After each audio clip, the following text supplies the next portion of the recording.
Mic test, mic test.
Hello everyone and welcome back to another Buddy Bison stream. I hope we're all having a wonderful day today. I hope we're all prepped and prepared for some more trails into Reverie, because that is what we are doing today. We are finally going, hopefully, we are going to be finishing the game today.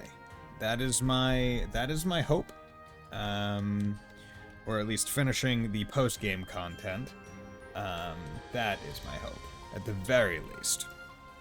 Because we don't have all that much left. I'm just going to get into the game and we can talk about what I have and have not done since.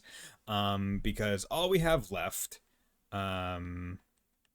is we have Who Wants to Be a Millionaire, one more Daydream, some trial doors, and, you know, some talking here, along with the end of Reverie Corridor. I think I can do that in pretty quick order.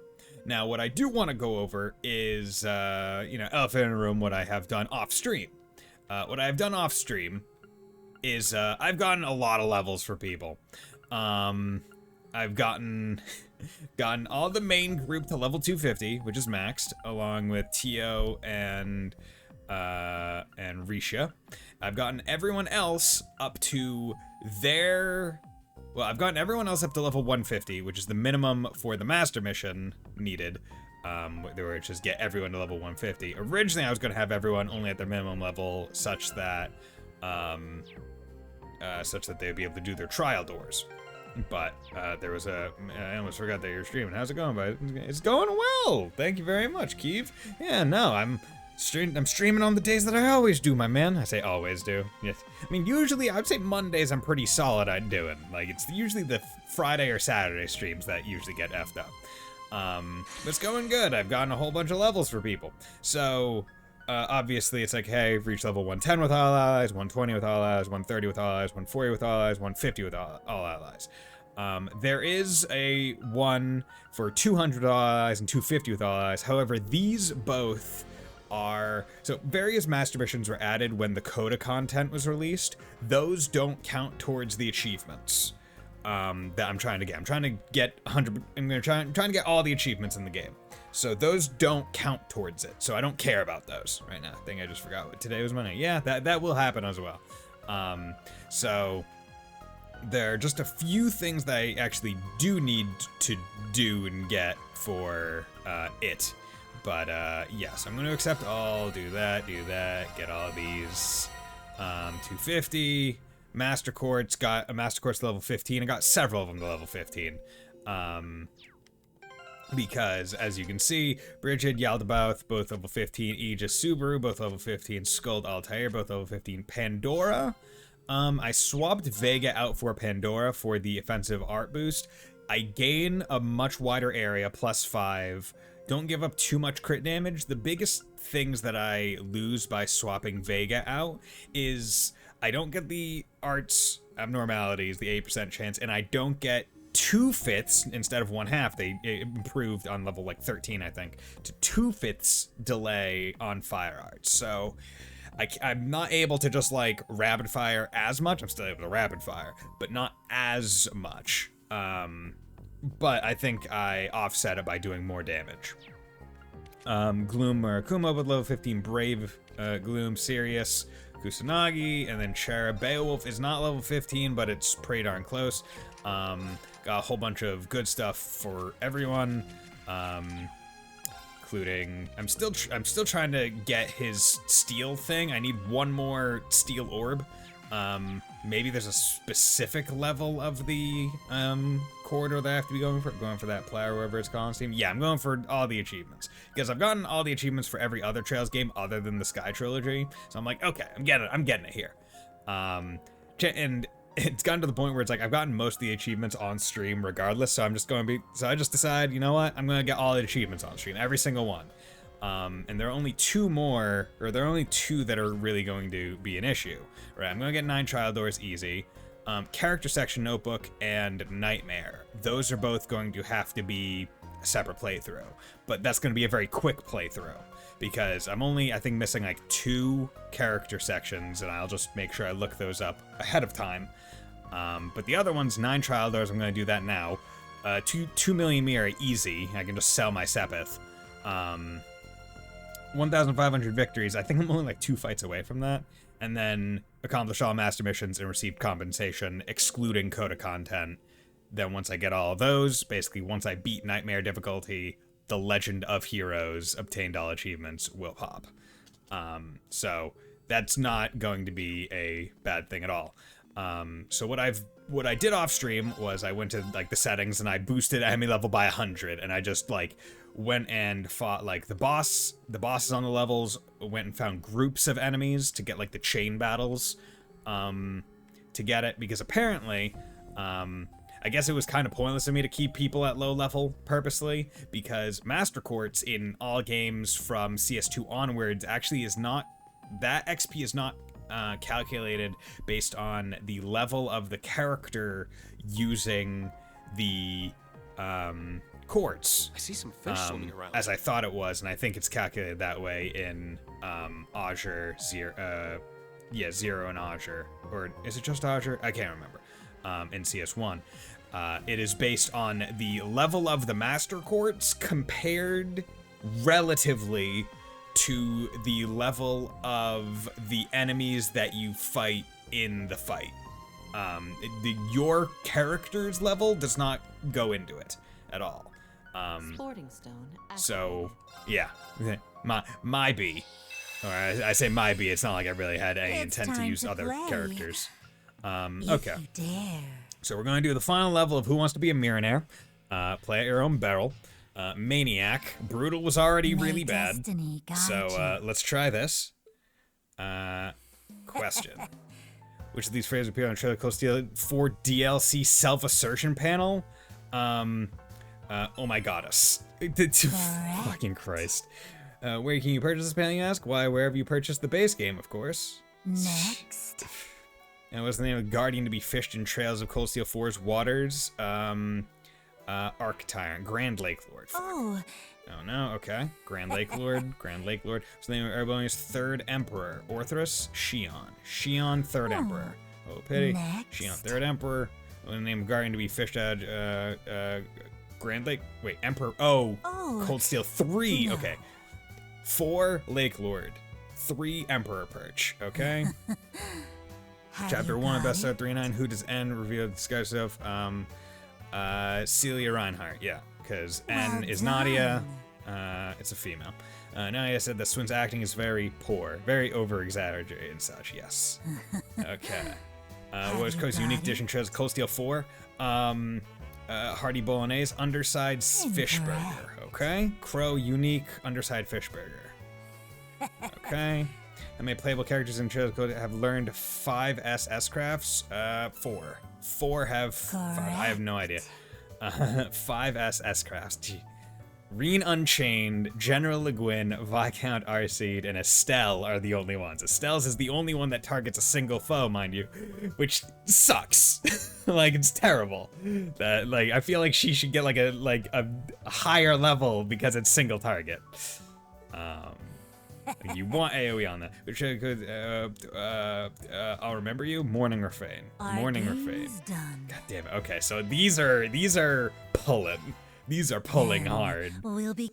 Okay. We're doing Trails of Cold Steel Self. She's so cute. Yeah.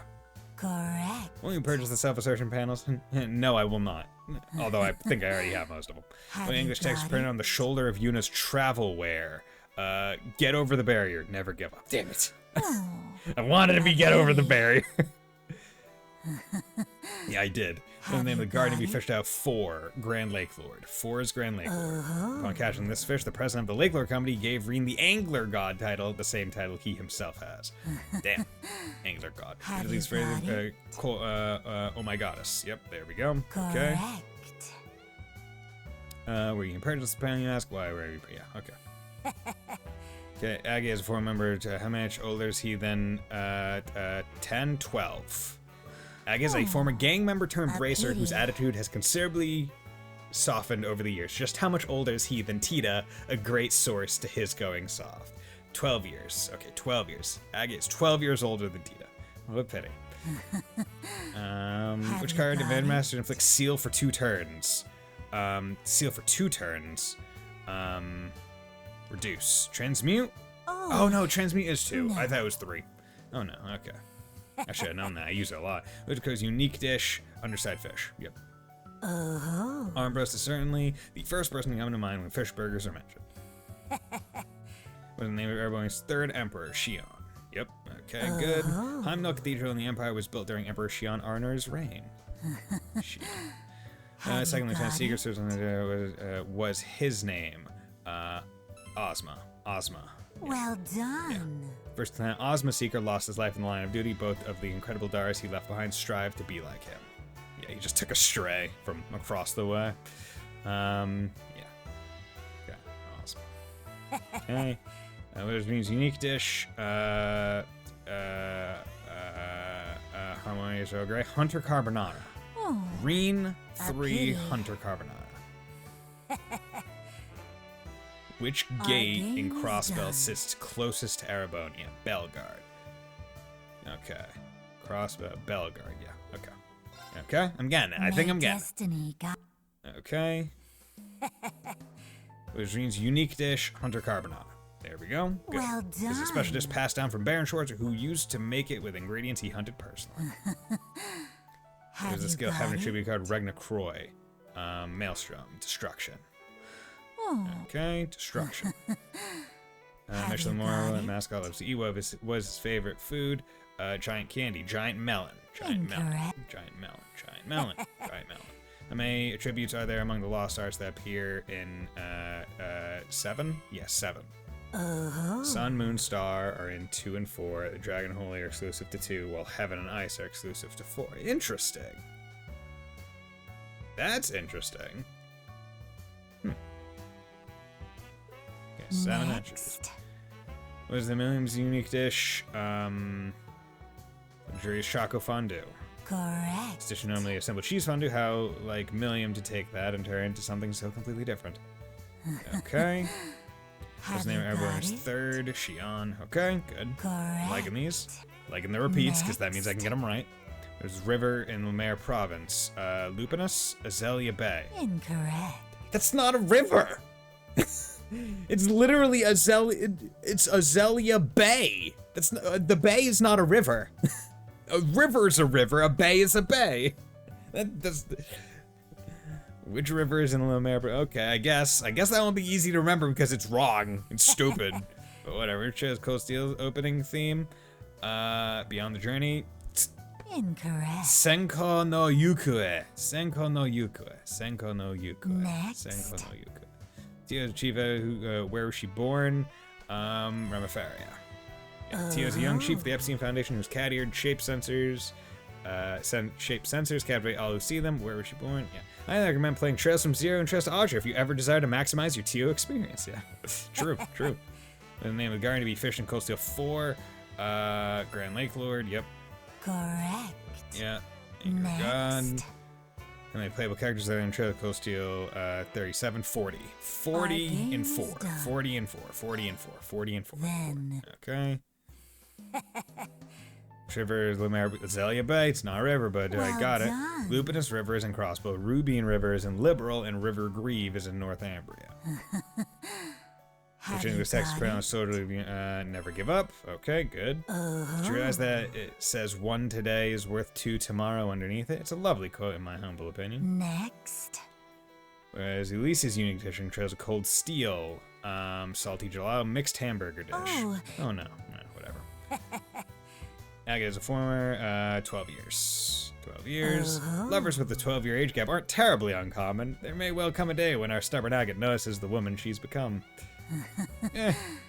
How many Have you playable got characters in 4? Yeah, that was 4. Good. Okay. Have The name you of the guardian got be it? Fish in Emperor Perch. 3. Yep. Well Green done. caught this legendary fish in a competition held between the Fisherman's Guild and Imperial Fishing Club during the summer festival. How many Have you attributes? got it? Lost Star, 2 and 4, 7. Yep. Okay, Sun, Moon, Star. Yep. The name of the guardian to be fished in Cold Steel 2's water. Giant Swordtail, Arc Tyrant. Incorrect. Oh, it's not Arc, it's Act Tyrant. But I think it's supposed to be Arc Tyrant. These phrases, Mishy's so cute. Yeah, there we go. Good. Let me purchase that one. Nope, will not. What's the name of Fish Cold Steel 4? Emperor. No, Grand Lake Lord. Fuck, idiot. I went Emperor Perch. That was 3. I literally got that earlier. A million unique dish, luxury chocolate fondue. Well done. Yeah. Next. Senko no Yukue. Good. Well Name of Cold Steel done. 4's opening theme is Ashita Eno Kiseki. Next. How many quests are there across the entirety of the Trails of Cold Steel series? 231. Yeah. Clever. To break it son. down, 1 has 74, 2 has 39, surprisingly low, 3 has 70, 4 has 48. Though 2 and 4 have fewer quests, they make up for it in overall content. I mean, yeah, I agree, yes. Less quests, but they have the shrines and other stuff. 231 quests. 231. Why don't we How many playable continue? characters are there? 40. 40 playable. Well done. Jessica and Wayne were excluded from this count if that was ever unclear. Which you the got phrases? Oh my goddess. Oh my Well goddess. Clear. Yeah, we did it. Good. Very well. A fine show of knowledge. Thank you. That's all I needed. Okay, let's Farewell. leave. I wait your next visit. 10,000 Mira. True Hades gem. We take that. We take that. We take that every day of the week. We take that. Now we do. Because you have True Hades. I could give you True Hades, but Galleon 4R, you don't need Galleon 4R, so I'll give you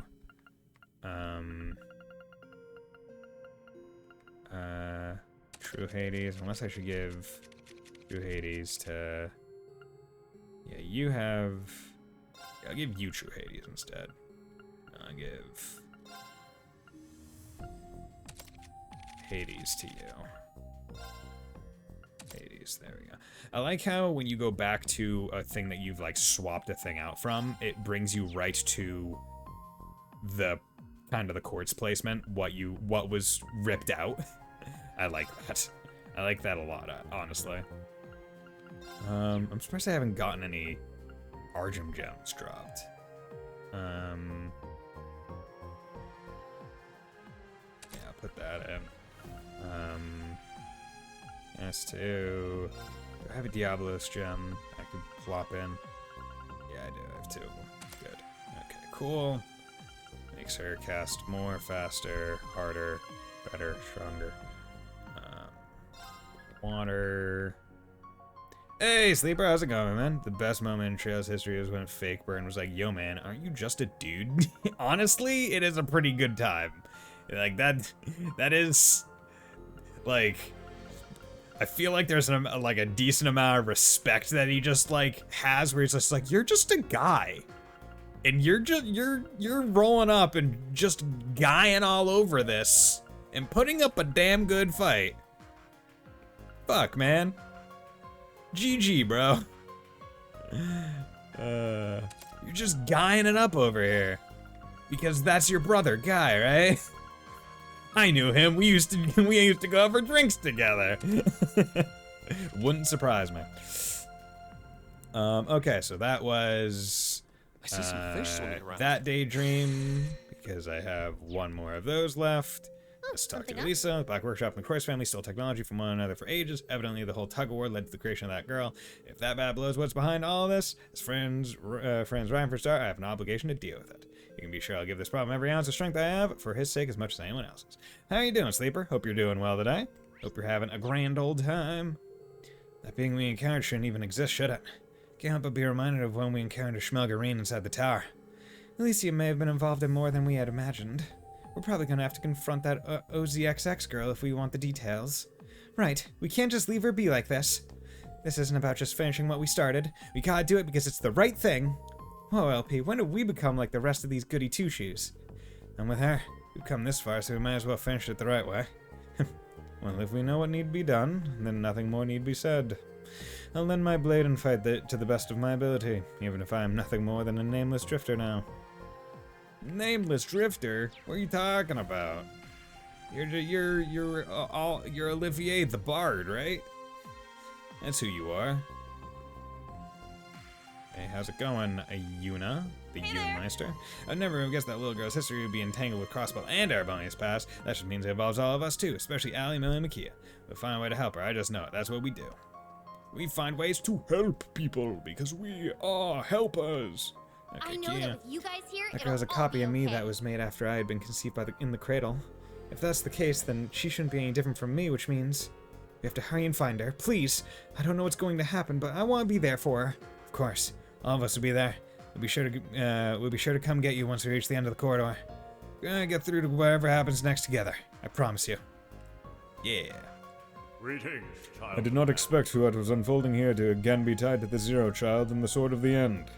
I'm certain that unimaginable hardship lies ahead for refusing to accept things as they are. However, it is too late for you to turn away, myself included. Looking sharp. So, kiddo's OZXX, huh? Now we really gotta do something. Adios only knows what's going through her head. Gotta be ready to deal with anything. No telling what's waiting for us at the end of this. Just gotta hit with all we've got, just like we always do. This is where it comes to a head. Zero's child that shouldn't even exist. Feels like there's something more at work here. That girl who looks like Kia is all alone. Shut off from everything. Of course, we can't overlook what's happening here. Let's do everything in our power to discover the truth.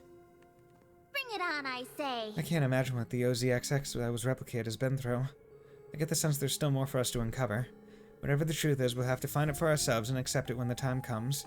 She's waiting in the deepest part of the Zero Stratum. I'll use the Aeon system to help us get there. I know we can do this. I think there was another little girl made just like Kia centuries ago. If only Belle was here. Maybe we could pry some useful information out of her. Regardless, we couldn't have a better reason for pushing forward. Let's do everything in our power until the very end. The SSS can't overlook what's happening here any longer. Wanna chat? She and I shouldn't be any different. That's why I want us to find her as soon as we can. We'll have to be there for when she needs us. Yeah, why is Wanna chat? She and I shouldn't be... Yeah, I mean, yeah, but why is the star still over your head? Are you meant to be like the last person I talked to or something? I don't know. Going up. Okay, and then you, how's it going? Who's the XX? I didn't expect for us to encounter a name like that here. So I guess that'd make her like super duper older sister to me and Tilly. Though there shouldn't be any OZ left out there than us, so it must mean she's reproduction. She also had such a sad look on her face when she left. I know what you're thinking, and I agree. We can't simply leave her like that. Even more so if we want, if want to solve this mystery. We'll head to the very depths of this place if that's what it'll take, no matter what. Yeah, you got it. That girl really is an OZ, and it concerns us even more than we thought. No arguing with that. We've known Milliam and Altier for what's essentially their whole lives. There's a lot to unpack, but there's one thing I've learned for sure from getting to know those two. It doesn't matter how they were born. Agreed. No, I'm not sure if we have any right to say that. What I am sure of is that Milliam is a genuinely kind, pure girl, and Altier's maturity and growth for her age is a blessing. They're living proof that every life is precious, no matter how it came into this world. Guess we gotta have a responsibility to support them the best we can. Same goes for the SSS's kiddo, too. Yeah, we gotta support the children. Okay, so that leaves the trial doors and the daydream. So let's try the trial doors. Randy and Gaius. Randy and Gaius. What does Randy have equipped? Randy has okay, do I have just a regular domination to put on him? Something I do. Also another true domination. So, you know, let's pop that on him. True dom. And then we come over here to actually what do you have here? Or actually, what do you have on? Regulus, multiply, do it, and then Kaleido. Get the hell out of here, Kaleido.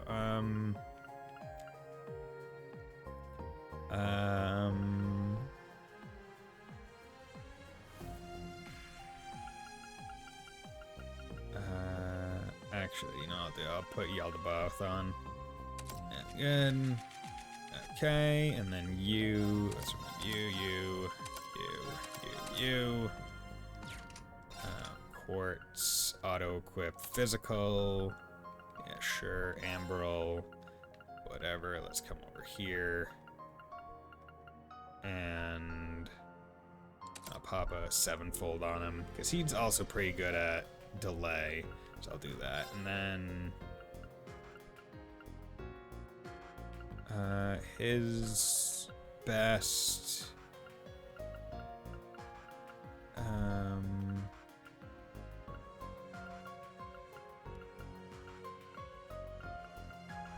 yeah, whatever. Tempest, it's not bad.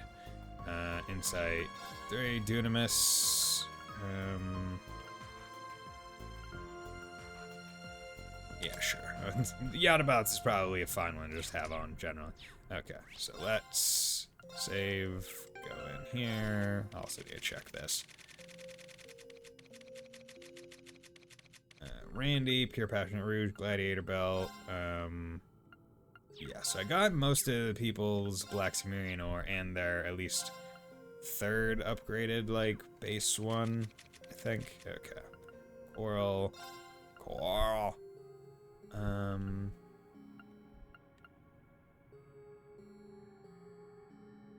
do that. And then sure, put on that. Trials available. Okay. Trial 6, Randy Gaius. Let's go in. Let's have some fun. Okay, Noel and Wazzy. Interesting. Oh, come on, seriously? We have to fight Noel and Wazzy of all people. This whole thing might be designed to make us stronger, but I'm not exactly thrilled by the prospect of wailing on my friends. I hear you. Unfortunately for us, though, they don't seem to have the same reservations. Unless we meet them on even footing, there's no way we'll win. Even if they're only shadows of real people. For sure. Just gotta grit our teeth and bear it. Story of my life. Count on you to have my back, Mr. Grossritter. Of course. My spear is yours. This would be my first time fighting Wazzy since my training days in Artaria. Time to show him just how much I've grown. Oh, wait. Now this one looks worth my while. Don't escape! Here I go. They're level 250. Okay, I'm Let's beat it. Catch you gonna later. run, because what I forgot to do was go into settings and turn their levels back down, because I don't feel like making the trials even harder. Trial door presented. Okay. There we go. Now this one looks worth my while. Don't escape! Here I go. Good. So that's battle scope. I need to buy more battle scopes. So, being this taken on Wazzy's form, it transforms the field into a stage with a stigma and stunningly athletic fighting style. On me now. Okay, battle scope you. So, being that's taken Noel's form, it utilizes her expert training to quickly suppress its foes. Okay. Minion, break damage, damage up. Okay. Let's do this. Going for it. Carnage raid. So CP plus 100. Yeah. That About time. is gonna hurt. Real ones know him as lazy. Yeah. On me I'm now. not Wazzy, I'm lazy. Okay, so okay.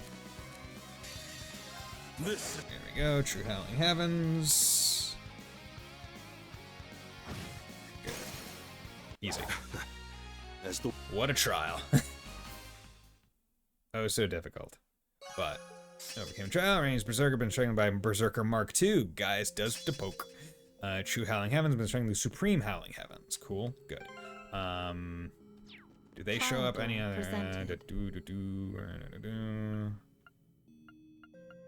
Tovo, Elisa Estelle, Noelle, Celine. Elisa Estelle, Noelle, Celine. Okay. Gaius, get rid of all your shit because you don't need it anymore. Okay.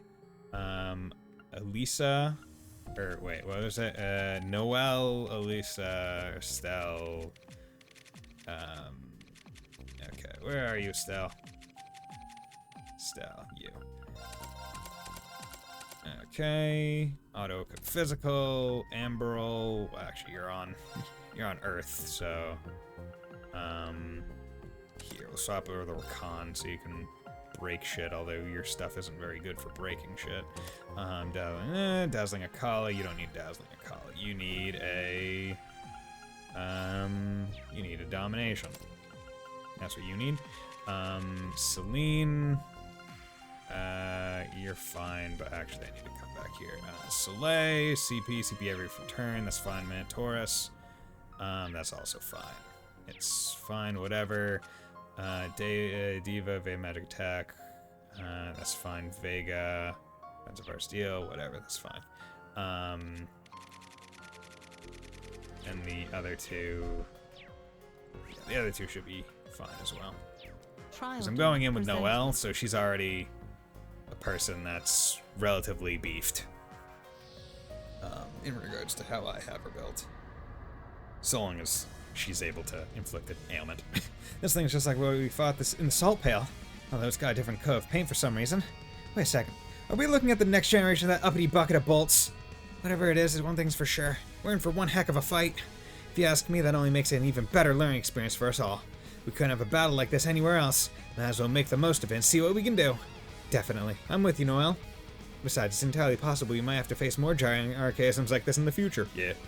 Doesn't hurt to build up experience so you're prepared for anything. Like we say in the Reinford group, risk management is key. I can get behind that. Now you got me all nice and fired up.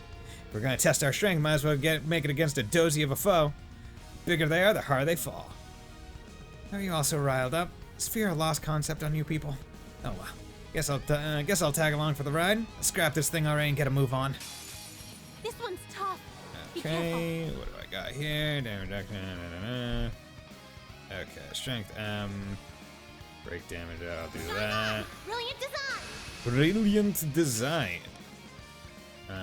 Okay, what we're gonna do is we're going to battle scope you and then Wheel of Time that bitch, because luckily it is only a single target, so her having her stuff on is nice. Are you just oh wait, oh, you're probably level 250 because Noelle's level 250. You probably go to the highest level. Oh, that sucks. A Dreadnought Archaism created by the Quarter is quicker than its size would suggest and wields the power of an entire fortress. But I got...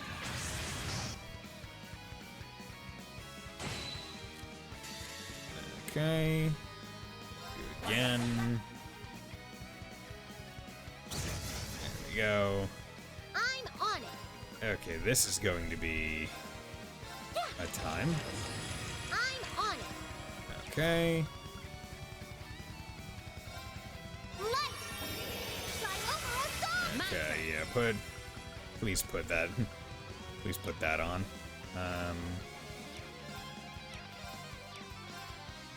Yeah, because I also didn't bother equipping them with most stuffs.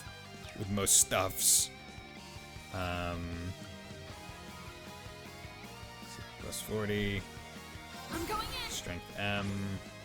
Engaged. Aircraft, Wild Stampede 2. Come on, inflict an ailment, please.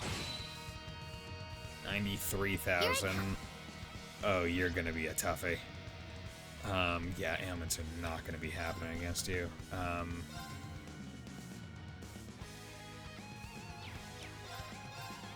Yeah! Strike that! Now!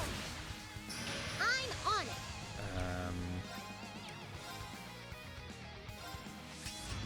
Titan breasts. Engaged.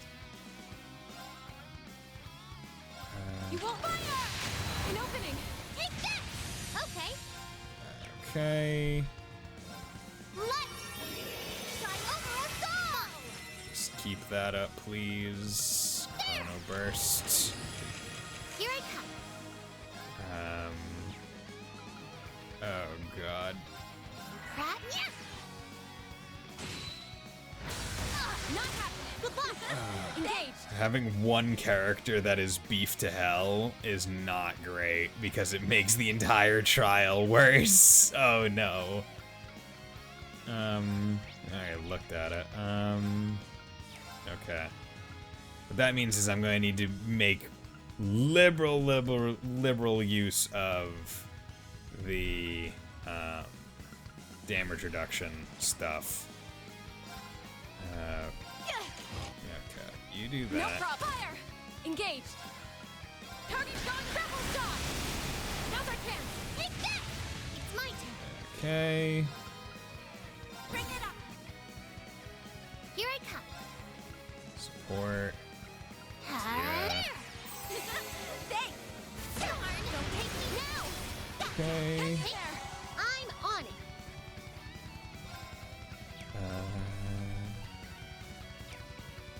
Yeah!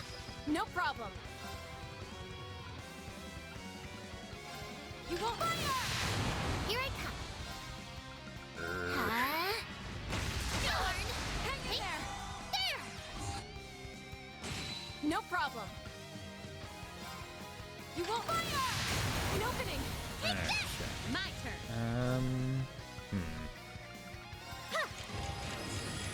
I'm on it! Light! Shine over us all! My turn. Tira. Let's go! Not happening. Here I come. Yeah, I might have to make like someone a Pratt? make someone a dodge tank. Or like maybe build Estelle to be a dodge tank or something, because like this thing doesn't seem to be using spells. But it is certainly Shine up! No problem. You won't fire. An opening. Take that! Yeah! My turn. business. There! Now! Gotcha! Fine! I didn't like no delay. Okay. I guess I'll just keep you Engaged. up. You won't fire. Darn! Uh, Why? uh, Engaged. did a lot of damage.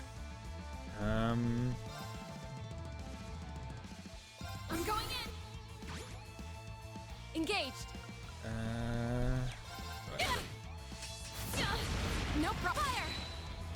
Not happening. No problem. Fire. Need to pull it together.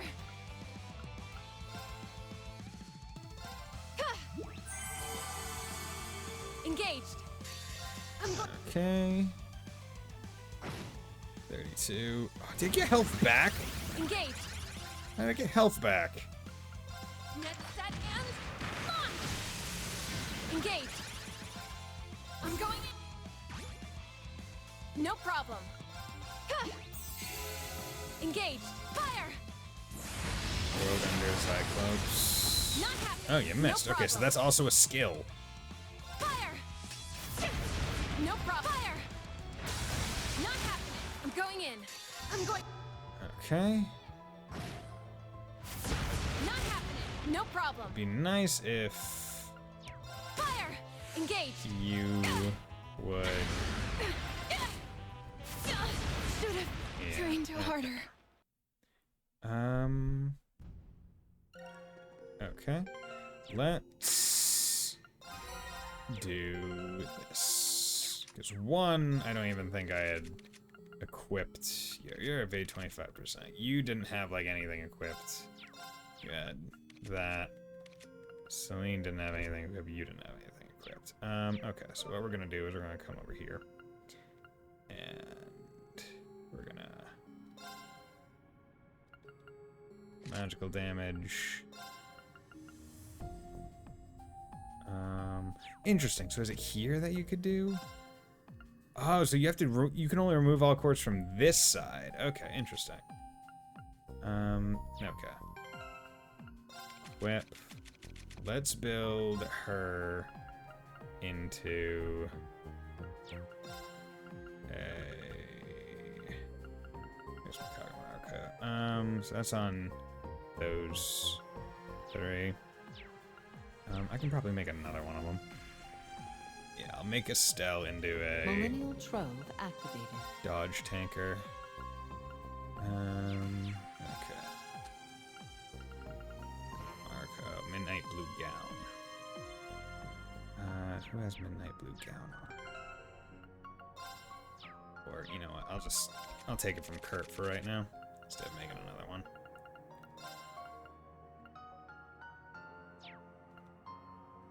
Take it from you. Okay. Keep those on.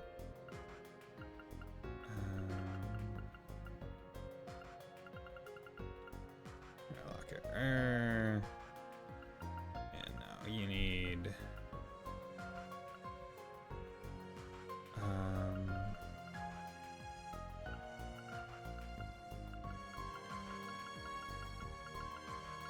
Okay. Let's give you 0 hour. And then give you... Actually, I will give you... Yeah, give you Pure Abyss. Give you more speed, make you faster. And then I will come over here. And... Domination, Mars, Petrify, Carnelia, Rakan, True Solar Gyre, Dazzling. Do I have Rage? Do I have a Rage? Yeah, I do have a Rage. You that, now you're at 75. Evasion, 100%. That. Okay, so then instead of a Carnelia gem, I'll go find one of the nice wind ones. Smellis, that'll get you 95. Yeah, there we go, 95. That's effectively perfect. Okay, then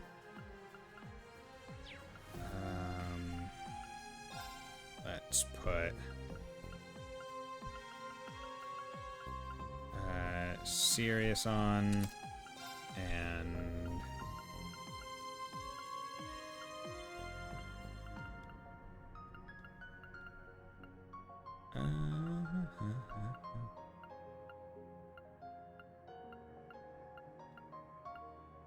TCP damage, no. Enemies. No.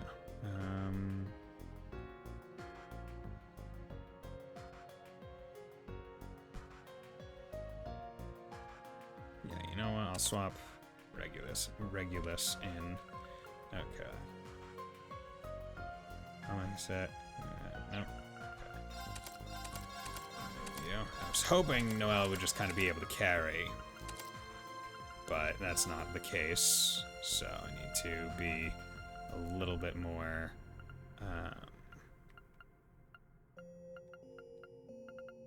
A little bit more picky.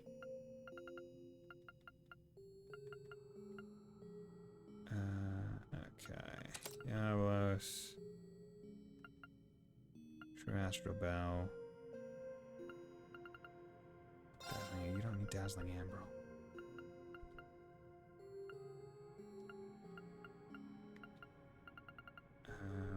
Yeah, let's give you some more speed.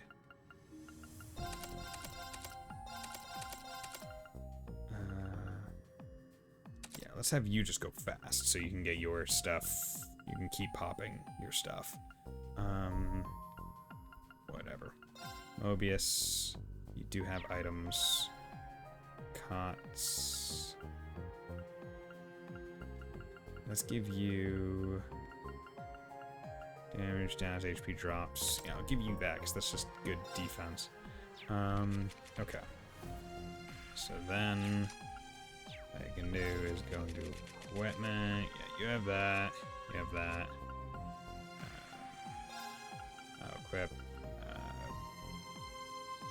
Sure, go for speed. Bish shadow, delay. Okay, maybe I'll be able to get some delays in. Okay. Good. Okay. So this should be a lot better. Also, I'm not going to have to use a turn to... Trial door presented. Not going to have to use a turn to analyze them this turn, or this time. Watch out. That one looks tough. Okay, so... Let's Heavenly Gift. Pop that on all of them. No problem. Okay. Going to move you out here. My turn now. Going to move you right there. Move you over there. Oh wait, I should have done Aegis. Engage. Now that I think about it. Okay.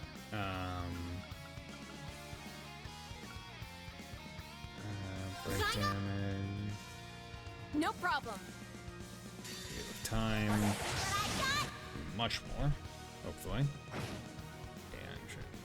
And Engaged. okay. You won't fire. Now's our chance. Take that. Okay.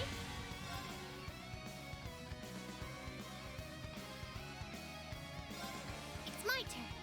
Okay. Galleon Fort. Huh? Darn. Why? Why did you go? Here I come.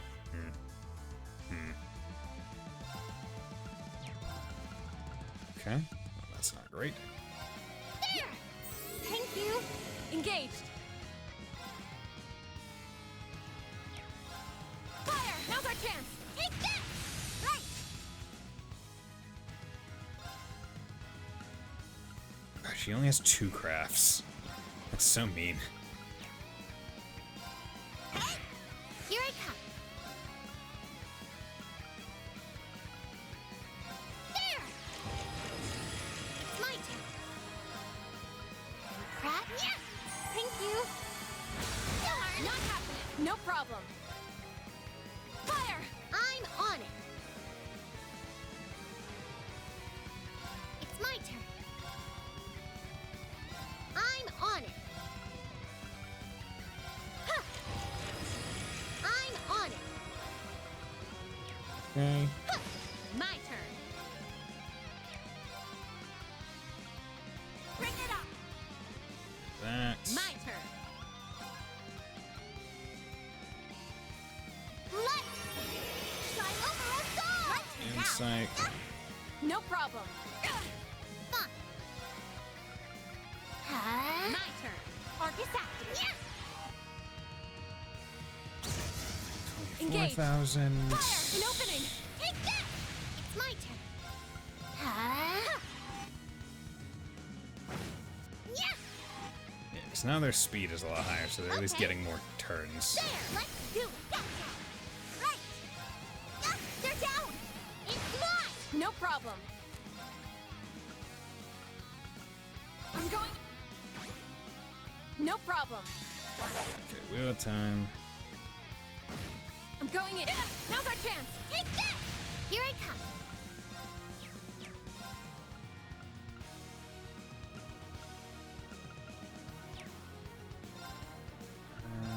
Pratt, I'm on it.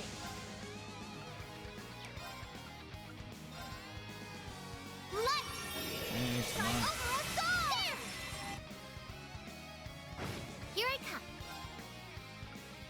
I need. Okay. Yes. Engage. Come on. You won't fire. Not happening. Why? Did you really just like I built Estelle, man. You could do me the kindness of making it worth it, man. Come on. It's my turn. AT delay. Pratt, I'm going in. You won't fire. An opening. take that. Okay. It keeps going to shit. Yeah. Why? Okay. You know, I'm just gonna run. It's not worth it. Not worth it to take this fight. Okay. I need to change her setup because Regulus is not great. Stronger counterattacks after evading, that's perfectly fine. What's the one? Where's the one that Risha has equipped? Subaru. Yeah. Okay, Subaru's on you. Okay, Aegis. Okay, that should help a lot. I'll just have to remember to change that back. Presented. Not, if this keeps going bad, I'm just gonna not do Trial 8. Because I just need to do, I think, 10 trials? I think that's the amount. That one looks God tough. fucking damn it. I did a stupid thing. I went through the entire day, didn't get hurt, but then as I was opening Tupperware for my dinner, I like somehow cut myself like on the, like my little pinky, like right by the fingernail. Freaking annoying. Pissed me right the hell off. Okay. Well, let's get you out of there. Right. Okay. You go over I'm here. going in. You won't like fire. An opening. Take that. My turn. Okay. Sign up. Let's do that. I'm on it. Argus act. It's my Aim turn. for it. Pratt, my Aim turn now. for it. Okay. You do this because you have domination. 56, that god, it's so nothing compared to like, this thing's defense is massive.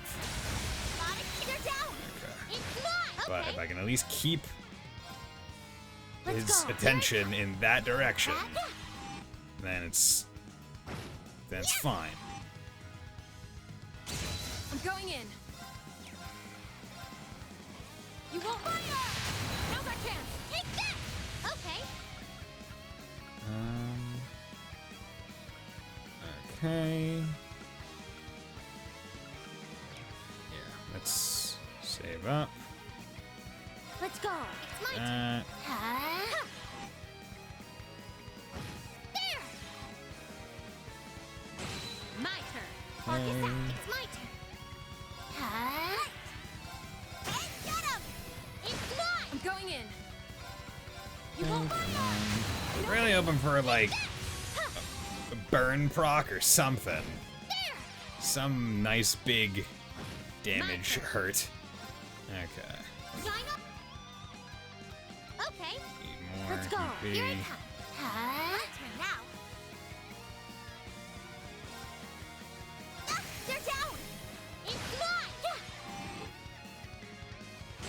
There.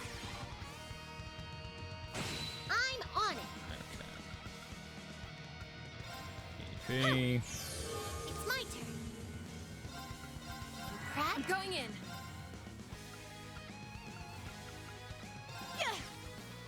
I'm going in. Fire. Now's our chance. take that. I'm going in. Shine up. That. Engaged. Fire! An opening! Give me a hand! My turn. Let's go. There. Let's go. Hey, get him. It's mine. And just keep delaying it. It's my turn. Sierra Craft, Gabriel Arrow. T delay. Yeah, strike that. It's mine. I'm going in. Fire! Now's our chance! It's mine. Let's go. I was hoping her assist would keep going. So, I mean, I did a good chunk of change on her. I'm going in. My turn now. Ha-ha! Get him. Take that. Engaged. Nope, do not like that. Next set and... Fun. Get the hell out of here with that. I'm on it. Arcus activate. Got it. You're Good. down. Take that. Keep going.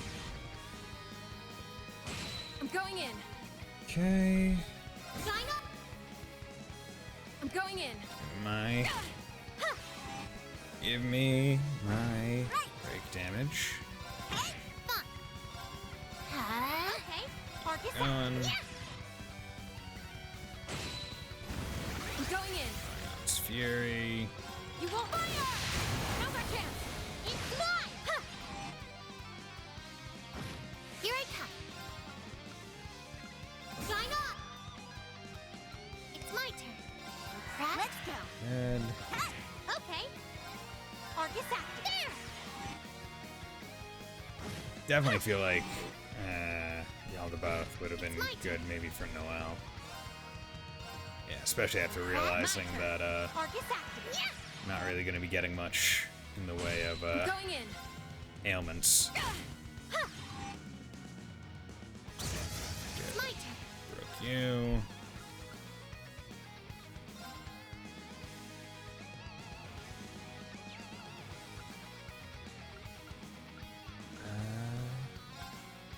Shine on. Brilliant design. Okay. Fun. Put that for the Now. AP. Ha, they're down. Take that. I'm Putting on Aegis on was definitely the right move. Arcus activate. There. Because Engaged. Fire! without Now's our it, chance! much, much worse. It's my turn. Yeah, now. It's mine. Okay. Yeah, now. Take that. Damn, I was going hoping in. for more,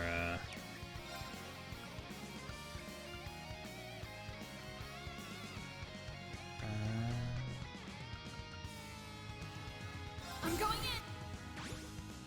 in! Engaged! Fire! Right. nope.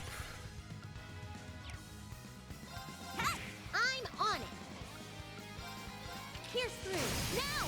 Take that. Get out of I here. Don't you be casting shit, alright? come. Engaged! It's not what you're here for. My turn. Actually, Light. here we go. Shine over Goes us. on.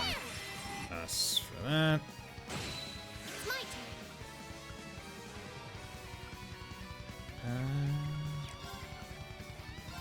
My turn. Hey. Engaged! T delayed him, that's good. Next set and... On. There. Get out of here. I'm Want on you it. here. We Sign don't up. need you here. We don't want like Okay. this. This has been a process and a Let's half go. Fun. because of all the shenanigans. Yeah, you can't do. Fired me. I can see when the roast begins. Now. Burst. Probably shouldn't have bursted, but Engaged!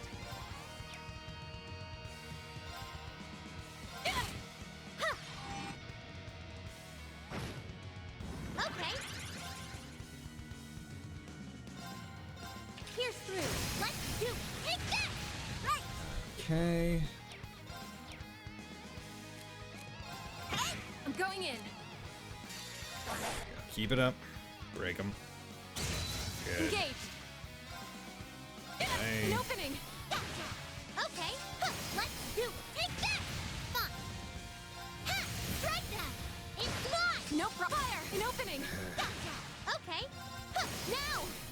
just hoping to proc problem. more delays, Another basically. Gotcha. Okay. I'm going.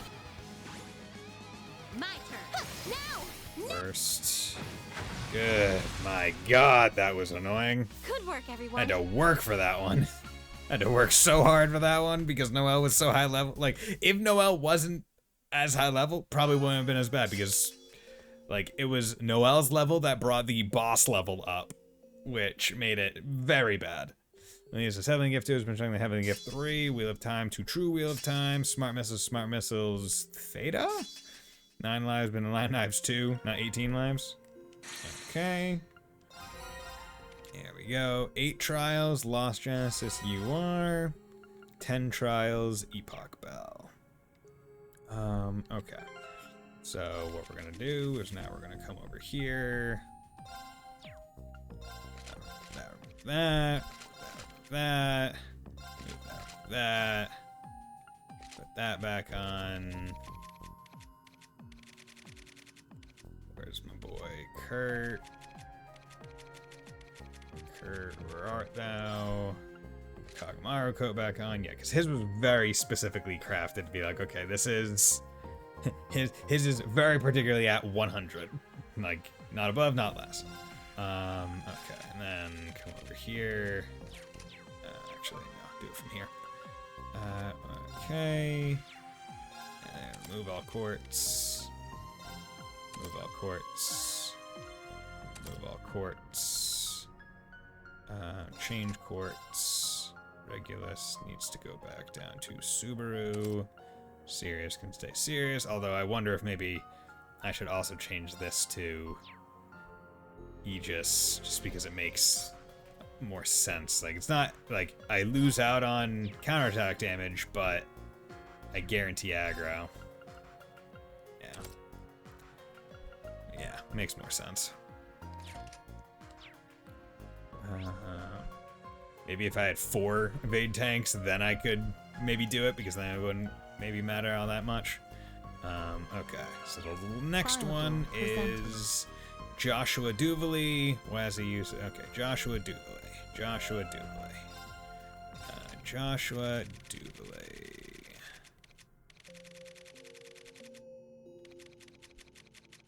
God, they're all okay. Duvaley.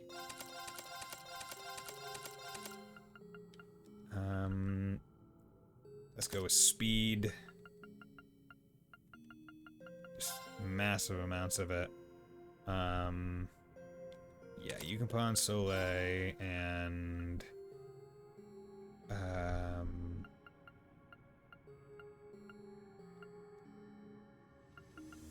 I'll do both. Sure. Joshua. Let's go with physical damage. Ambrel, place you with, yeah, 7-fold gem. Oh yeah, there's still people that I haven't done. Okay, auto equip for speed, delay. Okay, so you're gonna be speeding and delaying. You're gonna do physical damage. How is pure deep ochre physical? It doesn't give any strength. What the hell are you on about, game? Ares Bell, Theseus Ring.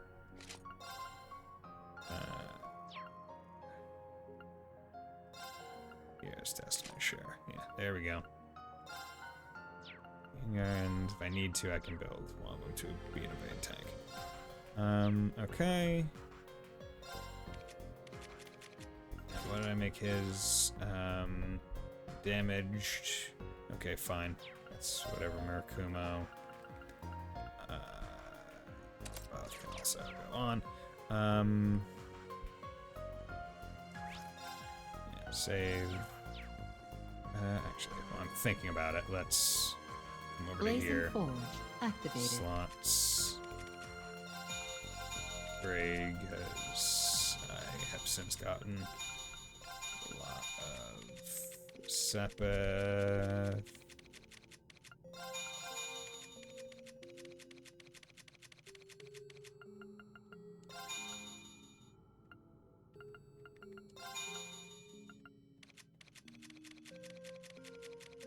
Okay, only one character left.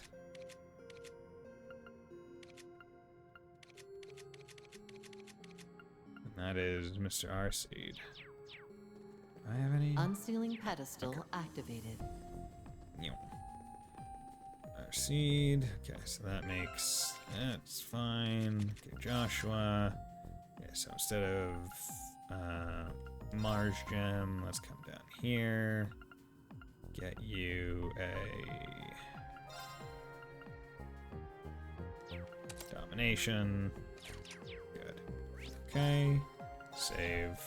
Trial door presented. Let's go in. Joshua Duvally.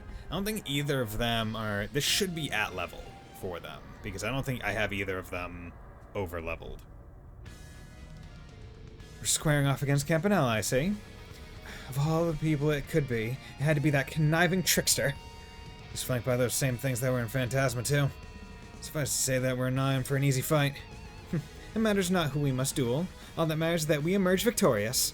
Let us begin. I wish to see for myself just how much strength you've gained since you left the society, Joshua. As you wish. I'd be lying if I said I wasn't curious to see how you've come along too. Let's give this Shao Campanella a run for his money. Watch yourselves. This will be tough. Okay, shine delay. Crap. That. Okay. And I'm just going to try to Ready, impede and? this guy right from the get-go. His accuracy is go. not great. So slash. Ready and? Very well. Come on.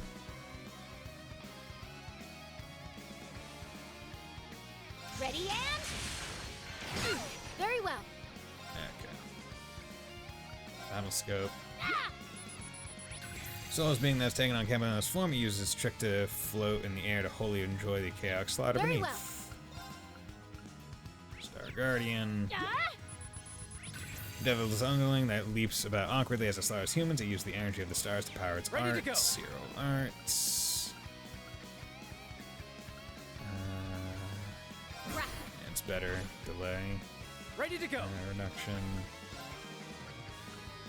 Moon Guardian. Devil's Underling that leaps out awkwardly as it slaughters about humans. Use energy of the My moon. duty calls. Battle scope. Ah! Okay, Devil's Underling that leaps about Very well. awkwardly. Okay, Supreme Fam Raid because yelled about domination. Should be good.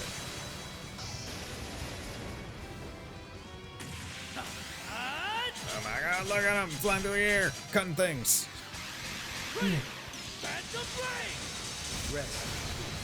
Rest in peace. Very well. There you go, that's gone. Ah! My duty calls. My duty. Moving out. There you go, get that AT delay.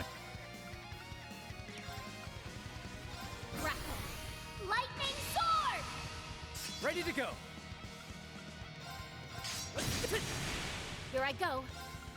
Ready and? Very well. Ready and? Here I go. Ah! Here I go. I've got this. Just want him delayed. I don't want to deal with him. Too slow. Here I go. Ah! Now. Too slow. Moving out. An opening. Too slow.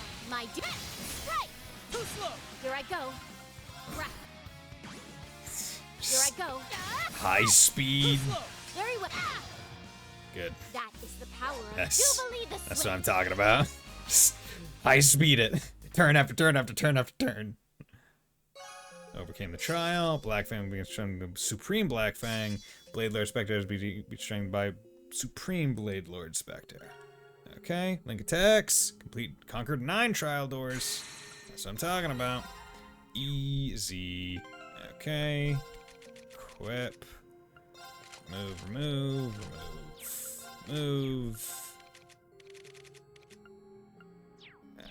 Actually, I think about. Okay, let's go into here. Let's remove all. Yeah, you get to keep. Yeah, it's just a matter of like I wanna make sure I'm like removing all from the people that aren't necessarily like super important. That way, in case I need to do anything with them, I can do it quickly and easily. You know, in fact, I'm just gonna go through and remove all from everyone, because I know, except for the people that I've like properly, like carefully built, because I know what I'm going to be doing is just kind of, I'm gonna remove all from them anyway, so I can boost them. So if I know I'm going to be doing that regardless, I might as well preemptively remove it.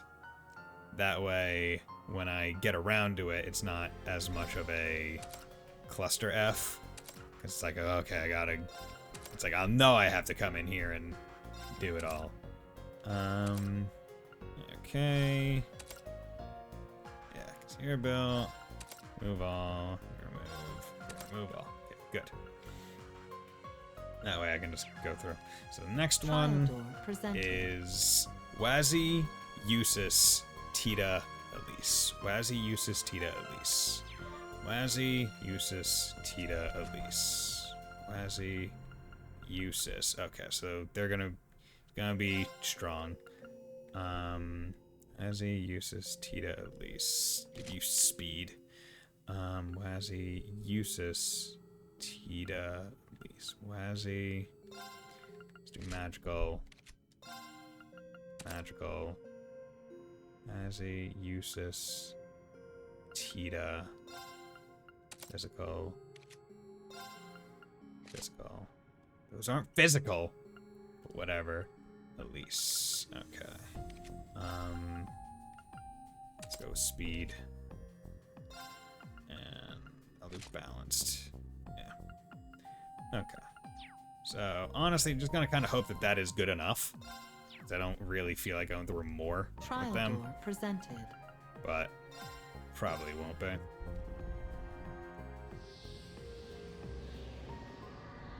Okay. Dragon. Oh, would you look at that? That's quite the beast to go and recreate for a trial. Indeed. It's the Dark Dragon itself. The one that fled at Heimdall with miasma. Our previous encounter was at the Summer Festival last year.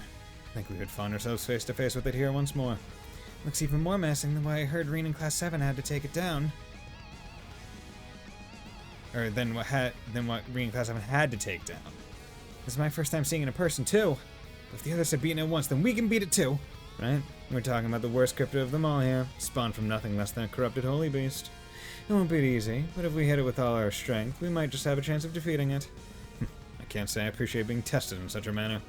But very well, if it wishes to see how I've honed my blade since last summer, then I shall gladly oblige. Yeah, let's show just how much better we've all gotten this past year. You four have my full support. You four. 3. And guard, everyone. String. Be careful. Okay. That's my cast time. 50% evasion. Damage. Bloom and flourish. Dancing petals. There we go. There. I'm ready. Scope. I still need to do that. You're claiming the Dark Age is created by the corridor. Its shadow swallows all layers of order, shake the foundation of space. I'll fight. Very well. Okay. Divine shield. Protect us. Go. Okay then.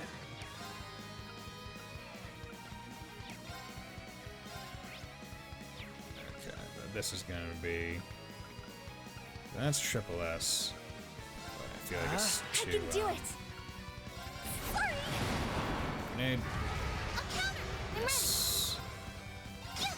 Very well.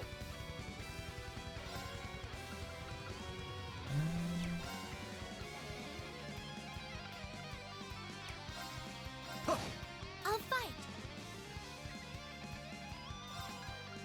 Bloom and I'm gonna keep dancing petals up. here I go. Okay. Oh, great. 31,000. Okay then. Arcus, Leave it to Got me. Bit to go. Here I go.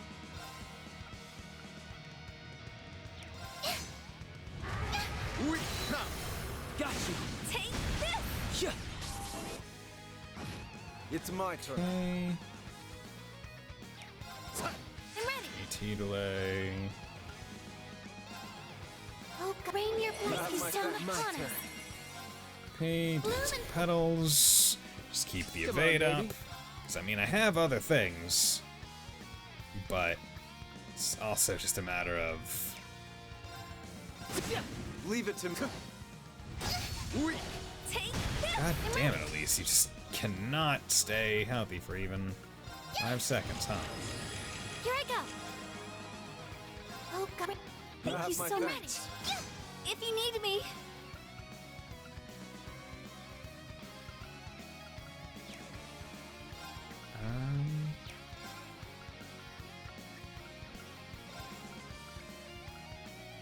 Commence strut. It's my turn. Here I go.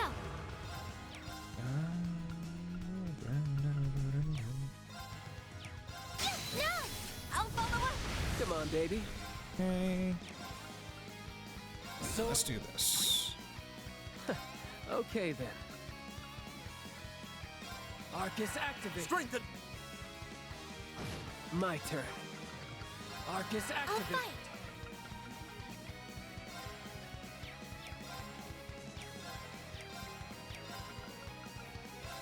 Arcus activate. Strengthen. There. Thank you so much. It's my turn. God, you got a lot of health, you son of a bitch. I'll go.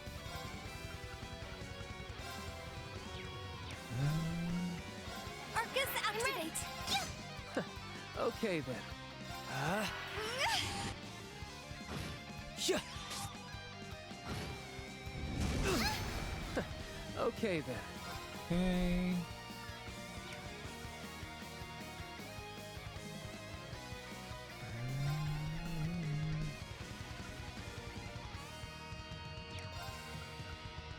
I can't fall here.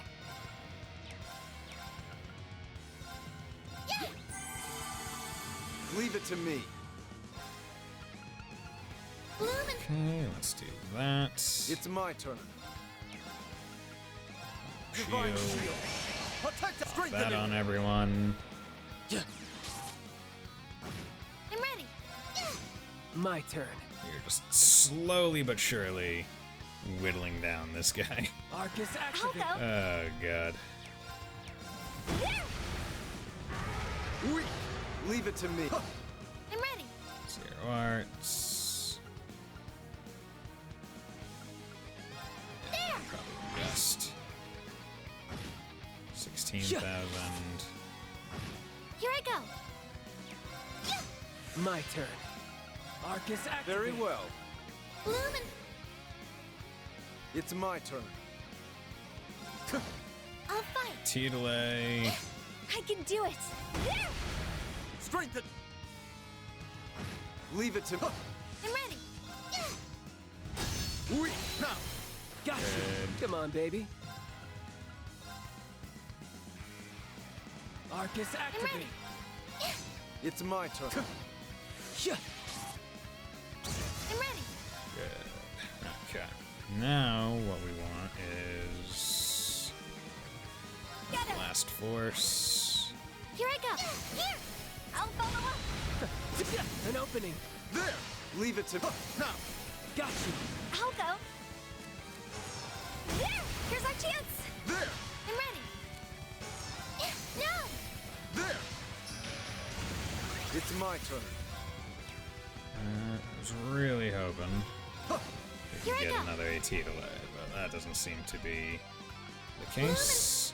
Okay. Pop Here I that go. on. Oh, I should have S-crafted.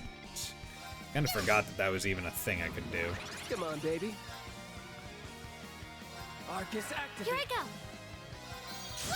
It's my turn. If you need me.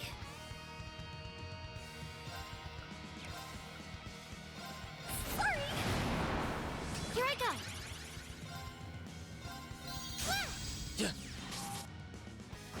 Leave it to me. Divine shield. Protect us. And Here I go. put that on.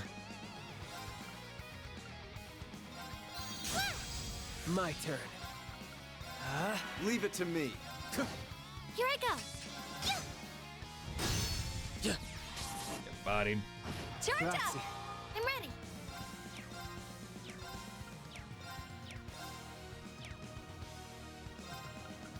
Lumen, I'm ready. Come on, You baby. dumb fuck. Very well. Divine shield. Protect Can't us. fall here. You sure aren't helping the situation, at least. Bring your blessings my down thanks. upon us. Flips. Cool. It's I'm my glad that turn. Eustace is here. If he Divine wasn't, this would be a lot Protect us. worse. Okay then. I A can do lot it. worse. My god. Hidden, good Need to luck, keep everyone. Eustace's CP up. Weak. Here I go. Good. You Very well. dumb bitch. I should probably just stop attacking her there.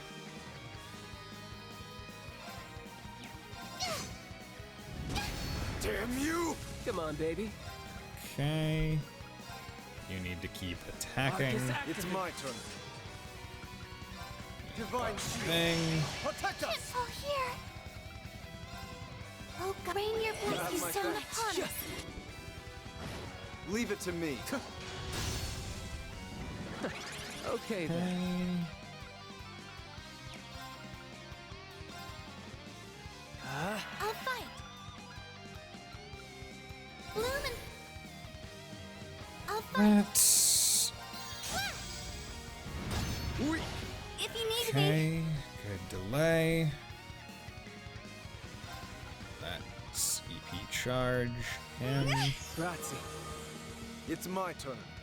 Okay. Here, Here I S-Craft to make yourself a little bit useful. Very 12,000. well. Love to see it. Okay. Divine shield. Pop that Protect us. just to make sure that we're protected. Charge up. Grazie. Weak. Damn you! Now, Come on, baby. come on, I keep can going. do it.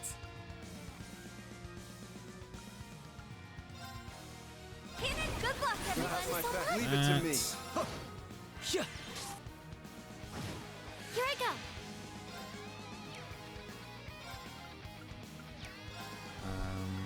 let's use a brave seed Thank you have my so much. thanks. just in It's my case. turn. My turn. Do not like Eustace missing. Here I go. Bloom and flower. Let's do that. Here I go. Here. There. Good.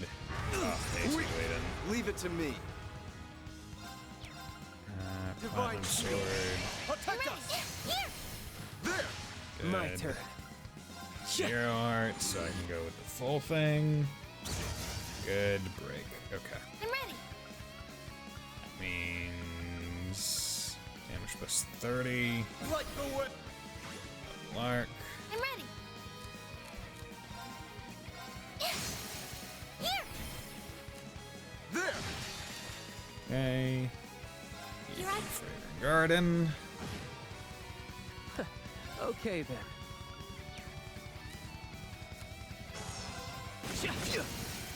An opening. There. It's my turn. They're open. Got you. Just I keep can do it. delaying him. Here's our chance. There. It's my turn. They're open. I'll follow up. I'm ready. Here. There. Come on, baby. An opening. There. Very well. Okay. Do that. It's my turn. They're open. Got you. Let's Here I keep go. delaying him. No. There. I can do it. They're down. Eustace, you're There. pulling your weight here, man. You're pulling so much weight here. No. There. Good. Oh my god.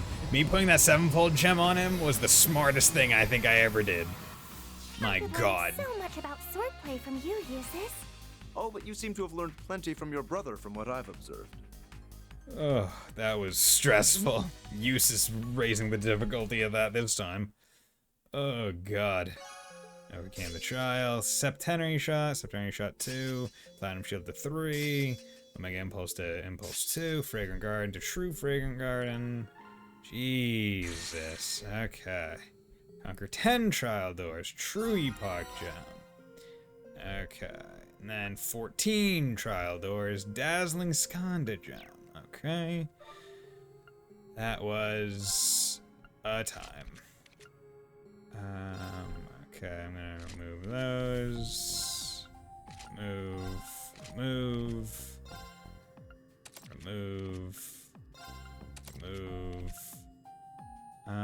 Oh, I actually didn't put something full. You just had thing on. Should have put something full. Probably would have made it even better.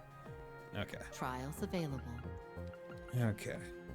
The Toval. This one, I don't even feel like I'll need to prep, at least with Fee there.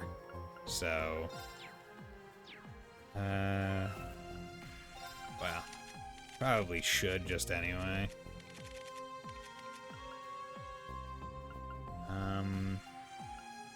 Magic.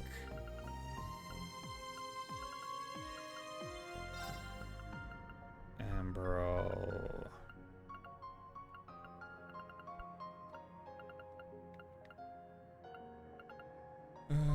Diabolus Gem. Emerald.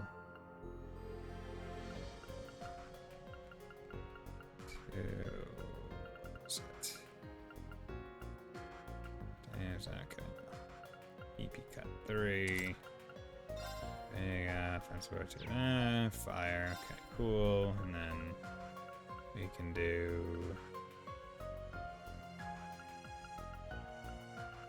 Titania at the bottom. Okay.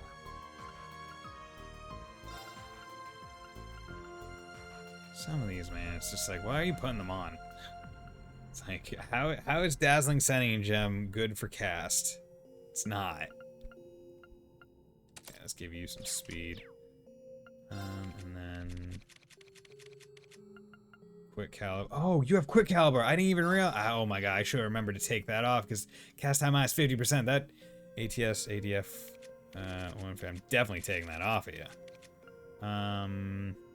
Yeah, no, that's 100 boost, but I would lose 50% cast time. But I could instead put it on like Muse or someone, right? TO or Muse or yeah, because I guess I took hers off. Don't know why I took hers off.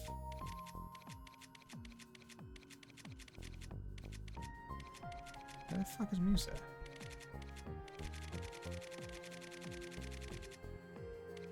Oh, there she is.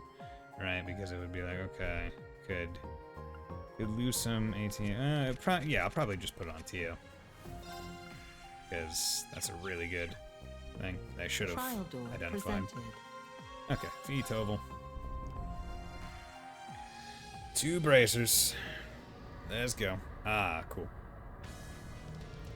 Stacking the deck with a little throwing both the Black Whirlwind and the Soaring Phoenix has, aren't they? I mean, those two have both fought the Blazing Demon. Oh yeah, I guess they did, huh? If I recall, Gaius and Emma fought to contain him while the Major Giant kept his flames at bay. It should make for a decent practice then. You say that like it's no big deal. Yeah, fine, let's do this, Sylphid. You're one of the Imperial Guild's brightest up-and-coming bracers, so if you can't do this, we're doomed. No sweat. Got your back if you got mine, Toby the Zero Artisan. I specifically remember telling you not to call me that. Don't let your guard down. Okay, what we're gonna do is we're gonna throw her back over to there. Just quickly, no cast time for 4 turns. That's good. That's actually really good. And I still keep forgetting to get new battle scopes. Solo's being that signal while his form pierces enemies with spearmanship he honed through years on the battlefield. Get out of here. You're mine. Wait, now. You're Yeah. mine. I'm next. Okay, so let's do this. Got you. This. Stepping up. Zerul Cannon. Okay, let's just work on 1 for right now. Oh, wait. There. No. Solos being this take on Gaius form, destroys enemy ignores spearmanship and the power of his Stepping stigma. up. Arc is active. There! Got you. Hell. My turn. Arc is activated. Wait! It's down! You're mine! Cut! Stepping up. Just hoping I'll be able to, like, burn him or something. Arc is Got activated. you. There! Why? It's in my touch. I'm next. Why?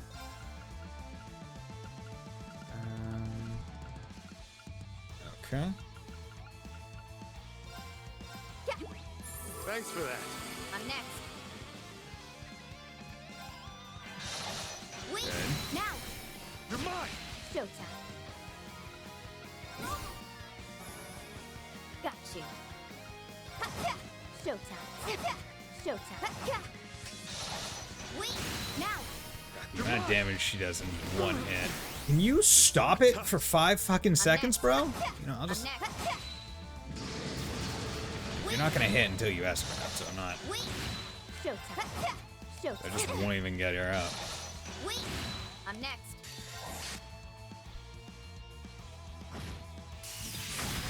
Wait! You literally can't hit him or hit her, so Wait! Showtime. this is actually just better. Showtime. Wait!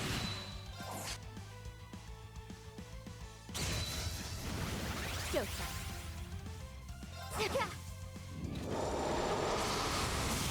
Wait! I'm here. next.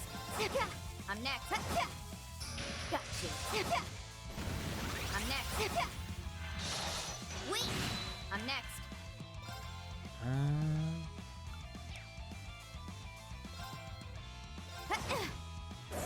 And then yeah, you S-craft, but she already has immunity on for 3 hits. I'm next. Or it's actually not even just immunity, it's reflect. Aerial dust. And yeah, she can evade magic. Wait! Get out of here. Wait! Showtime. Wait! Got you. Yep. This is Wait! Showtime. Wiping out! Wait! Wait! Got you.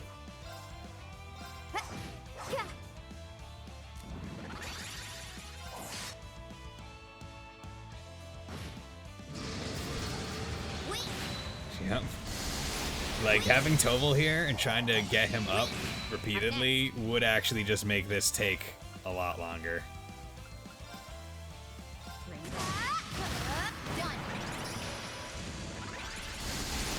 Wait! Got you. Which is very funny to think about. Wait! Showtime. Like, Wait! Got you. Wait! see, this would be a fine example of having both the Wait! counterattack ones on Sirius and Subaru, because it would just make Wait! Showtime. it would just make the other one faster, right? It would just make the act of Thanks for that. I'm next. Stepping up. Zero Craft.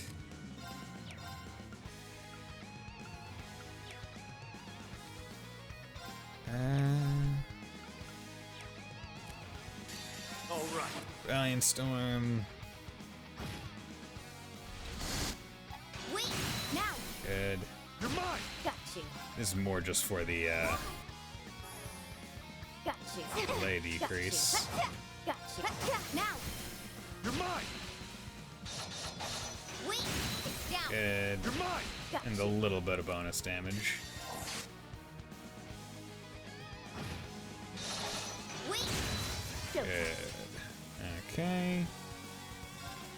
It's down! You're mine. Stepping up. Now. Mine! Got you. Now! You're mine. Step up. Now. Mine! Showtime. It's down! You're mine. Stepping up.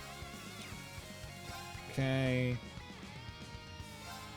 Showtime. You go over here. I don't want you close for this. Got you. Now, You're mine! All right. showtime. Cut. My turn. Arcus, cut. It's like, yep. My turn. It's got a lot simpler once I just had Fee do it All right. herself. Instead of trying to keep Toval up. Which All is kind of crazy when you think about it as like an idea. And it's like, yeah, just keep one of your characters dead for most of the thing because the other just cannot be killed. Tricyclone 2 to Tricyclone 3, Sphere Break to Sphere Break 2. Okay. Like that was ridiculous when you look at it. Like, I understand this. Everyone should understand what just happened was ridiculous. It was ludicrous. But hey, you know, we take it. Why? Because it's what we need to do. Okay. Yeah, Virgo, just checking out. Murakumo, Kaleido. Why don't you have the other one on? You should have Gloom on. I had to swap it for something.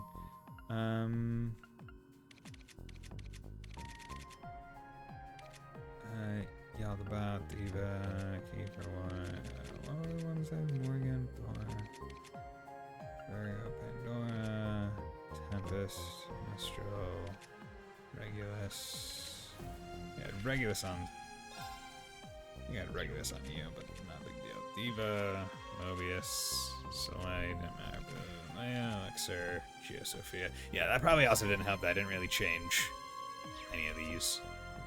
Akemi, Kazuchi, uses damage for each attack evaded. It's not bad. Caliburn, Vega, Titania. Yeah. That was a time, to say the very least. Okay. Trial door Still working presented. through. I had this for an hour and a half. God damn. Laura, Agate, Crimson Rosalia. Fuck. Okay. Light Vehicle Type. I definitely probably not gonna do all of these. How many of these do I just need to do? I think I need to only do 10. But this does give RP. But I think all of the ones give RP as well. All the Review EX missions. support Confirming RP. rank points Oh, accumulated. there we go. Okay. Well, I don't care about RP SSS anymore, I guess. Liberation rank acquired. Okay, so we got Krypton. Transferring highest rank reward. Let's see what that means. Krypton. What is Krypton? Defense plus 3,000, ADF plus 2,000, evasion plus 25. That's good. That's good. That's really good. Well, I don't even want to say really good. It's good. But at the same time, like, you're giving so much evasion, why would you not just build a evasion build? And if you're building an evasion build, well, why are you even getting hit? Is, I guess, the thing. Because it gives 25, so I mean, I guess it's probably better than the Kagamaru jacket. If doing that. But at the same time, it's like, well, why? I mean, I'll have it, like big defense, but I feel like honestly that's kind of a letdown. That's a letdown. Like the Perseus shoes, the other one, like those, the Heavenly Perseteer, right? That has pretty good, like speed as a shoe is really good, especially with that amount and that move and that defense. But like the fact that the top one only gives that as like a reward kind of is disappointing. Not gonna lie. Okay. So yeah, let's go. Yeah, let's go get Melville Arc. Yeah, because and then I'll get that one. Okay. So now let's go to the unsealing pedestal. Yeah, because I'm gonna do the daydream and I can go back to the trials later, but I want to make sure I do things. Okay, good. Rendering browsing interface. Okay. Through memories aglow. Hey, Neko Dave, how's it going, my man? 3 months after the Battle of Jormungandr's End, Major Revel had sent me a confidential letter. I had no reason to decline the request within, and so I paid a visit to Valflame Palace. Could you give us some privacy? Certainly, Your Majesty. So this is it. This is my dad's study. Don't say your dad, say your father. Your dad is Baron Schwarzer. Come on. Feels a little surreal to be in here. I understand why you would feel that way. I'd come to sort out his belongings after the war's end. But to my surprise, there was nothing left to sort. He never was one for displaying sentimental goods and the like, but I can only assume he disposed of what little he had beforehand. I could see that for him, yes. But if there's nothing here, what is it you said you wanted to give me in the letter? Ah, it'd be something I found in the ashes of his fireplace. This is... How convenient that there was a large slip of paper not burned up. Yo, that's a nice picture. Judging by its state, I should think it came from his diary. Nothing else remains of the diary itself, unfortunately, but I thought you should still have this. Please, take it. Thank you, Your Majesty. This is more than enough for me. Knowing you treasured this photograph till his last days means more than words can say. I'm grateful you thought of me when you found it. They saved the best episodes for last. I mean, hey, I saved the last one for last. But yeah, they're holding it out. They're like, hey, Reen story. And all is well. He was a lucky man to have you as his son. It was regrettably difficult for me to mourn him in public with his role in this war. But I heard you were able to carve his name into the grave he'd made for your mother at your old home?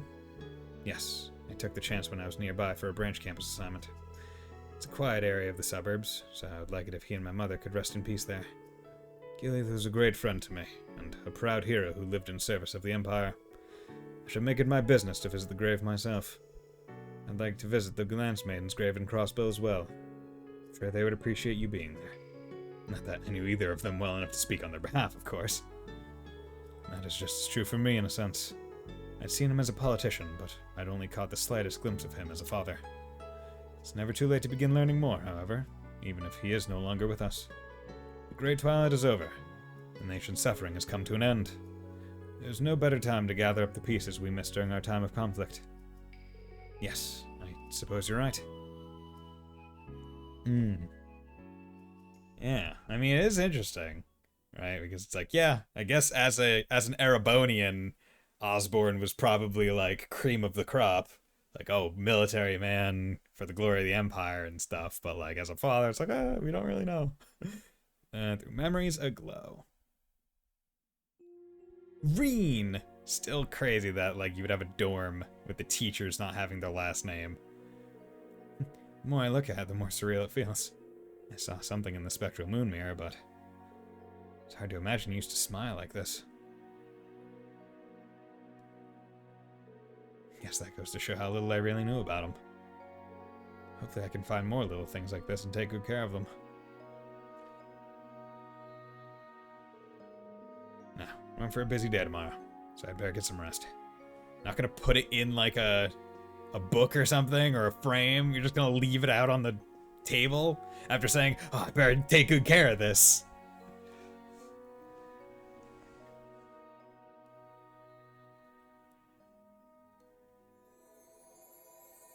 Magic picture. It's a magic picture. I have accepted the Ebon Knight, but it is not by its will that I have chosen to bring destruction to the Empire. This is the only way to rid the land of the curse that has plagued it for so long. To end this world my loved ones call home will require renouncing my very humanity. Yet it is a price I am willing to pay. From this day forward, I will see myself as a being of blood with a soul of iron, guiding all to a future of conflict. I write these words in my diary to show that I have chosen my path, that my will is still my own. I knew I would need pawns to achieve the future I so desired. Not long after having this realization did I happen upon a boy with the gift of precognition. His name is Lecter Arundel. What a funny twist of fate that he should be that man's son. The boy had accepted the hand fate had dealt him, both his father's crimes and that it would lead him to be silenced. I've given him a new home as one of my pawns, giving him a purpose in the form of revenge. Did I do this out of compassion? An emotion I thought I'd abandoned? Or as seeing him reminded me of the son I've turned my back on? His father's crimes came to be the whispers of the Ebon Knight. There was no reason for the child left behind to carry the weight of such an indelible sin. I know not whether his foresight has allowed him to see the ruin I am to bring about, but regardless, he has accepted my offer with great interest. Okay, so this is his thoughts on him adopting all the Ironbloods, basically. Because we've seen all of their thoughts on them becoming the Ironbloods and them on Osborne, but not him on them. My next meeting has come soon after my promotion to Chancellor of the Imperial Government. While on a state business meeting with the four great houses, I happened upon a fascinating young man. His name is Rufus Alborea, and he appears intelligent as he is hollow on the inside. He thinks of me as his true father, and he believes that besting me will give meaning to his existence. It feels almost cruel to find myself being called someone's father again. But meeting someone who seeks to do more than I ever could has been a fine boon indeed. May he show me humanity's potential. May he prove we are not powerless in the face of the curse, nor are we simple pieces on a game board. I know calling him an Ironblood, a son of mine, will not be enough to satisfy him. Perhaps once he finds the answers he seeks, he will be fit to lead in the times to come. Okay. Okay, and now we should get Claire. Yep. 2 years have passed since my appointment to Chancellor. Rufus and Lecter have served me well, and word of the Ironbloods has begun to spread. What has dampened this just so is the passing of an old friend from Thor's. The circumstances surrounding his death are highly suspicious. Enough for me to suspect that the Ebon Knight was to blame. It was when I went to handle the matter personally that I happened to meet his daughter, Claire Revelt. In a clear manifestation of the Ebon Knight's dreaded hand toying with Erebonian lives, the tragedy had awakened a peculiar gift in her, a kind of enhanced cognition. I chose to leave the matter of her father's death in her hands, and though it pained her greatly to do so, she has demonstrated the resolve to stand against destiny. Thinking this meeting to also be fate, I have invited her to join the Ironbloods as well. What she will discover on this road to ruin, I do not know. But on behalf of my friend, I intend to bear witness as she finds it. So, like, a sense of responsibility is kind of what drives him through a lot of it. Like, he feels responsible for Ebon Knight doing things, and therefore he, in his own way, even though he's building his own personal power, he's like, I'm trying to give at least them a sense of placement. And maybe be able to move towards the future. I visited Jirai, and, after negotiating with its mayor, it was agreed that it would be taken as a province of Erebonia's. And around that time, Hu would show as if she had been waiting for this moment all along. But my dear friend, I'd heard she was calling herself the Steel Maiden after accepting a position in the society. When talking to her, she was the same as I'd remembered. She still thought to express concern for my well-being. With Jirai now under Imperial rule, the seeds of the curse have begun to blossom. The stage will soon be set for the rivalries. When I told her this, she left without saying much more. She deserves so much for what she has endured. I wish I could let her know, but perhaps she, too, would prefer to appear strong. Yeah. She'd been living for so long for the sake of the rivalries and doing it. A fourth member has joined the Ironbloods. Her name is Milliam Orion, a new model homunculus with the nearly last in her line serial number, OZ-73. As pure and innocent a being I have ever seen, she was quick to gain a sense of self, developing in the blink of an eye. Eat that pie. Milliam has been able to give the other Ironbloods what I cannot. The more time they spend with her, the more I see Claire and Lecter's expressions soften. I can only hope that through her, They have regained a small portion of what the Ebon Knight took away. What a sinful manner of forging a sword. What a fitting manner with the end it is destined to bring. I have long accepted that I will bear any sin for my goal, knowing full well my fate will be to accompany a Schmelga to Gehenna's depths.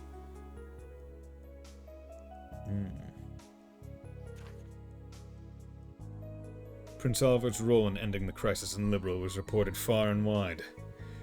When he soon after returned to the Empire like a hero aboard the Kingdom's Arcee, it was almost impossible to escape the story. Yeah, okay, so this picture from a different angle, from his angle, from the door in Sky the Third. I visited Liberl to offer my own greeting before his departure. But by doing so, he reminded me once more that he is a man of endless surprises. It was as if the lion slumbering within the Empire had awakened and taken his form. As I execute my plan to fill the world with conflict, he seeks to find a third way. His efforts are nothing but hindrance in bringing about the Great Twilight, but I cannot help but feel excited by his declaration. If he's going to challenge me, then he had best put up a worthy fight. The conflict he seeks to stop will be great enough to engulf even Crossbell. I look forward to seeing how he intends to counter it.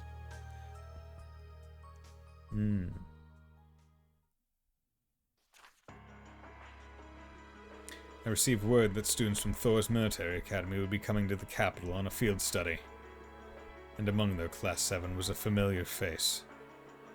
I had been given updates on his growth from Teo and Claire, but it was the first time I had seen him as a young man.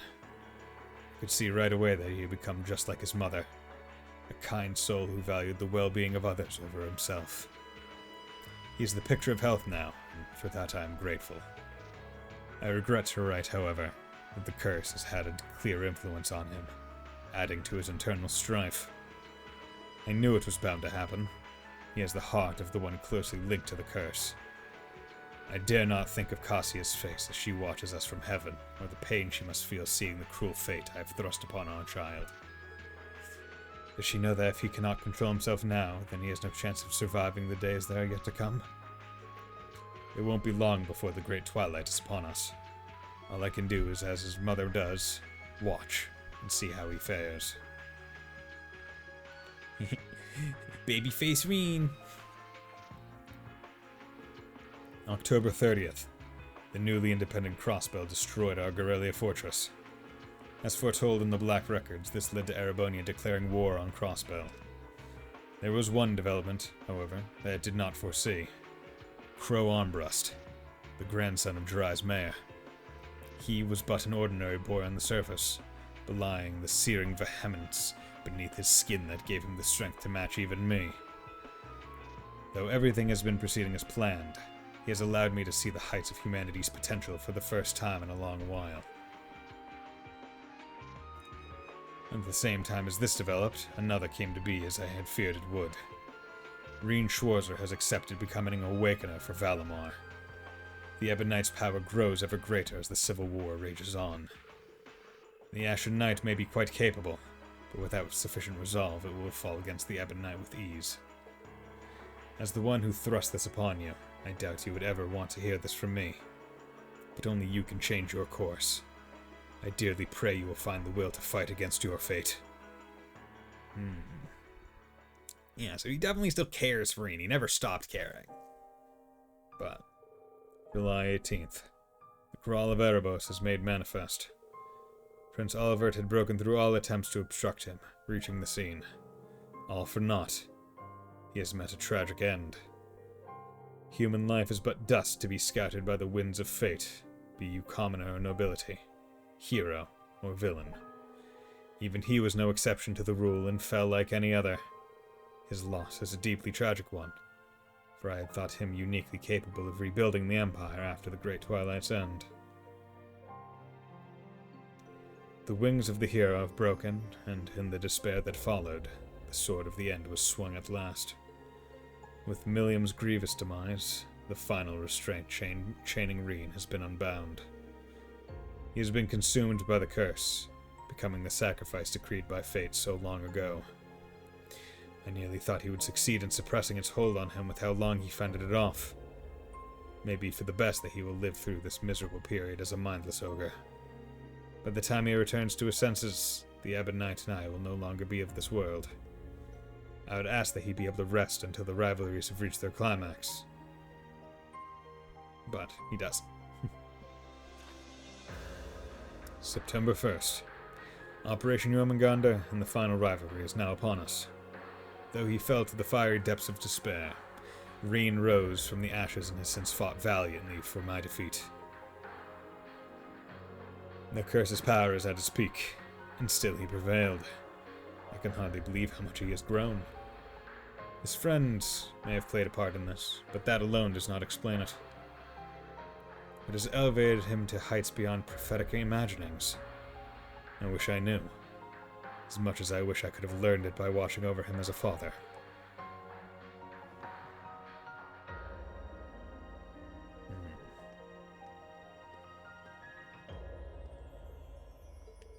This isn't like me at all. I shouldn't be losing myself at such a critical point. Should he somehow defeat me, my son will be forced to bear the full weight of the curse's power. Yet if he has the strength to oppose me, then I will take it as my first and final paternal duty to see him wrest it from my grasp. To hope for miracles in this world is a fool's errand. Still, Goddess, are you so merciful as to lend your ears to one such as me?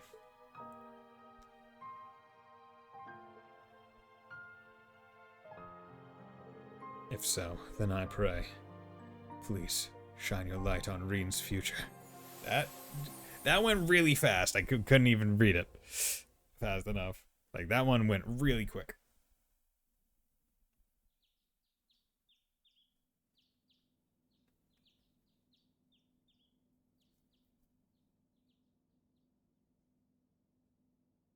Huh?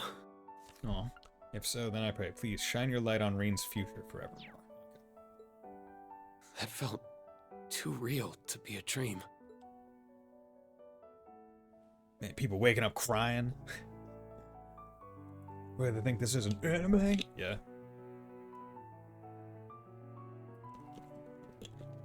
I could be wrong, but I think I'll trust my gut on this one. He was always prioritizing the happiness of others, while shouldering burdens one should never have to bear alone. Hell like Reen. Like father, like son, huh? Yeah. And apparently like mother as well. I wish I could have done more for him.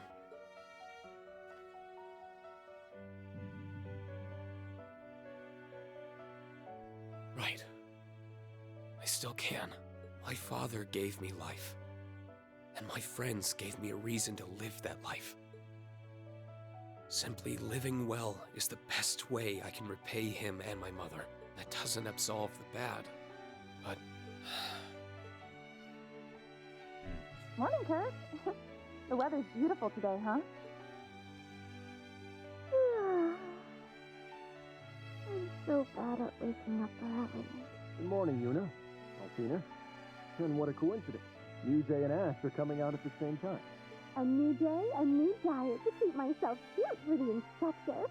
I binged on way too much sugar last night. I like how you can, like, it is muffled, like, behind a wall. Thought I could sneak out before you guys. No skipping out for you, Grumpy Gus. Now let's get to running. Time to start the day. You're going for a morning run. Okay, interesting.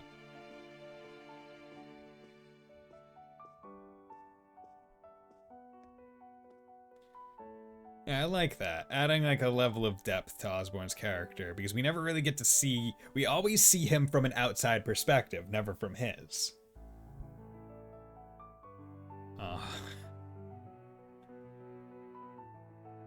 Daydream. Through memories aglow.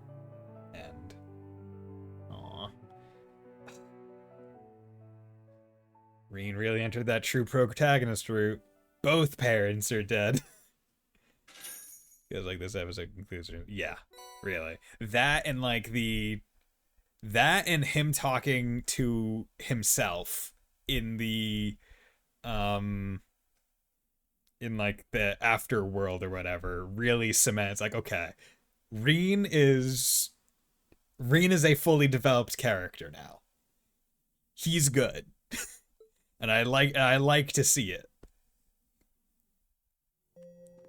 Reen 1, Oswald 1, Daydream 6 fulfilled. Slough Reminiscence, Melville Arc. Then 12 Divine Courts. Cool. Good.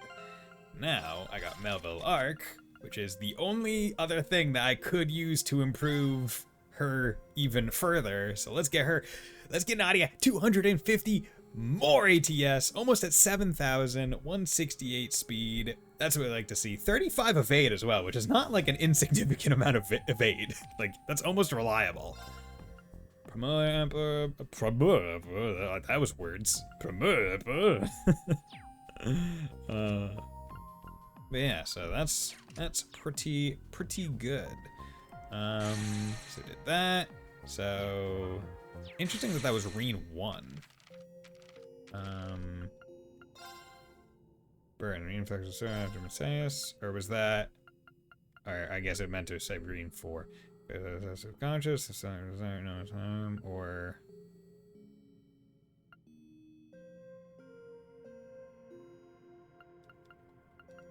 weird.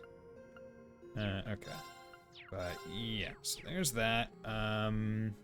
Let's go try and do. How many trials? So complete 14. So I need to do 3, but I mean I don't need any RP.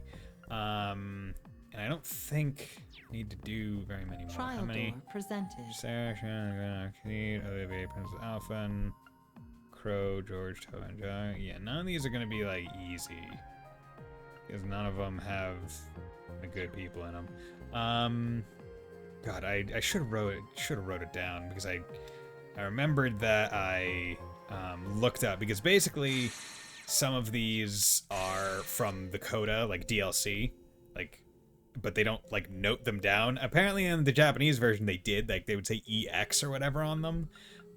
So I think the only one of these that isn't EX is Profiles 4. I think anything 4 and higher is anything 4 and higher is Coda, or anything 5 and higher is Coda. Coda content. So yeah, let's. God, how many of these are there? Because like, if they're.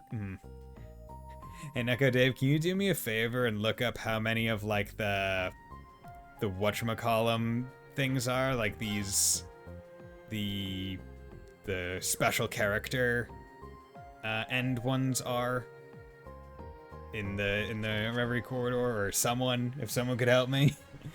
Because if there aren't too many of them, I'll try and get through all of them. But if there are more, then I'm not going to.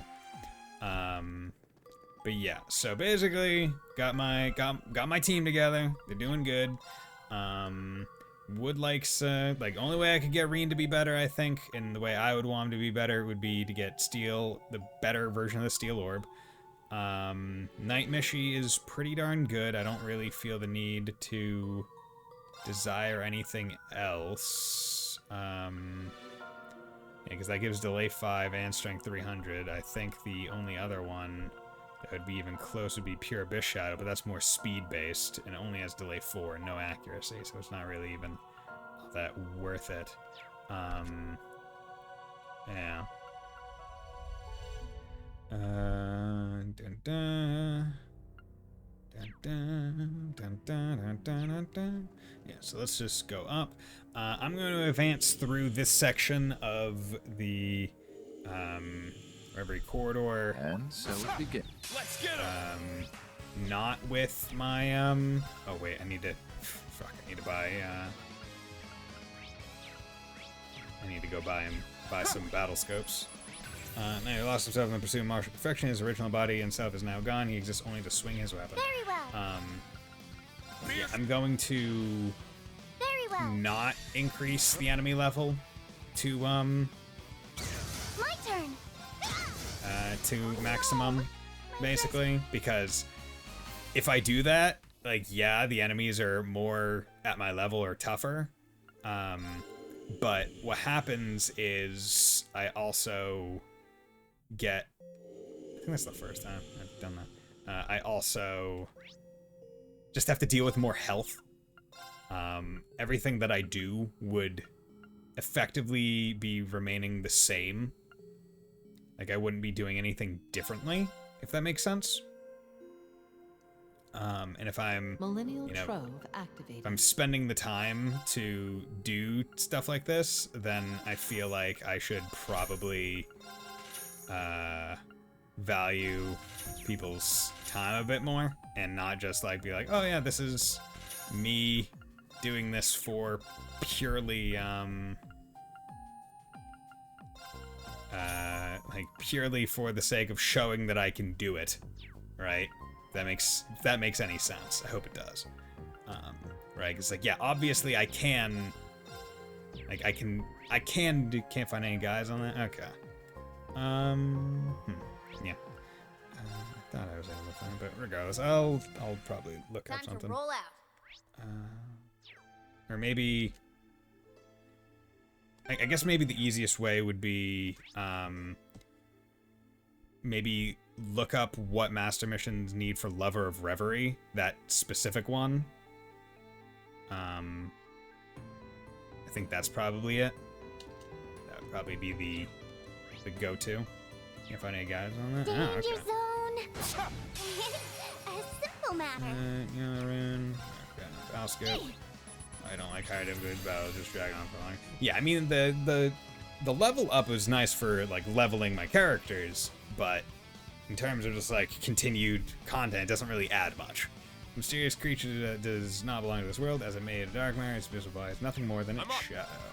Like, it would be one thing if it, Gotcha. if, like, all of the, Very well. How shall we play? all of the No, you're so amazing. enemies, like, if you put it on higher levels or higher difficulties, if the enemies got new moves, but they don't. It's just what it was. Who got rid of it? I am going to Guess luck is on open our chests side. because I do know that there are, Pull it together or we'll be in serious danger. Now's our chance. I do know that there are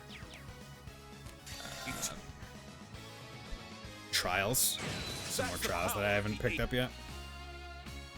Whether I do them or not, I don't know. Okay, yeah, let's fight you. I'll trust Ion you type twice as Alpha hard. 2.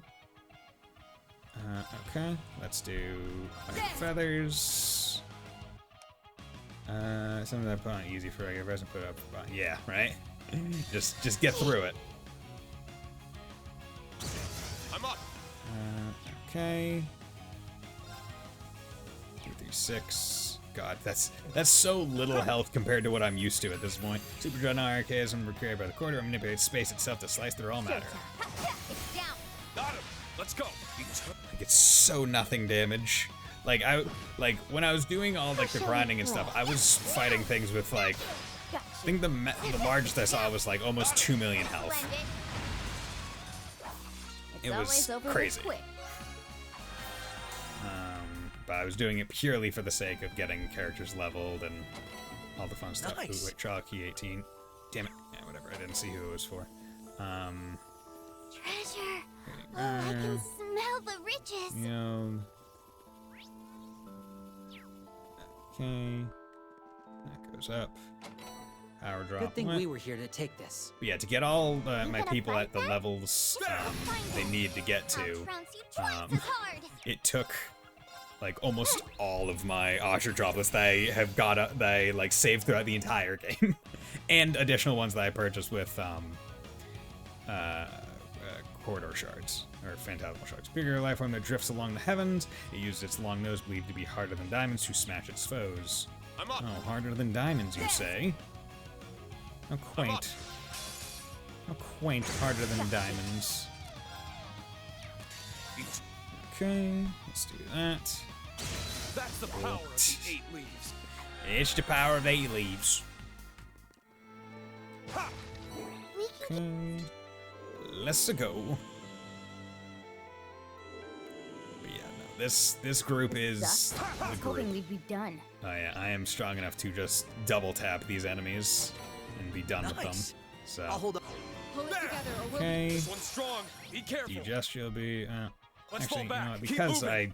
I'm just doing this for the scan. So if I'm not getting anything out of it, I'd advise against lingering here for longer than is necessary.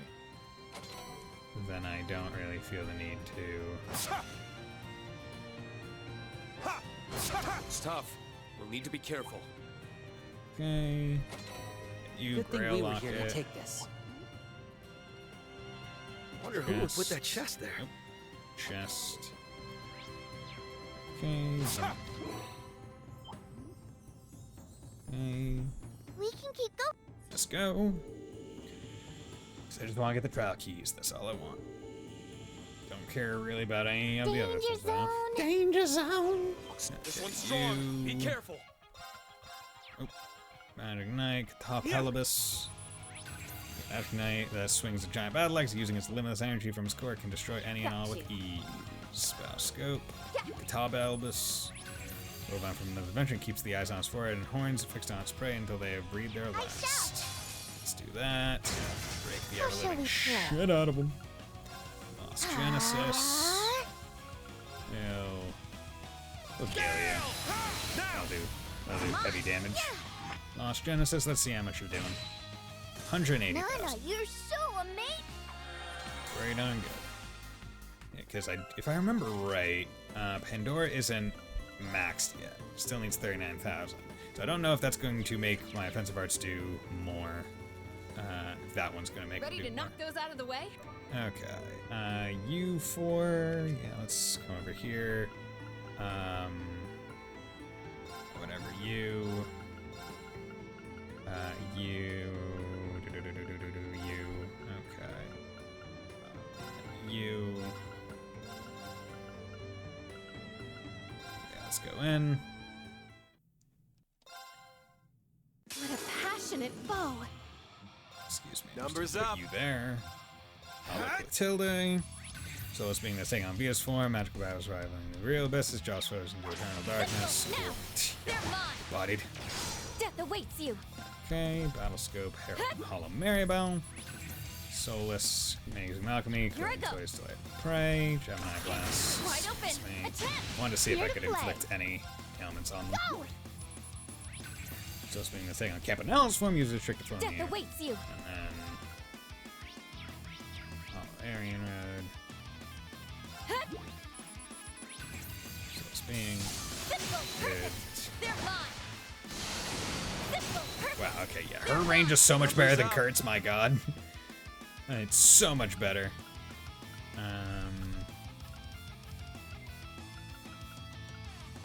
Alright, let's do that. Numbers up. Bam, hit you really hard. Of course. Cool. So that also gives strength L, so. It's my turn. Time. Charge. Here to play. Shot in the back. Good work, everyone. What was it with Aryan Road getting taken out by back shots? Seems pretty indicative of real life. Yeah. There we go. Cool.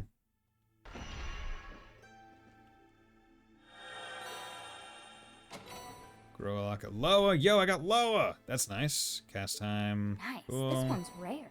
Nice. I was waiting for if I would ever pick that because I didn't want to make it. Can't afford to rush in a place like this. Very expensive, but also it didn't really matter. This Never is really quite the planned stroke to of make luck. it anyway. Because everything I have is either better or Awesome. I don't really have a person to put it on easily without messing move up on their now. existent build. There. Tiny Plasmite, Night, get there. All right. He Nice vanished work. all four of them. See, that doesn't count as him killing them though, so I think, yeah, he doesn't get his, That enemy looks like serious trouble. doesn't get his stuff back. Kinda sucks. Okay. Holy Breath you What a are. bonus. Tyrell Bomb. Evergreen. I don't like these kinds of surprises. I'm sorry, Lapis. I'll be sure not to engage. Because, hey, why would I need to? Those rooms, godsend for when you're trying to, like, level stuff. Because when they're all boosted to max level, and then you get into chain battles, that's how you're guaranteeing 99,999 XP. Other than that, it's actually kind of difficult. Okay, so I got 3 things left in the strat, so I'm willing to bet that those are probably going to be, like, boss stuff. I still need Nice. to This one's rare. get my chests. I'll be taking that then. Okay, so I need to get wherever it is. Get out of here. There we go. Path's just up ahead. There we go. I see a chest. Give me the things that I desire, not the things that you want me to have. That one looks tough. Now's our chance. Got you. How shall we play? Yeah, so Galleon Fort with area +5 is pretty darn big. It's effectively hit everything. No, It's a really good. So amazing. It's nice because it only gives, I think, delay 1 instead of delay 2, like Albion Wolf. We should get that chest While while also we're doing a good amount of damage and effectively hitting everything. So. Now's our chance. Down! Now! Showtime. And It's me! nice casts. Smashed 'em and thrashed 'em. Achieve 1,500 victories in battle. Out for bloodiest. That's what we like to see. We like to see big fights. Let's get him! Okay, just making sure that I have all of them. Okay. Fierce! Eat. That's the power of the 8.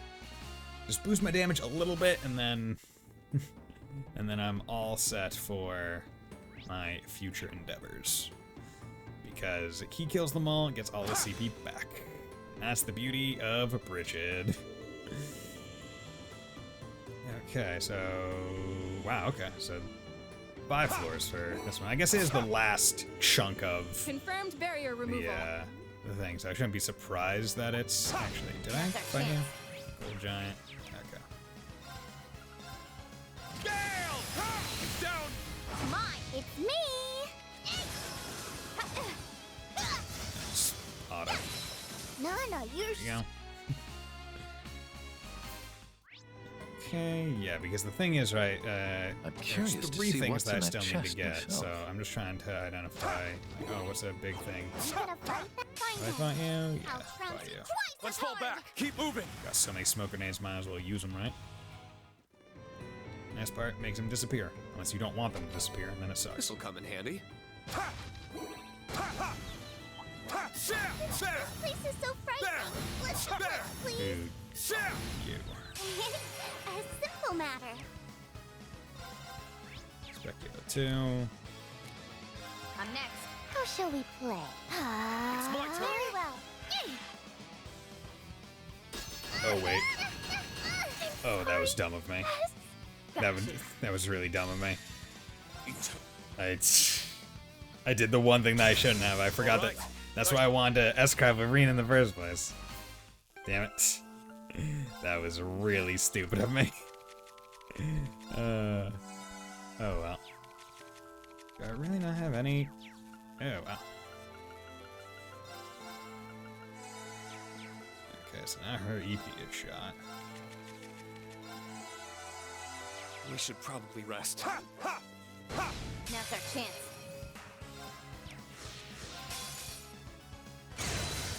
Excellent. Give her some CP back.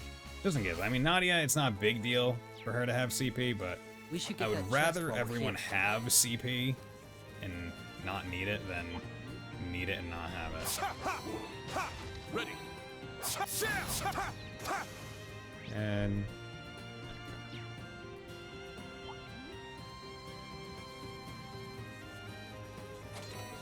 Nice. This one's you rare. there. Already got you. Chests. Awesome. So buckle. This is quite the stroke of luck. Come on, give me that last trial. Give it to me. I know what it is too. We're good to keep moving. It's not even a surprise. 'Cause I looked it up just to make sure. It's pretty cool. This is the end? Yeah, this is it. Oh. We found what we were looking for. Yo, that's a lot of grass. It's a field of blue paloma grass. How do I see it from the bottom of the staircase? I don't know. Knew it. Final destination coordinates confirmed. Spiritual hacking process complete. Limitations on the 0th stratum have been successfully altered. All visitors can now be summoned to your current location. We really did it! And the stage is finally set. The rest is down to us. Yes, now all that's left is to make her see eye to eye with us. Let's go see her as soon as we're ready. Okay. This is it. 0 stratum depths. Let's go to the tree first. Because this is also why I don't really care that I lost my CP, because it's like, hey, whatever. I'm just gonna get it all back here. 0 stratum depths. The depths. Oh wow, it puts you at the top of the stairs too. They know. No, I refuse. I need to walk up these stairs. I'm next. Very well. That's Lapis. Feel like I should have Lloyd in the main party. Well, in the fighting party, but whatever. Proceeding beyond this point will cause the story to advance. All characters will be called to take part in a 3-team battle, and to ensure victory, prepare all party members for as much as possible and purchase all desired upgrades to Phantasmal Shroud. Okay, wait. 3 party. Okay, that is... Well, let's go through the people that I'm most likely to be... Okay, so you're gonna be in party, you're gonna be in... Okay, you'll be in one, you can be in one, you can be in one. Basically, I just need to make sure I have enough people equipped for 3 parties. You can be in one. You don't have equipment though. Actually, okay. Level. Where's Tio?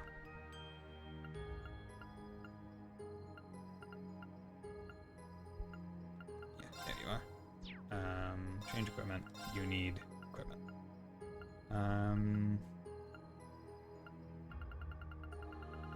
Where? So let's give you Loa. Lock at Loa.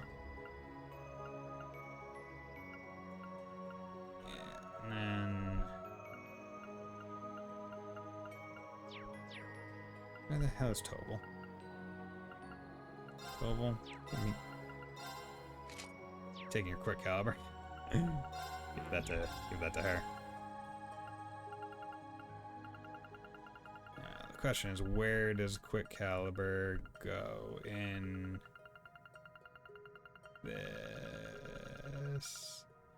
Or is quick caliber only him? Quick caliber. Quick caliber. Quick caliber. Quick caliber. Quick caliber. I'm not seeing it. Oh, God, this freaking bullshit. What the hell, man? Why would you make this? See, it doesn't even say like Toval only, it just says specially renovated Orbit part that provides support for Toval's. Yeah, stupid. That's stupid. Okay. So if I'm counting how many people I have equipped for good fight. So 1, 2, 3, 4, 5, 6, 7, 8, 9, 10, 11, 12, 13, 14, 15, 16, 17. Oh, yeah, I got plenty. Yeah, so the biggest deal will be using the droplets to...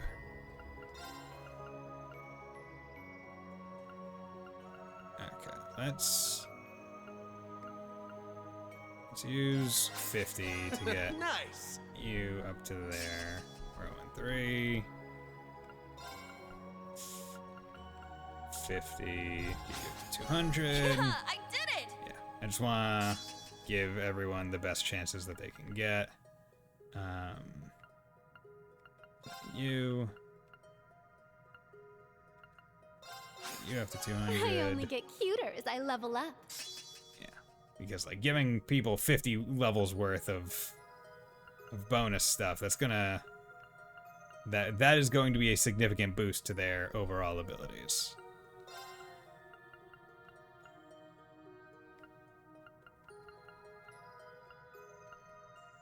Okay. Stats updated. Also, it'll just make it better for New Game Plus because they'll be stronger. Okay, so you're 209, 241, 200, 200. I could get Randy to 200. That might not be bad. Obviously, gotta come over here.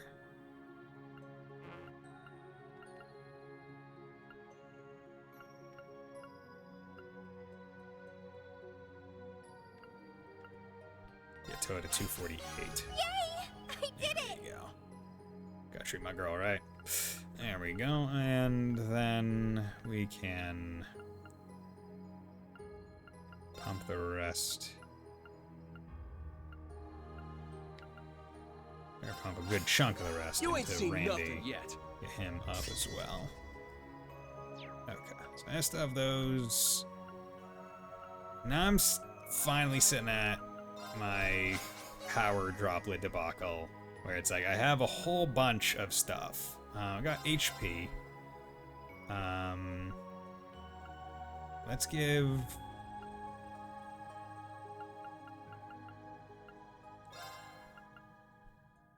I give HP to Lapis, sure, whatever. ADF. I guess Fee has to fear ADF as an evade tank, so that's fine. Defense. Guess I'll put it on Nadia. Treat her right. So strength. Okay, here's how I'm gonna do it. I'm going to split the strength droplets evenly between Lapis and Green, because I just think that's fair. Okay, so 16, 15, good. And then max HP.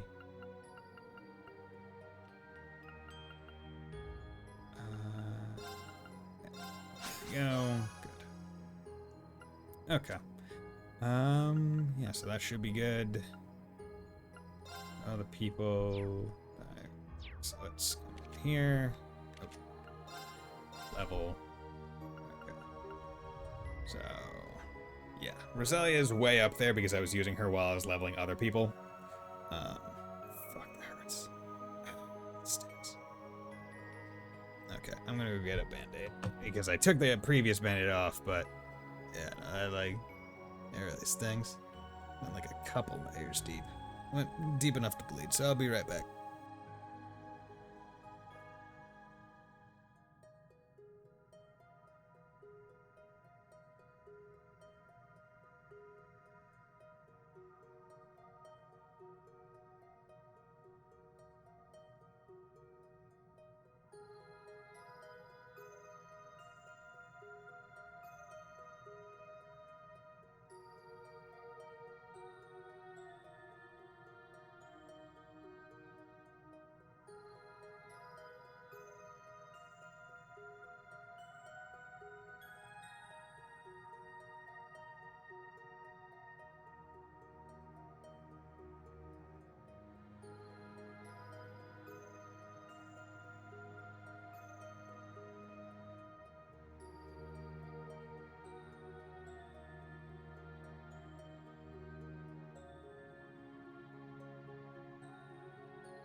Okay, and I'm back.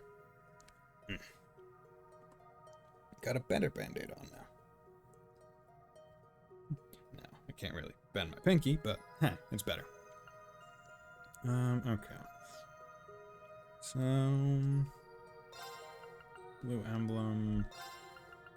You can get a still blue.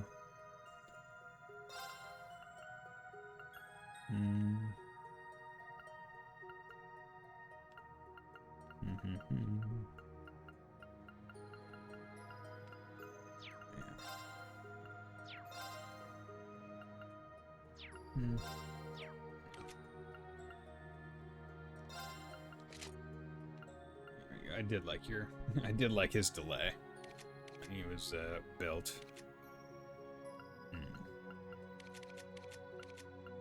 Bronze watch.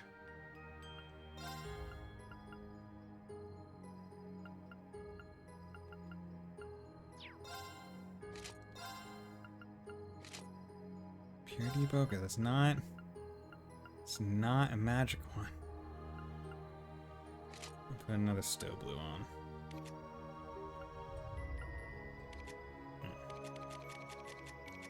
Don't know, like, I think it's just because it has the biggest number, really. It's like, hey, this is a really big number, we want you to wear it. And it's like, bitch. Just because it's a big number doesn't mean shit. But you give me a good big number. Yeah. Actually, you have Grail Locket on, so I'll give you this. Give him evade +5, 300. Yeah, cool. Okay. Wish you had better stuff, but huh. Okay. So that should be enough characters to make 3 teams worth of good people. Proceeding beyond this point will cause the story to advance. To ensure victory, all party members as much as possible and purchase all desired upgrades of phantasmal shards.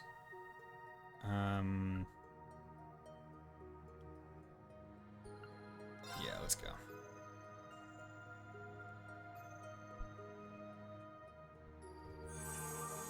Okay, how's it going, OZXX? The entire group is here. I'm amazed you came all this way. It would have been in your best interest to leave me be. And we'll have to agree to disagree. We're glad we could finally reach you. Do you want us to keep referring to you as the first OZ, or would you prefer to go by another name? I have no name. I'm not Kia, nor am I an Orion. I am nothing, have nothing. So it has always been.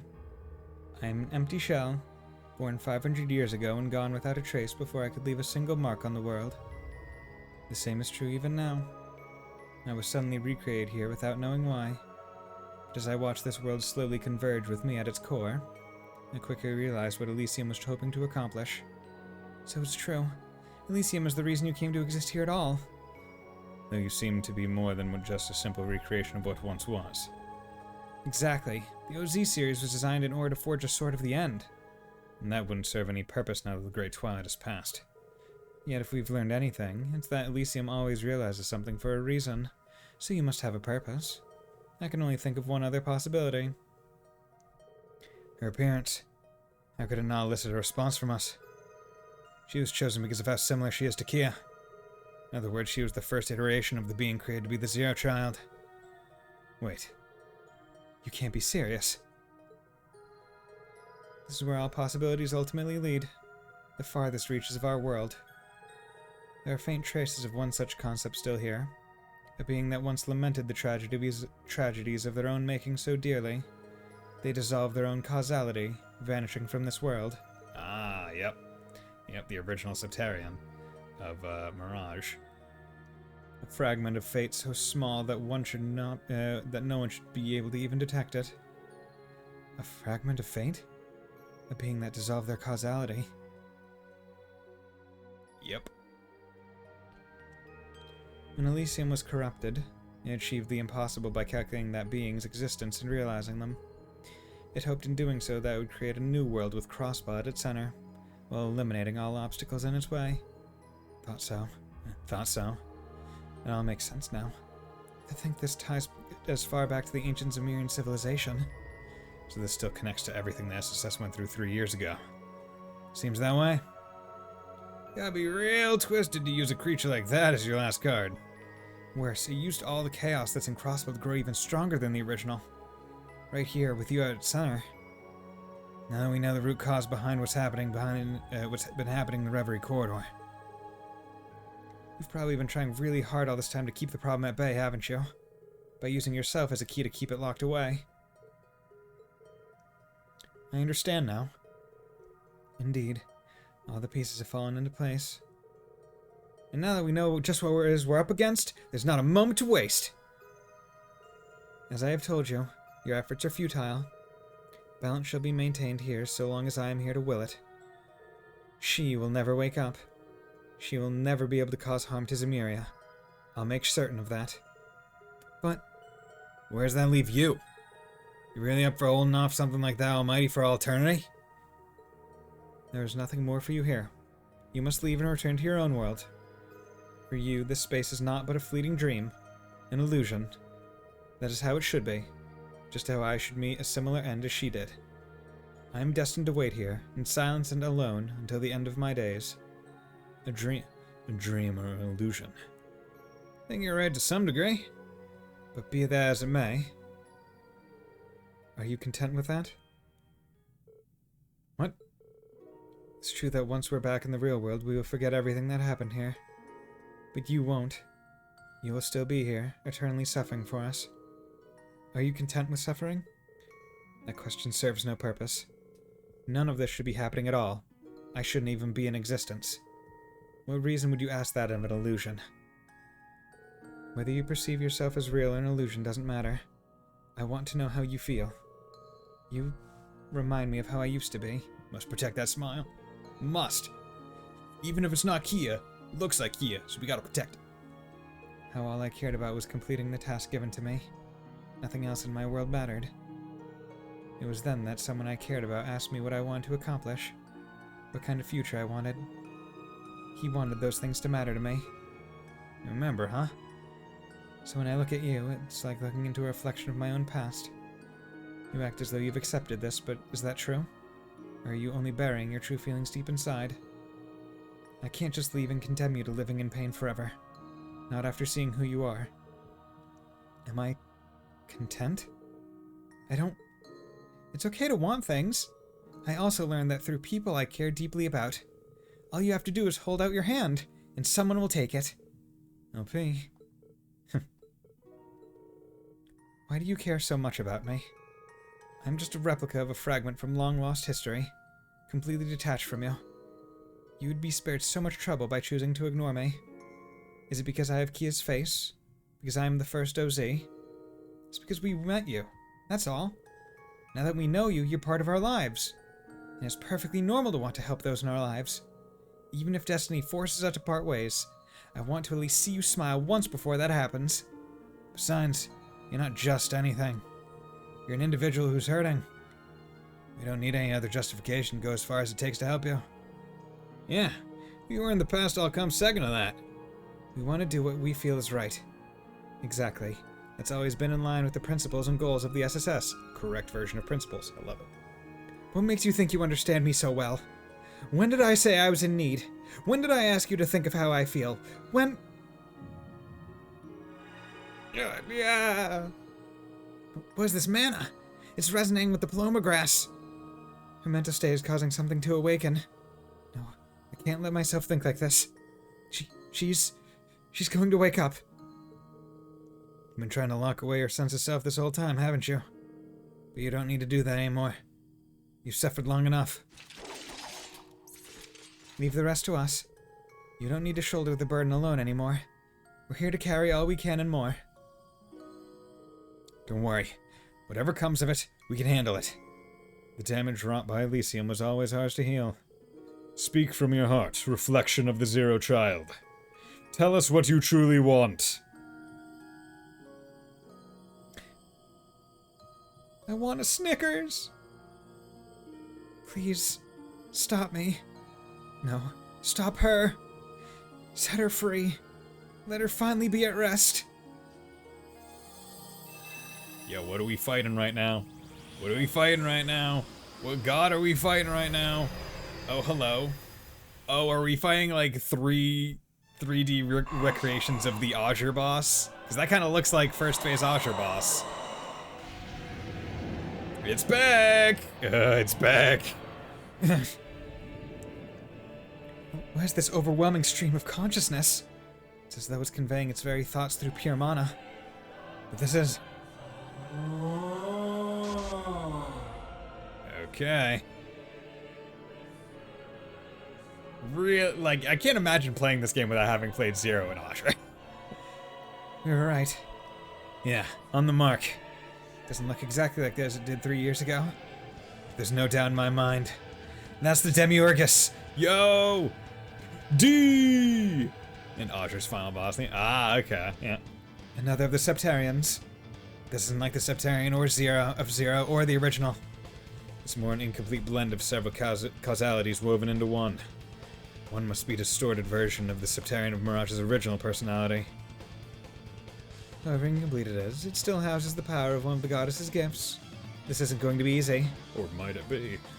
And yet we'll still come out victorious. It could easily go out of control at any moment. Watch yourselves.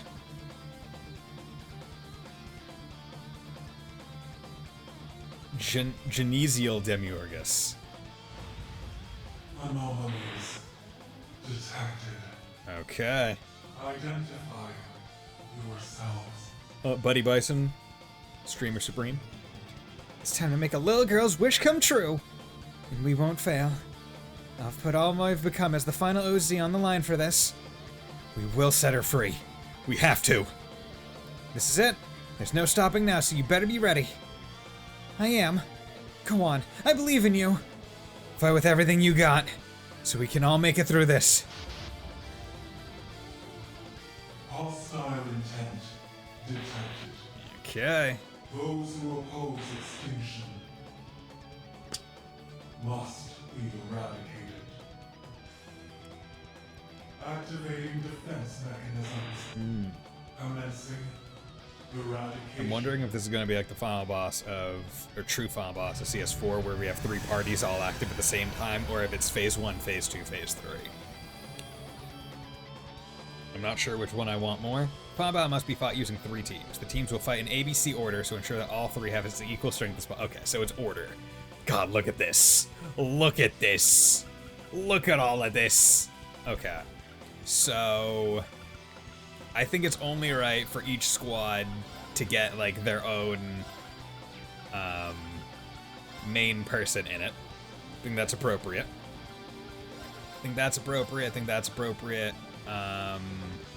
This one can use some shoring up on the strength end. Okay, so if we're looking at it, we got you, bunch of delay, dodge tank, casts, physical, you, see, yeah, okay, you, physical, actually, yeah, do that.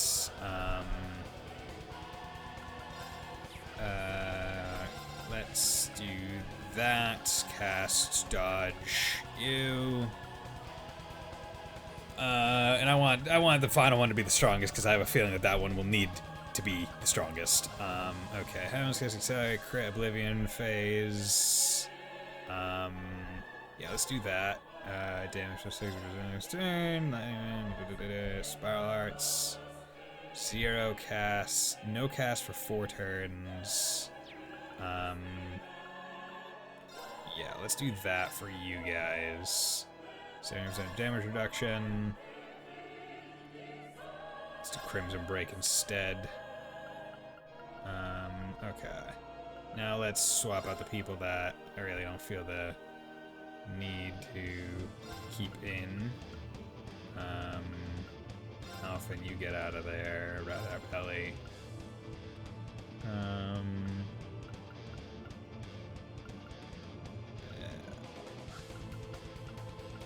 Yeah, okay.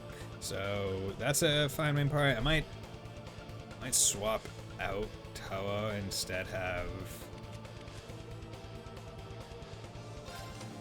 Mistral, want big, yes.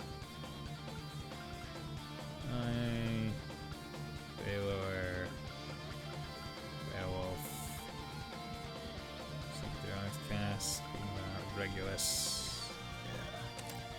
Yeah. Okay. Because I mean, cast is fine, but once again, I don't really have her built very well, but I want her thing. Emotional support. Although, she's gonna be emotional support. Should probably have her with Reen. Okay. Yeah, I think I should be able to do this. Because each of these parties definitely has like a vibe to it. Nope. Auto equip. Physical, please.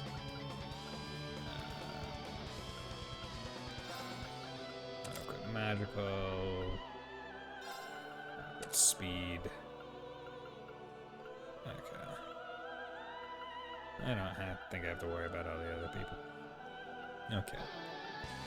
So I definitely have strats going into this. Yeah, you still have Aegis on. Good, so that'll be good. Okay, use that formation. Let's get to it. Insolent vermin. Oh, you're starting on a zero craft turn? The fires of causality reduce me to ash. Better not S-craft immediately. Disappear. Triple evil eye. Missed. Very well. Ew, okay. So let's plat shield first and foremost. Death awaits you. Okay. Let's just plop you over to here I'm real going. quick. Bioscope, screw this fight. Oh, is this fight bad? Okay, Septarian awakened by the convergence of the further strands of fate. Still in its shell, it feeds on knowledge from the sea of creation. Disappear. Triple evil eye. Good. Gotcha. That's what I like to see. Okay, so we need big damage. Big damage, big damage, big damage. No whammies, no whammies. Okay, he already starts with strength up L. So let's give him break damage instead. I'm going. And new Berserker Mark II. About time I got this started. It's over. Big bosses are really funny because they just take up the entire screen. Okay, 147, good. Of course. Okay, so that's that. Yeah, it's damage plus 60 for 4 turns, damage plus 30 for 8. Cast time crit. Thunderbolt, delay minus 70 for 4.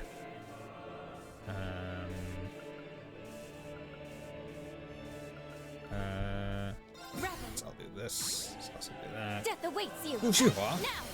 Gotcha. Death awaits. Yeah, perfect. Gotcha. Very well. Of course. Yeah, now. Gotcha.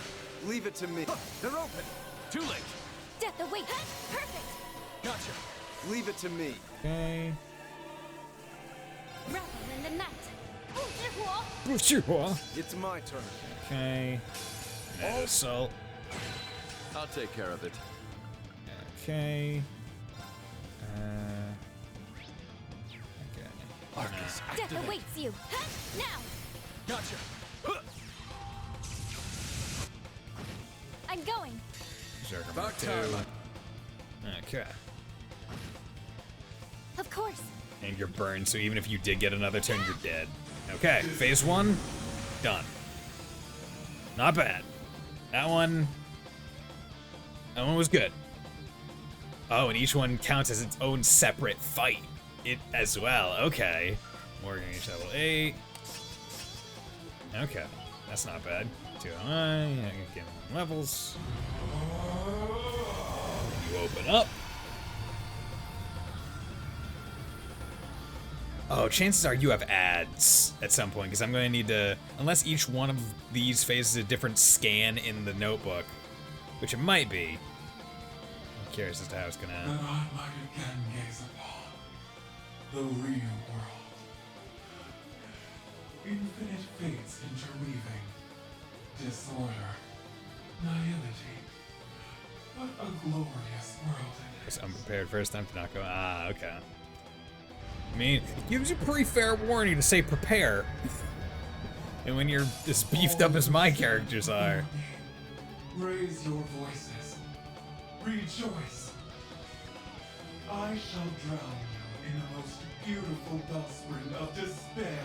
Hey, can you not drown me, please? That'd be nice. Okay, let's... Target locked. Let's go. Mark you with that. Okay, if I evade 100 for 4 turns, that'll be good. There! Let's Battlescopia. Genesial Demiurgus, a Septarian awakened by the convergence of the first of fate. Now have it shell raises its voice and displays omniscience. I'm here. Okay, so hey, here's what we're gonna do. 100% evade. Here to play. Here to play. Okay. Shit, I forget how I have her built. Do I ever build more for... I should probably just do what I do for most things. 4, 4, 2, 3, 3, 4. Plus is 4. That's 4. Okay. I'll just do this. Arcus, act. You're down! Good. There! Sure. Okay, so then this is going to do a thing. So let's do that. Sure. And do that. All for one. And one for all! One for all. It's my turn. Ooh, and a crit turn's coming up, so that'll be good.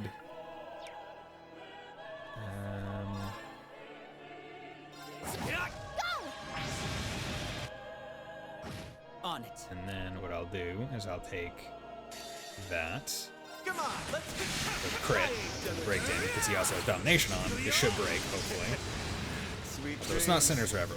There we go, okay. Ready? And then I'm fine with that, for the sole reason that he's gonna crit on his next S-Craft because the boss is marked. So I just need to increase damage.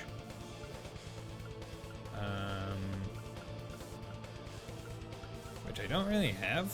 I just have decreased delay, which I guess is fine. Yeah. Let's do that. On it. Okay, 3 swords. No choice. Okay. 3 swords A specifically. Bam. Here goes. God, I really like this weapon. Like the idea of it. It's like, oh, I'm gonna cause orbital explosions on you. It's gonna hurt. 63, good. It's my turn. Okay. You're probably not gonna survive very my long. turn. So let's have some fun.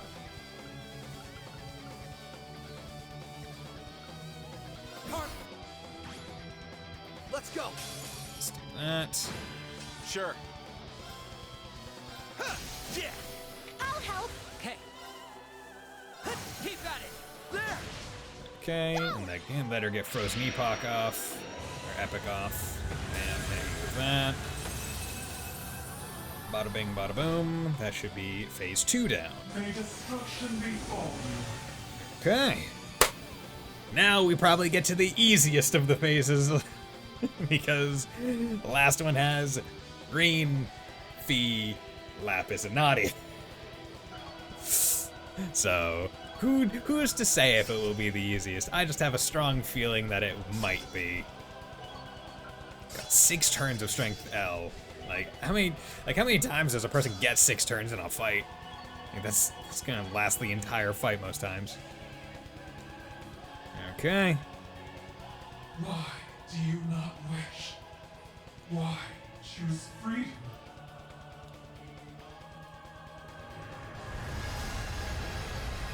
Okay. Oh, you turned golden.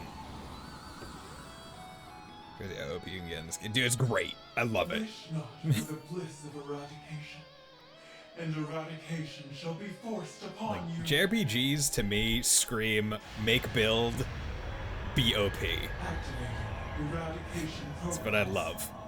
Be gone from existence. Like I got at the end of Persona 5 Royal, it was great.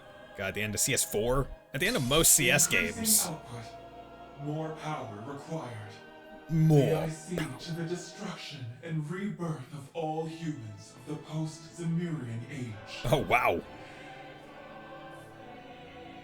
Just really gonna try and kill all of humanity? Okay, okay. I see how it is. You're not, as we say, down with what we are doing. Okay, Septarian awakened by the convergence of the furthest strands of fate, it now exerts its true power, rewriting the logic of this world. Okay, so what we're gonna do, Tricyclone 3, plop you out over here. There you go, boink. Okay, you have, merely 1.4 million health.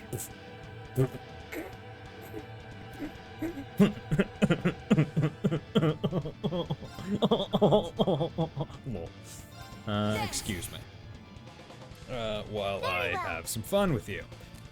Because guess what?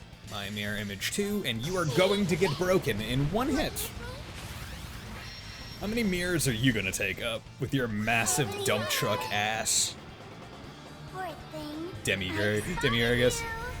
Like 5 million damage would be it. Dude, I mean, like, I don't think I've topped million damage yet. Hell, I don't even think I've gotten to 500,000. Also, I've only been fighting against, I guess, strong enemies, so like their stuff is pretty low. Well, their defense will be pretty darn high. Okay, so yes, I could do S plus, or I could do triple S. Yeah, okay. Let's see how much. Let's see how much damage we can put into that. Let's go. But I want to see how much damage I can actually put into it. So I'm gonna use one of the good mind potions on her, so she gets ATS maxed. And Magnus and Regulus MQ increase arts damage H. Oh yeah. See, I never think of doing those. Oh, there we go, 520,000. Combine them then to get 1 HP. Did you awaken me? Give me rest. Give me rest. Give me rest. No. Give me rest. Give me rest. You do not get to rest. It's my turn. How much damage? Yeah. Okay. Yeah, I'm glad that I did all that much damage then, because it's like, okay, cool. Now you're almost almost there.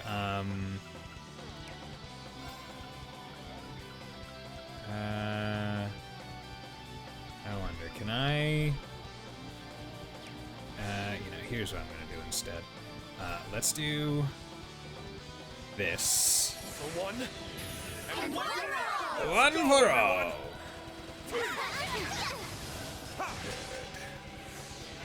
Okay. Did that.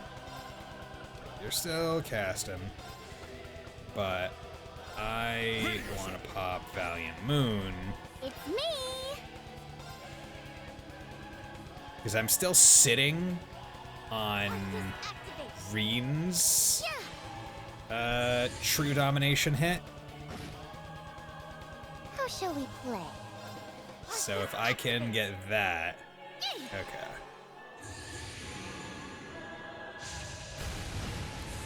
Is this gonna break? If not, I'm gonna S-craft with Fee. Okay. Do that. This will break you. Probably won't kill you. God damn, Nani does so much damage. It's so good. I could just only feed her and she would probably be able to solo this phase. Okay. 79, okay. So, and that's fine, because what I want to do is I want to use a Brave Seed to get more BP. It's my turn. So I can then do Azure Feathers again. Azure Feathers. I'm up. And then Reen's Strength Forward. 100 boosted. This thing has 195 health left. 195,000 health left. And True Breaking Dawn is a 4S plus. Eternally flowing. Let's have it go. Emptiness. Emptiness is formed. First, second, third, fourth, fifth, sixth, seventh. You only get hit once. Yeah. In the first phase, when the boss got first turn on a zero craft turn, that's the only squad that got hit. I am now free. I think. Twisted causality. Because after the first hit, I sent Risha out over to the left, and any attacks went to her and she countered, and then we just beat the crap out of it. Second one, I got first turn, I was immediately able to set up a break, and then just work with that the entire time, and then this time, it happened. Almost no one's getting XP right now. Oh god. Can't reach level 12. There we go. Maximum Nor times 4. GG, yeah, buddy. That's what I like to see. See, I'd probably be disappointed with the difficulty of this boss if this wasn't in, like, Your obvious evidence post-game. on the other side of the distant void made this so. Whose voice is that? Thank you for granting my wish. Okay. Now I may finally be at rest. Okay, so I presume that's the voice of the original Septarian of Mirage. But yeah, no, like if the entire point of the post game was not to just get OP as fuck, then I probably would be like, oh, well, that was a little bit too easy. But then I'm like, no, that is as easy as I decided to make it. Because I didn't need to beef my characters like I did, but I chose to. So yeah, we did it. Wasn't easy, but yeah. I'm not so sure we would have been so lucky had it been at its full power. I think drawing out our true feelings was what helped us win. I believe that as well. Oh. Are you free? I am. The connection between us has been completely severed. So it would seem. I'm in awe of what you have just achieved. Who are you people? Nothing special, really. We're just people fighting for what we believe in. Wasn't feeling so hot about our chances for a second, to be honest. Me too. We had to throw all we had at her. And even then, we only just scraped through. What are you talking about? Me 3. I think I'll just clock out right here if you don't mind. I do mind. What a pitiful sight. You ought to try and follow my example. Not everyone was born with a body incapable of feeling fatigue. I wish I knew what it was like. What an unconventional group you are. I'm so glad I chose to believe in you. Rather, I'm so glad you let me choose. I hope I was able to make my predecessor proud. You most certainly did. I feel nothing but happiness to have been given the chance to meet you. Oh no. Are we out of time? I'm a shadow of what was. Now that my thread to this world is unraveled, I must return to where I came. I cannot thank you enough for what you did for us. For setting both me and her free. This is so strange. I never thought leaving this place would make me feel sad. But it does. Aw, gonna miss us? We were able to touch your heart then, meaning the battle was even more worth fighting. Now the Septarian that weaves destiny itself will forever be out of all's reach. Humanity may now begin to carve its own path through the great unknown. Even if you won't remember that once you leave this place. In that sense, do you feel any regret that your efforts will be for nothing? But it wasn't for nothing. We were able to fix all the problems caused by Elysium. Yeah, we accomplished everything we set out to do. And there's no such thing as existence without purpose. All we did here, you being alive, all held meaning. Meeting you made me so happy that I can hope we can meet again one day. I would like that very much. It shows a new purpose for myself the day Elysium was deleted and my life was spared. Whatever comes, I have no regrets with my decision. My purpose is to keep following the light, however dim it may appear to be at times. That's the path we, believe in for all of us. So I don't regret a thing either. And none for me. There's no room for regrets in this journey we've already started. Will you do me a favor and keep watching over us? Your little sisters have built a bright future that we want you to see. I will. I'll be watching over you from the land of dreams as you share with me your world of endless possibilities.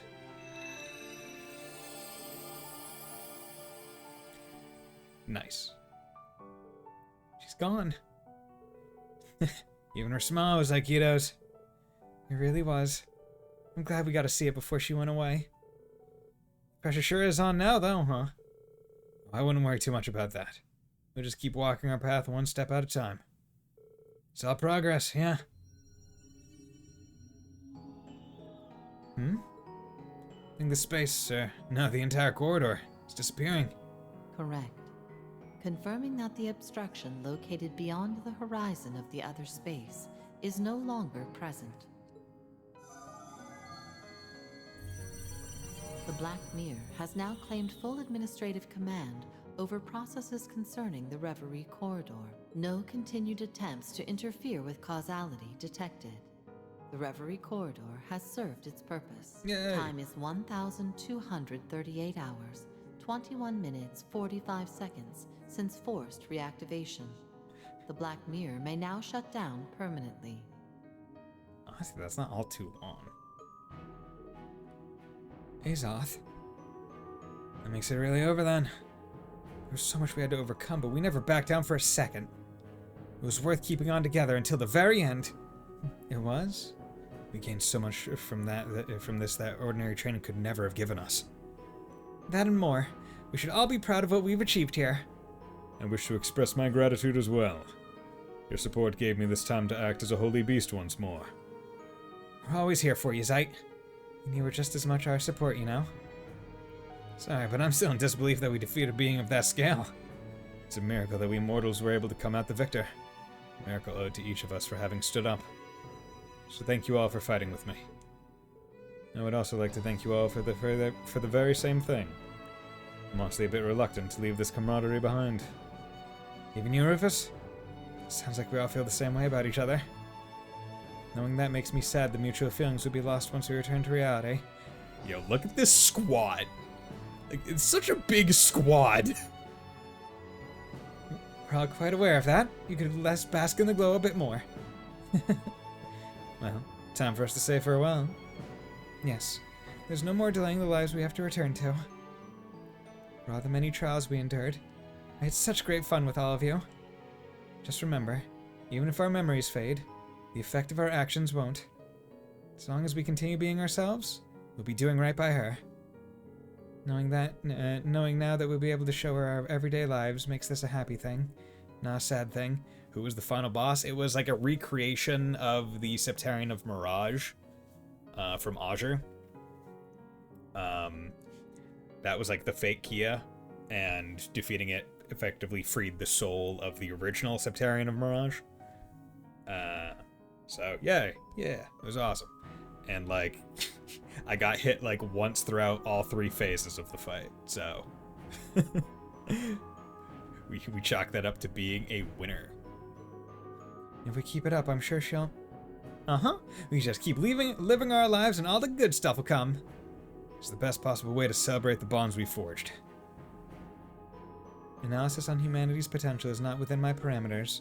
However, it is curious that forged bonds are what awarded its strength exceeding that of even calculated predictions.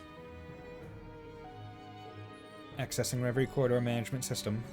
Converting database into format that can be maintained in Zemuria. Yeah, low final boss by 50. Yeah, exactly. Huh? What are you saying? First time.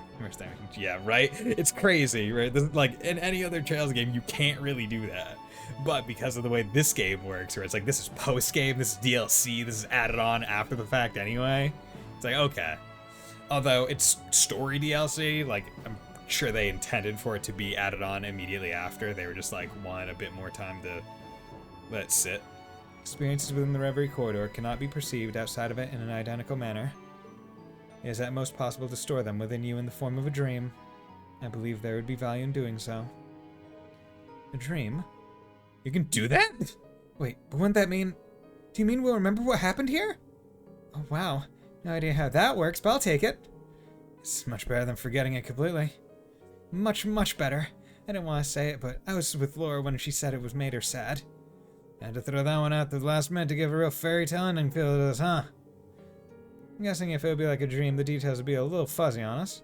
Perhaps, but it's a lovely compromise to ensure the experience stays in our hearts. Hard to top that for a parting gift. We are forever in your debt for all the guidance you have given us. Yeah, we really are. Even if I can't help but wonder why you decided to do this all of a sudden. Oh. Perhaps. She must have been active for much longer than she was designed to be. Certainly, for over 1,000 years. It astonishes me she lasted this long. Yet now we bear witness to the ancient, endless vigil of Erebonia coming to an end. Though I'm an honor, I'm at a loss for what to say. I like how being an honor means you always have something to say. May you find peace with the end of your long, long journey. Modifications to causality have been repaired where possible. The contract with the first honor has been fulfilled. Upon termination of all Reverie Corridor processes, all visitors shall awaken from their dream. With this, the long chapter between the Empire and Western Zemuria has come to a close. Yet know that as this danger passes, a greater one looms in its stead. In about 2.5 to 3 years. I expect never to reactivate, but my hope is that humanity, joined by their bonds, will make a meaningful choice when the time comes. Azoth. Yeah.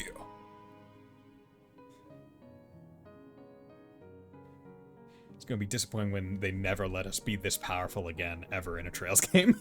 It's like, they're too OP. Too OP. Thank you for everything.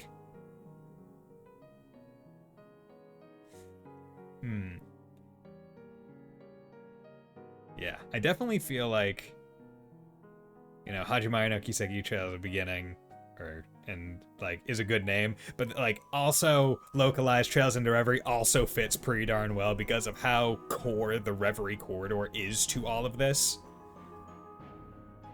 Like, I think both are pretty decent places to name it. Yo, that's good art. I like how you can see Nadia falling, reaching out towards Swin, Swin reaching up front. Thank you for playing Trails into Reverie until the very end. See you again in Septian 1208. So ends the Erebonian arc, I guess. Western Zemuria arc, done. I also like how you can see how Rufus is just carrying Lapis like a sack of potatoes. See you in Kuro, yeah. Oh, that's good art. Ugh, such a good game. Such a good game. White Sealing Stone Plus. Oh, this includes the main story of Trails into Reverie, but you can continue to explore the Reverie corridor. There's still plenty to enjoy, including the special Sealing Stone you just obtained. You'll also be able to re-challenge the Genesial Demiurgus in the Zero Stratum. In case you want to do that. Okay, so let's save there, and let's return to the garden. Zero Stratum fulfilled. So let's see what that gives us with Genesis Orb. So what is Genesis Orb? Is this a really good thing? I hope it is. Speed plus 50, evasion plus 50, magic evasion plus 50. Yeah, it's good. That's really good. Oh my god, an orb with the lost power of the Septarian Mirage. That is just, hey, do you want to do an evasion build? Here you go. A really fast one at that? Here you go. My god. Because that gets you half of the way there. With nothing. Like that gets you 50% of the way to an evasion build.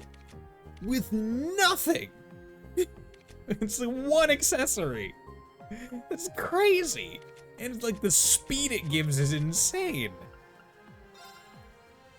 Like, honestly, I would say, like, for the most part, the DLC, like the the Coda stuff isn't all that great.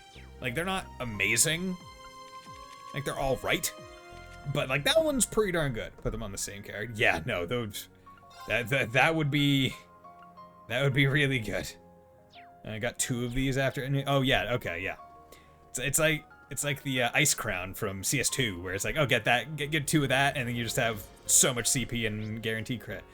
Okay, so... Actually, let's go over here. New missions. Yeah. So, do we know how many of these are? Like, how many of these special things there are? Because I kind of want to see a few more of them. Although I'm curious to know if they'll still be possible to do in the Reverie Corridor on New Game Plus. Like, just intermin, but okay. White Ceiling Stone Plus. So what is this? What is this? Ooh. The Daydream Beyond the Reverie is now available. Interesting. Beyond the Reverie, you say? Okay. Slab of Reminiscence. Okay, and it's at the far bottom. So it's like, hey, here's all the ones that pertain to this story. Alright, and then here's the one that gets you excited for Kuro. And here's the one after. Going to head to sleep. Good night, Bison. See you on Wednesday with a new game, maybe? So, on Wednesday, I'm going to be doing a nightmare run of the game to just finish out the achievements on the on this game. I want to do all the achievements on stream, so that's what I'll be doing. I'm gonna be ending stream like right after I do this Daydream. If you want to watch, not sure, but yeah, that's what I'm gonna be doing on Wednesday, and then after that will be new games. These are but minute fragments of memories drifting in an endless ocean. Memories of what will be in the near future. Okay. Interesting. Could they be shadows of the tangled threads woven by Elysium? Or perhaps faded illusions that slip through the cracks of time and space? Kuro preview? There are none who know the answer. Maybe. I don't know. I haven't... It says Beyond the Reverie, so that would make me think that's... Oh. Another Hot Springs Paradise? What? January year 1208 of the Septian calendar. Between 2 great mountains at the tip of a Calvardian basin sits Longlie. The town is known for 2 things, being the eastern entrance to the Republic and its exceptional hot springs. Through these enticing factors, does it continue to welcome tourists hailing from both home and abroad. Yet today it served guests quite unlike its many unseasoned visitors. These had come from another renowned hot springs paradise situated in the northern reaches of Arabonia. Oh, okay, it's a family vacation. That's nice. It's even like black and white. That's cool. The depths of flavor in the food here is just exquisite. Agreed, the Phoenix Wings food is certainly nothing to sneeze at, but I have doubts the chef could replicate dishes this unique in taste. The Bison Inn's reputation continues to precede itself. Baron Teo and Lady Lucia Schwarzer were sampling the inn's culinary delights, spirits high and stomachs filling fast. Their daughter Elise sat next to them, her spirit a bit lower by comparison, as her brows furrowed with concern. I'm sure its luxuries come with just an equally luxurious price tag. There's 4 of us, so even 2 nights must have cost a small fortune. Upon realizing what she said, she shook her head. I didn't mean to dampen the mood. I know we have the money, but all my budgeting as student council president has made a terrible habit of me seeing the numbers and everything. Her older brother, Reen, couldn't help but let out a chuckle. And the budget buster in you will like how much we saved, because we're not here as paying customers. We were invited by the owners personally. They said they wanted to get to know us since we run similar establishments, so here we are.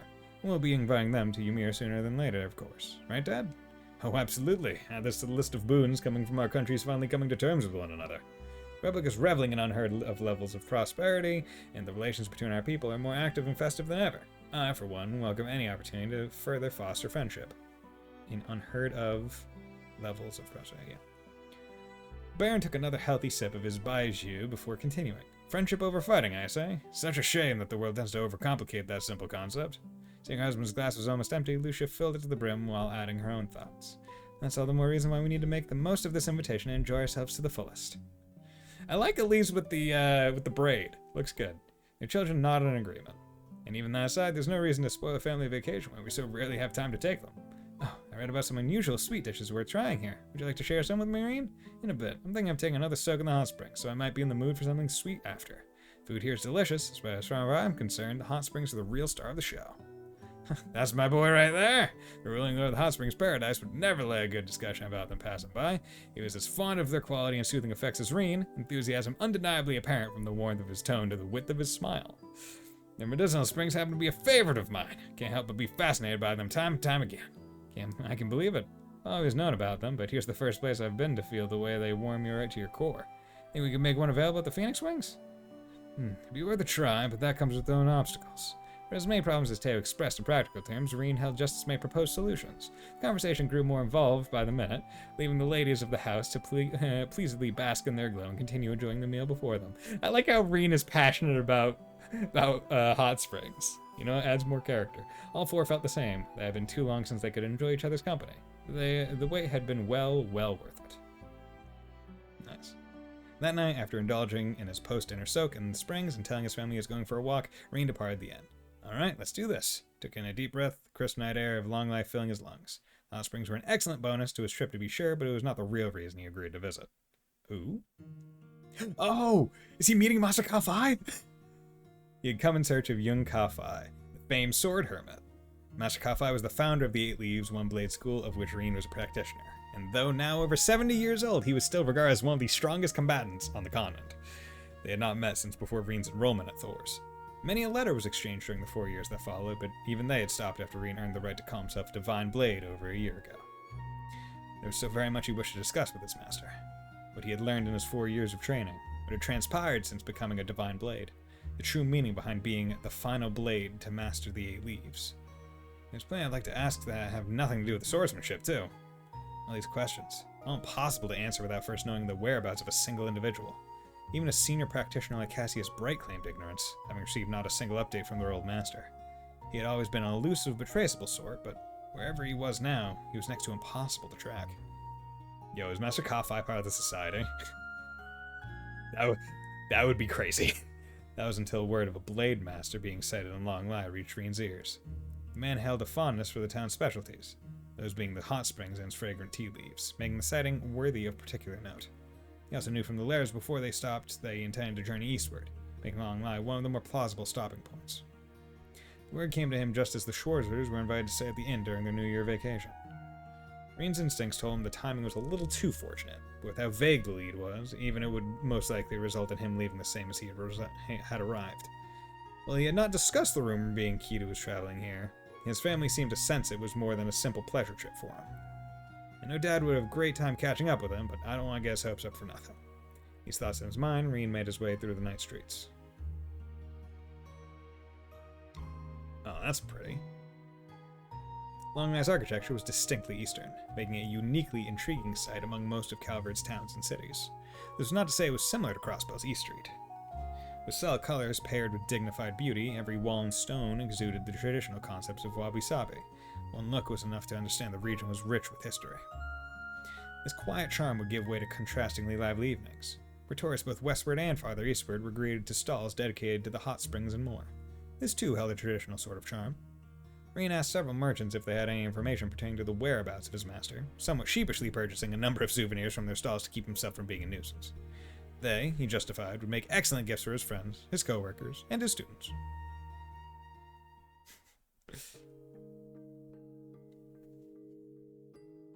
I can't believe it's almost time for them to graduate. I'd be more emotional about theirs than I was for mine. Oh, okay, yeah, so it's been that much time. For the first time, Reen would get to experience what it was like for the young birds he had taken under his wing for 2 years to finally leave the nest. Their first year had been eventful, to say the least. What had started as a problem class full of disagreements and mounting tension had slowly grown into one of compassion and understanding for one another. It was with each new discovery about themselves and every new ordeal the world sought to impose upon them that they grew not only as individuals, but as a team. He hoped this period would remain as much of a meaningful part of their lives as it would always be for him. The months before the Retributive Tower's appearance held many a trial, making the 10 months that followed in its shadow pass all too quickly. In that time, Reen students continued to mature, building on everything they accomplished in their first year to prepare for and settle into their desired future. Indeed, whether it was by overcoming their demons or by learning to work with them in a healthier fashion, their paths up till now had been well worn, and, while they may have had to rest from time to time, he was proud to be a part of why their steps continued to face forward. Proud, but also lonely at the thought of saying goodbye. As their second year drew to a close, lacking in grandiose events but still rewarding in its own right, it was this mixture of emotions that bore conflict within him most. Can't believe I'll be going through it all over again next year, and even the year after that. Hell of a career I chose to pursue, huh? He didn't know when he stopped walking. Realizing this, he resumed his search, paying respect and mind to the many generations of educators who came before him. No matter where he looked, he could not find Master Ka-Fai and Long Mai. It was, however, still too early to say whether the trip had been in vain, as he had at least caught an unverified report of the Blade Master being seen in the mountains to the south. Wanting such train at night wasn't going to be ideal, but Rin was already firm on spending the night with his family. Tonight it would have to be. Making a brief stop to the inn to tuck his souvenir somewhere secure, he then departed for his new destination. Okay. A bamboo forest? The mountain's winding, half-beaten trails would be more treacherous at night, but they were not off-limits as such. The key Rin knew would be to not rely on sight alone. His senses of hearing and smell, perhaps even touch, were going to be equally vital in the hours ahead. Calling upon his experience and intellect to heighten all five senses, he took in his surroundings in full. This really takes me back to the training in the mountains. To call the experience training would imply his time being one of simple tutelage between student-master, but it equated to so much more. The danger then was far worse than it was now, with some days requiring him to set foot in highly dangerous territories just to find the day's food to survive. Sounds like the Kunlun Mountains may have been used for a similar exercise a long time ago. Rin was certain to think on the information gained during his search as he continued along the trail. Searching for evidence of human activity in an environment like this was not a difficult task. Humans always leave something indicative of their presence behind that no wild creature could, be it a long-dead fire, footprints, or traces of going on the hunt. One need only follow the like to lead to their source. Rin did so, advancing with the caution instilled in him by both his old master and hunting enthusiast of a father. They soon led him precisely to clear evidence that a human had been in the area, though the evidence itself was far from what he expected. Remains of a camp? No. Didn't look like it had been left by martial artists in training or roaming hunters, but the most peculiar thing was there were multiple sites like the first, all evenly spaced from one to the next. It was as though something was being measured. This is from a group of scholars doing field research, but seems too large in scale for that. There's nothing more to be found here, Rin advanced. Soon after, he found another unusual amount of evidence. It's like someone forced their way through here in a car, or more like hacked open a path wide enough for a car to pass through. All further inspection here suggested that whoever was responsible had given up on this endeavor, leading him to wonder if they somehow found success elsewhere. And if they did, why had they done this at all? The question pestered him. If there was anywhere to clear wide paths, the remote depths of the mountains certainly were not it, but instinct told him he was only a step away from discovering the answer. If I keep following this trail a little farther. At this thought, Rin sensed someone approaching. One person. Two people. Yes, there were two. And it was clear they were aware of his presence as well.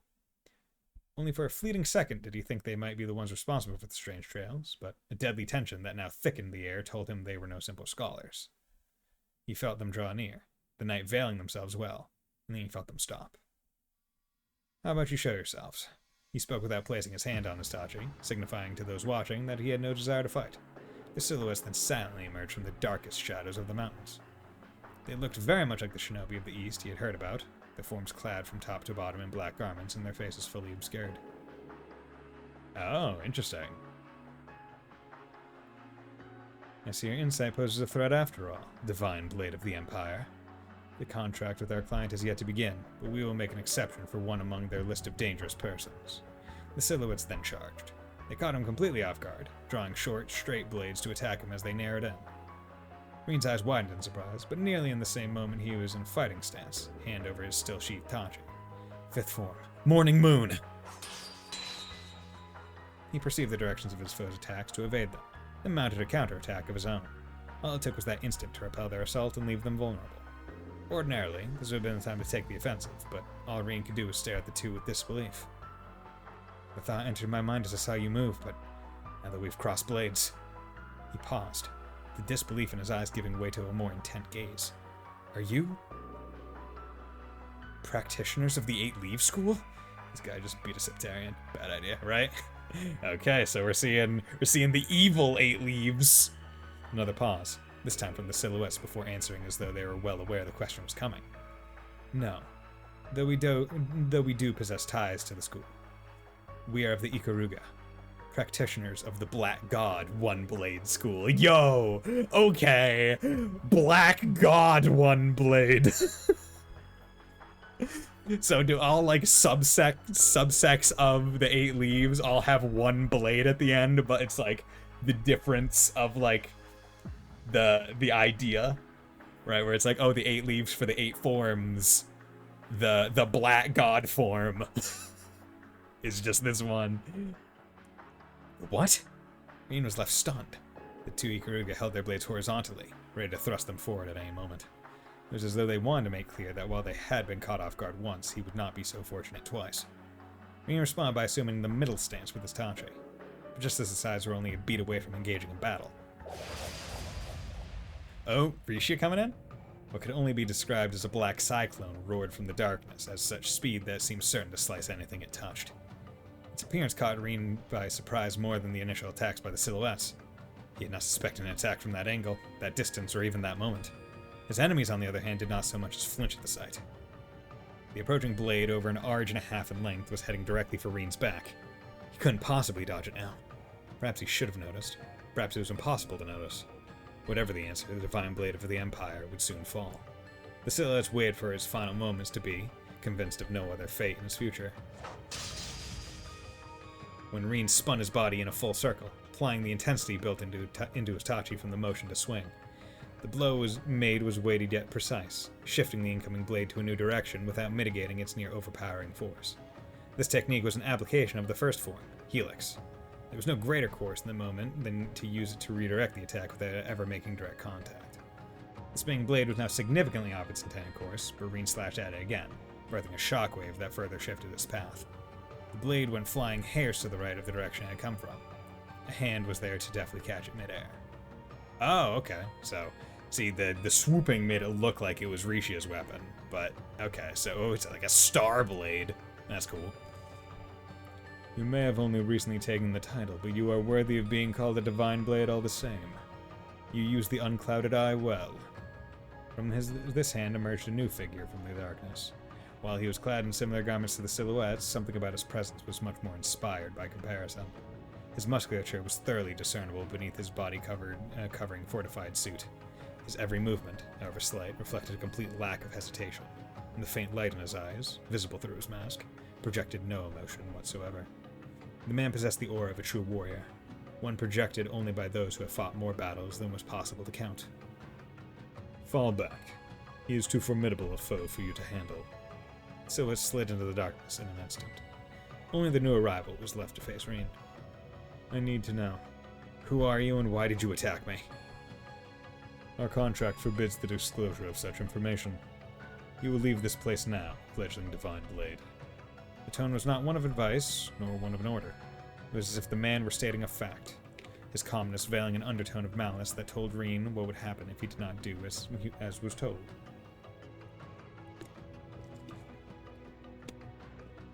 Afraid I can't do that without an explanation. Not when I haven't found what I'm looking for yet. I understand. Then. There was no longer anything to discuss. All they could do was battle. I, Kurogane of the Rogetsu School, shall be your opponent. Kurogane stood at attention. The large blade he had thrown before now pointed. I'd have rather settled this with words, but I can see that's not an option. Rin sighed, taking his own stance in turn. Then Rin Schwarzer, master of the 8 Leaves, One Blade School 7th form shall be yours. Whatever. Yeah, that was Rin saying about it. The Divine Blade moved instantly. The bizarre weapon Kurogane wielded was less akin to a sword and more 4 equally sized blades arranged in the shape of a cross, their bases connecting to a single point. That he could direct this large weighted shuriken as though it were a simple child's toy spoke volumes about how strong he was. Still, even if it was not infallible, for it was not one to be ideally used in close-range combat. Kurogane appeared to have no other key weapons on hand either, meaning that if Rin could force him to fight where he would be as most disadvantageous, he would very likely come out this the victor. This is what he had in mind when choosing to act first. Second form, Gale! He closed the gap between them, drew his blade, and made a wide swing toward his opponent in the blink of an eye. Kurogane blocked the blow with ease. That, however, meant nothing in the larger scheme of things. Reen knew well this man's capabilities. So long as the gap between them was closed, and it was, he considered the attack a success. But just as he thought he would be able to push onward and overpower his foe by mounting a newly fierce assault, Kuragane had split his cross-shaped shuriken in half. The ease at which he did it made it clear this was intended by design. He can dual-wield double sabers? There was no hiding his shock. In the West, double sabers were seen as relics from the Dark Ages that were difficult to utilize. Crow was the only person Reen knew who was competent with one, and only one. The skill it would take to use two was almost too difficult to fathom. Oh my god, he's like double Darth Maul. His surprise created an opening that Kuragane was not going to let pass unexploited. Possessing twin two-ended blades allowed the shinobi to perform considerably more strikes than Reen, giving him no chance to push back. Steel sparked as their weapons clashed. Kuragane was dominant for some time, but he could do nothing to bolster his advantage. With strike and spark after strike and spark, the advantage was moving back to Reen. This was in part due to him being used to fighting this weapon that deified rationale, but it was also because he had been given the time to find what he was looking for, the perfect range in which to attack. Double sabers were forged with a shorter reach than they appeared to have, something inevitable due to their handle being in the middle. Could have been because he also used them as shuriken, but the length of Kuragane's sabers were even shorter than Crow's, meaning Reen would have to adjust with the longer length of his blade. He measured patiently, staying only just out of Kuragane's reach and evading the onslaught by a hair's breadth each time prior to countering. It was calculated quickly thanks to Kuragane's frequent rapid attacks, meaning all Reen had to do now was wait for the right moment. This moment would come in the form of his opponent showing impatience for this stalled battle, driving him to take an unneeded step forward. Reen evaded the strike expertly, instantly returning it with an upward diagonal slash. In the forceful swing of his Tachi, he made contact with the handle of Kuragane's own swung weapon, knocking it clean out of his hand. Reen dashed forward to make use of this availed opportunity, but after only a flicker of bewilderment, Kuragane moved to deny him. He blocked Reen's attack with the double saber still in his possession, then hurled a hidden kunai with his free hand, jumping backward a significant distance while doing so. Okay. Very good, Divine Blade of the Eight Leaves. You may pale to the skills of our princess, but you without doubt deserve your reputation. Ooh! Damn, just saying, yo, you're good.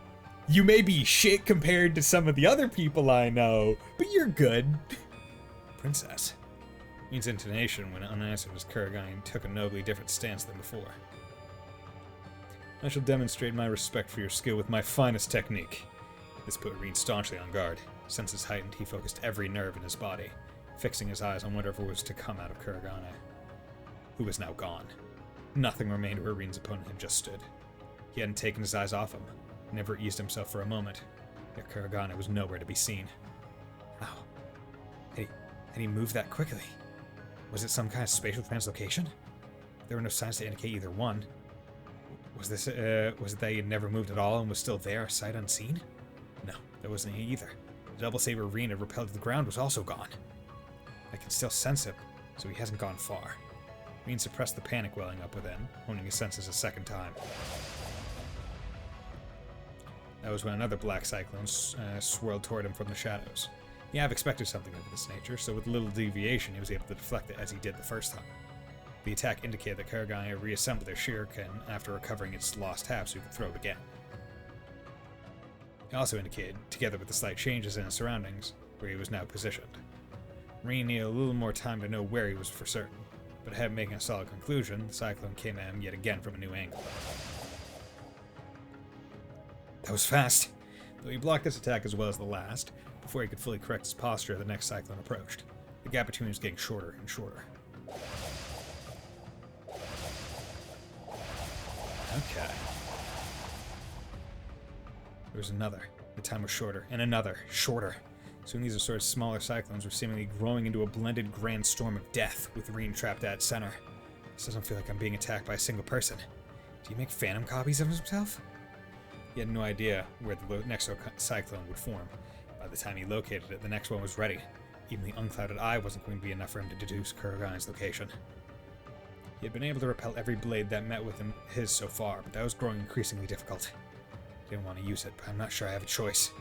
Well aware that doing so would place him in danger, Reen took his mind off the battle.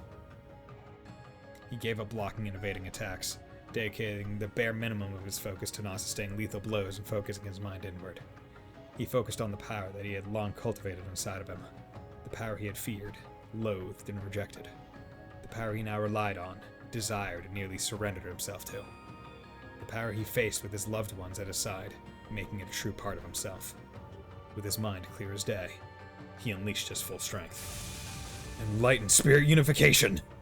He imbued Hitachi with the great power surging out of him, crying out as he did so, and spinning his body forcibly around to create a bladed circle around him.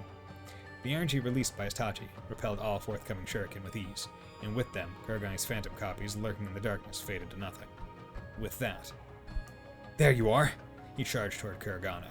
The man was thoroughly overwhelmed by Rin's sudden counterattack, throwing him completely off balance. There was nothing he could do to repel what would come next. It's time to settle this! Rin swung Hitachi downward while pouring all his might into a final single strike. But just as the two felt the battle was coming to an end... Zeroth form. Duality. Zeroth form. Duality. Accompanied with a voice as beautiful as a bell was a slash tearing through the sky, its color so black it threatened to eclipse the moon.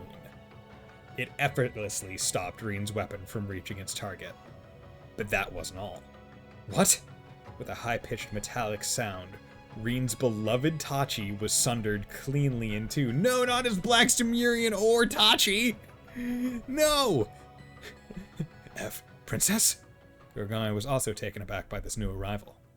I heard what was happening from both our scouts. You could have invited me to join the fun instead of keeping it all to yourself.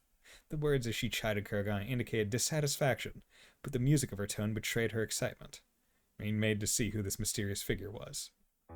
Yo! Yo! What's up? That's a good picture! What's up? Yo, I actually like this, where it's just like, yo, Rin, you a bitch. Get fucking teabagged. I just broke your sword. And the sight of her alone took his breath away. She was young, wearing a fortified suit that looked to be a marriage of classical and modern Eastern styles, with long silver hair that almost appeared to glow in the pale moonlight. Yo, her albino hair is natural. Yours was not, Rin. She's a step above. Her age was likely close to Rin's, perhaps a little younger, with well-defined features that still held traces of adolescence, pairing strikingly in contrast to the empty void behind her eyes. There was the air of a young noblewoman who had been sheltered from impurities all her life, and the stench of a baleful warrior who had bathed in the blood of countless lives. How she was both and neither at once, Rin could not understand, but it was this very quality that made her all the more captivating and dangerous. In the woman's left hand was a large black engraved blade that threatened to freeze him for daring a glance at it. No doubt it was what halved Rin's Tachi moments ago. What did... Rin fumbled for the words as he clutched the useless handle tightly in his hand. The fair-haired woman only smiled as she looked down upon it. Your weapon was very fine, but it was never any match for my friend, I'm afraid. She spun the black blade in her hands around gently before holding it up toward the night sky to seemingly display it with pride. It wasn't hard to see why she would boast about possessing such a weapon. He had seen many a blade of historical significance, but instinct told him that hers was better than any of those. The blunt side featured an intricate design of deep gray that, while he could not discern its meaning there and then, he knew was nothing less than a work of art. There was an aura about it, one cold as ice, that seemed to reject its worldly surroundings, making it capable of cutting through anything it so desired. It came in company with a beautiful hilt of deep red that contrasted its body without feeling out of place. This juxtaposition was, in a sense, much a reflection of its wielder, with their two opposing natures being distinctive, yet also as one.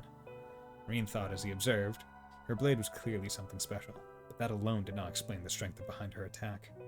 He had never heard of the technique she used, but it was certainly connected to the Eight Leaves in some way, and the skill she showed in executing it made her equal to a divine blade. He was so fixated as these thoughts rushed through his mind that he was only brought out by her sudden laughter. I didn't think I'd ever meet you here. I wonder if our old master is behind guiding us to the same place. Yo! Was she trained by young Kafai as well? Or if it's just a happy coincidence. Wait. The manner in which she spoke and her familiarity with Reen gave him a theory. That technique you just used was really something. Consider me intrigued. It's put you a league above more interesting than our senior practitioners. So he was right. Are you? But before he could hear what he already knew, she turned away, refusing to let him finish the question. He isn't here, so why don't you run on back to your family? Go and make the most of your vacation. Just don't let your skill with the blade slip. The world will need it again one day. She spoke with a certain satisfaction as she pointed down to the other half of his broken blade. And then she leaped high, seemingly disappearing on the other side of the moon. Reen could only stare, dumbfounded as she vanished. He couldn't even speak. Kuragane left with her. Yo, I would like it if he kept this chunk of his sword as like a short sword. Ikaruga, the Black God won Blade School, and our senior practitioners. He had been unable to fulfill his objective. And not just that, he was left with countless new questions about the people he encountered in the mountain itself. He felt there was meaning behind being guided to this specific place, but how important it was or what it entailed, he did not know. And yet, the person responsible for discerning that won't be me. Looking down at his broken Tachi, he was struck anew with how massive the world truly was. And he realized that, now that his master was confirmed to be elsewhere, the purpose of his visit to Longlai was nothing more to enjoy a wonderful, ordinary vacation with his family. This meeting here was but a peculiar coincidence. For now, at least. When I get back, I'll need to reforge my Tachi. And myself. Something stirred in this region. All across Calvard. There was nothing he could do about that as he was. All he could focus on was training and bettering himself so he could one day play a part against the next threat that loomed over the distant horizon. Which, I think by this point, right, they said 2.5 to 3 years from that point in time. But it's been, if that point of time was at the end of the event, that point in time was now like about 6 months ago, so it's like 2 years away, maybe a year and a half. All he could do was focus on training and bettering himself so he could one day play a part against the next threat that loomed over the distant horizon. New resolve welling in his soul, he made his way through the now still mountain trail, back to where his loving family awaited. Damn. So, I know this character. I know who Princess was. It was Shizuna. But, like, she doesn't just come in and being like, yo, Big Dick Reen, cut you down to size. I'm better. Like, oh boy. Love it. An unconventional student. Okay. So I'll do this, and then I'll end the stream afterwards. Was not expecting a whole bunch of talk. April, year 1208 of the Septian calendar. Aramis Academy is a famous educational institution in the Calvardian capital of Edith. The name derives from an artist central to Calvard's democratic revolution 100 years ago. This is also reflected in its goal of nurturing new talent and helping to forge a brighter future for a new republic. The Academy places great value on traditional education, of course, but it also encourages the perspectives of new cultures and values, attracting many an independent mind from across Emuria. It was a storied place of learning that reflected the Republic's views as a whole. This story, for its part, begins not long after the Springtime Festival held yearly to welcome the new student body. It was just another morning at the Academy, countless students shuffling through its grounds, when one of them in particular happened to draw an unusual amount of attention. There's a third part after this too? God damn it. Okay. The young lady had long, soft, violet hair crowned with a black ribbon. Yeah. Her figure had been cut very respectably as she matured into a young woman of 17 years, and yet her face still held traces of girlhood days bygone. The beauty she was, she never failed to turn inquisitive heads as she strolled along. Yup, there's our girl. There's our girl Ren, all grown up. Or, not all grown up, but I mean like more grown up. Her name was Ren Bright. She was a second-year student from Genis Royal Academy in Liberal, now studying at Aramis as part of an exchange program. She had only just arrived in the spring. Ren's goal in attending was not to further her education. She had been considered highly gifted since she was a child, having already earned several doctorates in years past, and there was little more a new academy could reasonably teach her. Well, time everybody. See you later, Neko Dave. Thanks for dropping by. Her goal, in reality, was to use it as a front to operate freely in Calvard. It was hard to find one better than being a student. She already found the role relatively foolproof during her time at Genis. Even if there were limits on how much a student could get away with, society as a whole was soft on school children. To move freely would also require drawing as little attention as possible. She aimed to conduct herself modestly, as any elegant young lady who wished to remain unseen should, during her time at Aramis. There was just one very big problem with this plan. Good morning, Miss Bright. Isn't she just gorgeous? Look, I see her. She's so beautiful. Everyone says she's just as smart, too. All she had to do was walk down the hall to be showered with greetings and whispers of envy and admiration. Her looks alone were already enough to make her the talk of the school, but after one of the teachers let slip that she received a perfect score on her entrance exam, there was suddenly not a single person who didn't know her name. The other students cared not how much she wanted to avoid drawing attention. She was getting it whether she liked it or not. Naturally, not everyone was pleased with the booming popularity this new transfer student had attained in less than a month. While most were busy fawning over Ren's arrival that morning, another group watched the charade unfold from the shadows, echoing audible tuts of displeasure. Ren had yet to be enrolled in any clubs, so as soon as the day's lessons had come to an end, she packed her belongings and stood to leave. A word, if I may, Miss Bright. It was a fellow classmate, surrounded by a small faction of students clearly loyal to their King Bee. Ah. Classic douchebag, look. Certainly. Though instinct told her this was not going to be a conversation she wanted to have, she made an effort to pretend otherwise. She would not be provoked into behaving as anything but a mature, modest young lady. I've been wanting to get to know you better for some time now, you see, so I was wondering if you might join me for dinner this evening. The boy, Ronald Griffith, presented a gentlemanly smile. Ren was very much used to being asked out like this, and never once did she accept. She always made up some excuse to turn them down. Today would be no different. I'm ever so sorry, but I'm afraid I have something urgent to take care of after school today. Some other time, perhaps. This was usually enough to get them to give up, but Ronald was a persistent one. Well, that won't do. I have something very important to discuss with you, and I've already booked us a table at a very fine restaurant so we could discuss in detail. Is there really no way your business can wait? There was something ominous about his smile. Ren couldn't help but be curious about what he was thinking. I'm afraid it can't. I'm so sorry after you've gone out of your way to prepare ahead of time. Still, I could spare a little time now, so I'd be happy to talk here if that's all right.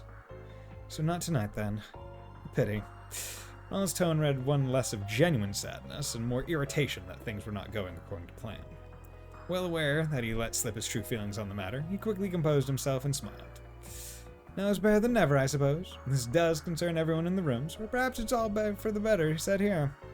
To this, Ren glanced around the room, noticing that only she, Ronald, and his lackeys were all who remained.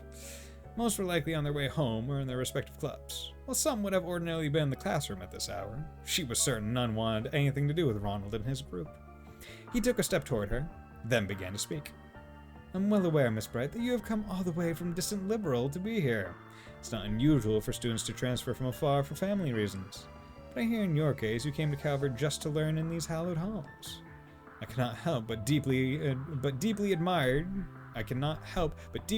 your spirit and thirst for knowledge. Pure theatrics, this one. At the same time, I worry about you. Brilliant you may be, but living alone in a far-off land must be a terribly lonely and challenging affair. We all need someone to depend on in our lives, and that would be especially so in your situation. So, if you don't mind me saying so, Miss Bright, I believe you're in need of someone to look after you, to protect you. At last he shut up, giving Ren a chance to respond. He scrutinized him closely. You're talking to Ren, and a forest or someone who can kill you easily. In short, you'd like for me to join your circle of friends, correct? Ronald's smarmy smile broadened. His father was a senator in the Republic's parliament, meaning he held a significant amount of political power.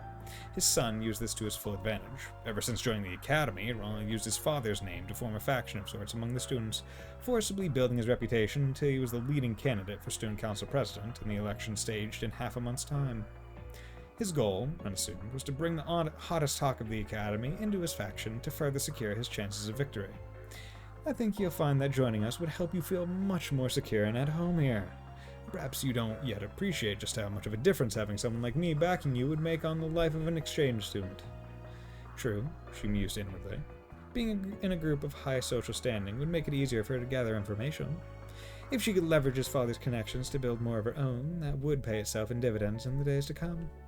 The pompous boy had no way of knowing the actual circumstances that brought her to Aramis, but his proposal was, in fact, very beneficial to her. She returned his smile with a modest one of her own as she answered, You're kind to think of me, so much of me, but I'm afraid I'll have to decline. Clear, Unambiguous rejection.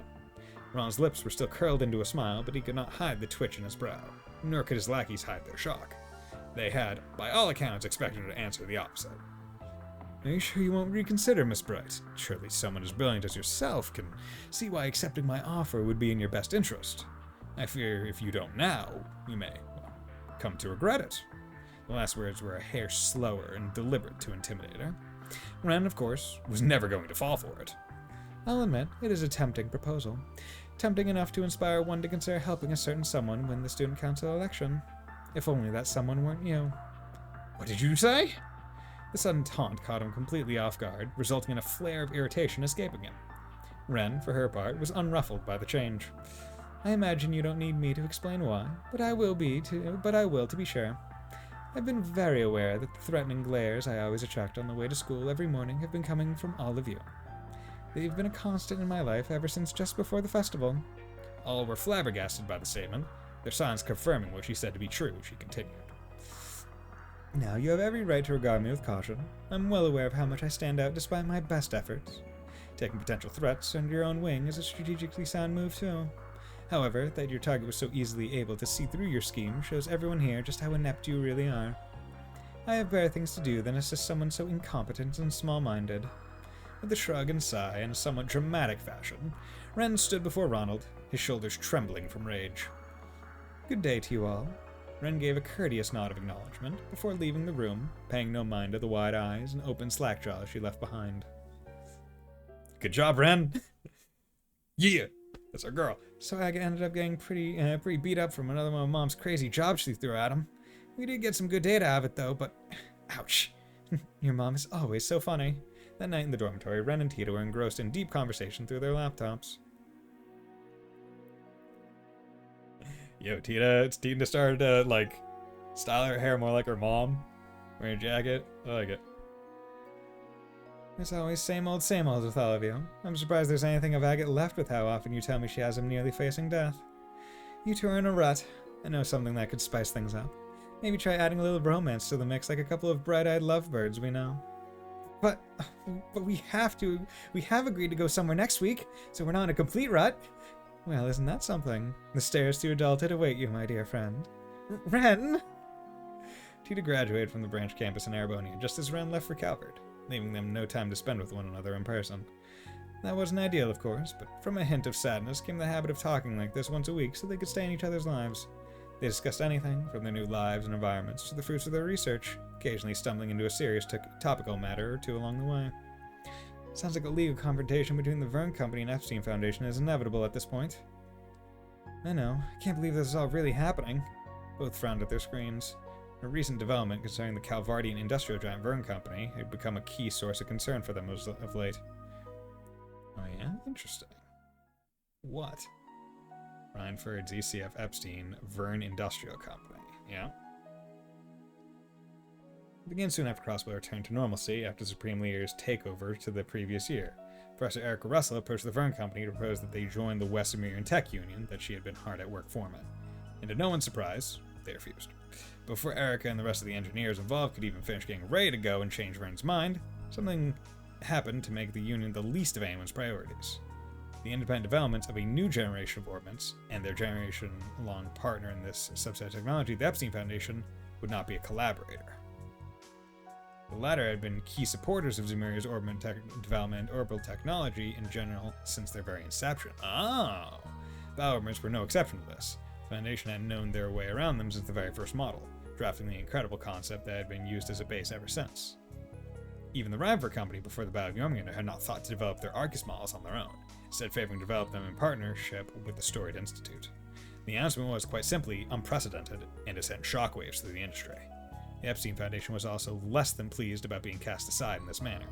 While there were certainly legal concerns regarding who owned the patent to this technology, the greater concern was that their stable position in the industry as a whole was now becoming unstable. They initially responded by attempting to resolve this through peaceful means, but when those attempts proved fruitless, it was reported that they were preparing for what could only be an ugly international legal dispute. I'd say Verne has the upper hand if this ever makes it to court. Unlike their previous Ramda orbitments, the 6th generation is designed to set a whole new standard. All of its main features are packed with new tech, with some new features still being kept under wraps. I wonder what those are. What could they be trying to develop that's important enough to ruin their relationship with the Foundation? The Kuro engine. No, though I have heard the government telling the Vern Company to focus more on weapons development. I have too. Sounds like they're planning to significantly revamp the military's weaponry.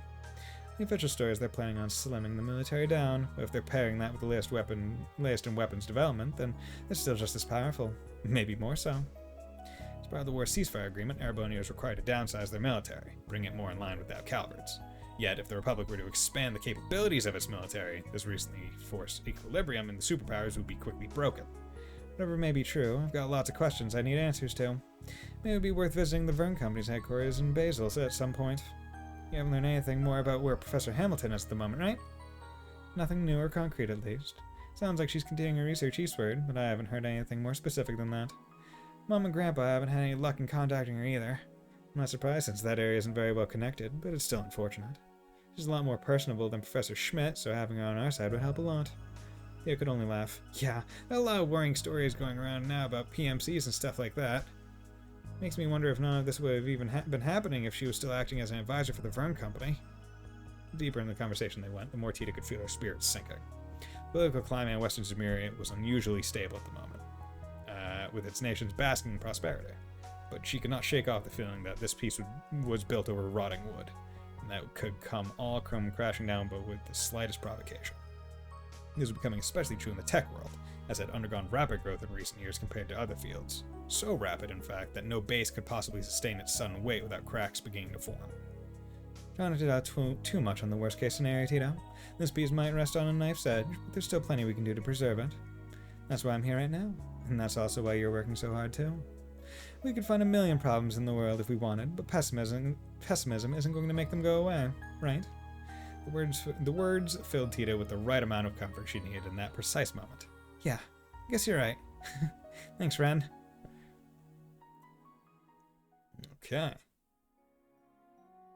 It continued on, losing track of time as they talked well into the night. Before they knew it, the clock had struck 12. Well, it's getting really late, so I should probably be going. Talk to you soon, okay? Alright, good night, Tita. Night. Oh, Tita suddenly remembered something. The exclamation stopped Ren just as she was about to end the call. Estelle and Joshua told me to ask if you're doing okay in school. These two always worry too much. You'd think I wasn't talking to them, too. She couldn't help but remember her interaction with Ronald after class, but Ren quickly drove the thought from her mind. It wasn't worth judging up. Tell them they can rest easy. Everything is fine. Good. They wanted me to let them know if you were being bullied so they could fly over and help. Ren could only sigh. Honestly, do they think I can't keep myself safe from a few schoolyard bullies? Actually, they said they were more worried about what you do to them than what they do to you. Yeah. At her friend's silence, Tita couldn't help but burst out laughing. I worry about you too, obviously, but they're probably right. How awful of you. Even if that were to happen to me, I wouldn't do half of what you're imagining. Not anymore, anyway. See, it's saying that kind of thing that makes people worry. I'm a lady now. I need the magnanimity to forgive the transgressions of others. I'm also trying to do what I can to avoid standing out too much at school. You can try, but I think that's always been a lost cause. Anyway, now I'm really gonna go before I remember anything else. Say hi to Zin for me if you run into him. I'm planning to go and see him when everything calms down here, so will do. I've been meaning to go and see someone else I've been indebted to in the past too. By the time the two of them had finished talking and ended the call, one day had given way to the next. It's not good to stay up too late. The morning dawned, yet another day of school. However, just as she left her classroom in the main building at the start of lunch and went to descend the staircase, she felt someone suddenly draw near from behind her. Reflexively, she dodged out of the way. A female student then entered her field of vision. She had lost her balance, her expression a mix of fear and surprise. She passed to the spot Ren had been moments before, but her momentum showed no signs of fading. If someone didn't stop her, she was going to start tumbling down the stairs. Ren was quick to grab her and pull her close. She supported the girl's weight with one arm, with all the grace of someone taking part in a ballroom dance, saving her from falling. Several students happened to witness the event unfold and could not help but elicit gasps of admiration. Noticing that the girl's eyes were still in focus, Ren gently addressed her. Are you alright? You aren't hurt, are you? Finally realizing the situation she was in, the girl, whose face had become quite red, quickly straightened her posture in a fluster. Yes, I'm okay. You're Ren Bright from the next class over, aren't you? Thank you so much for helping me. You're very welcome. But I would have to caution you from losing your composure like that right next to a staircase. Do you have some really urgent business to take care of? The girl first frowned in response, then paused to think, then answered. Nothing I can think of. It's weird, but even though it was probably my imagination, it felt like someone had pushed me from behind. Obviously, no one here would do that, so I must have just bumped into someone by accident. She thanked her rescuer again before disappearing into the distance. The situation she had deemed her imagination, however, lingered in Ren's mind. If I hadn't sensed something was amiss, both of us would have fallen down the stairs. We could have been badly hurt. Was it really just coincidence, or was it a deliberate action by someone who wants to hurt me? If it was the latter. She didn't have anything to support this theory, but with it came a familiar sensation. The feeling of malicious stares focusing on her from the shadows. It took surprisingly little time for her suspicions to gain evidence. After finishing gym class the next day, Ren made for the classroom and began preparing for her next lesson. As she did, she immediately noticed something was amiss. All of her textbooks had been glued shut with an excessive amount of adhesive.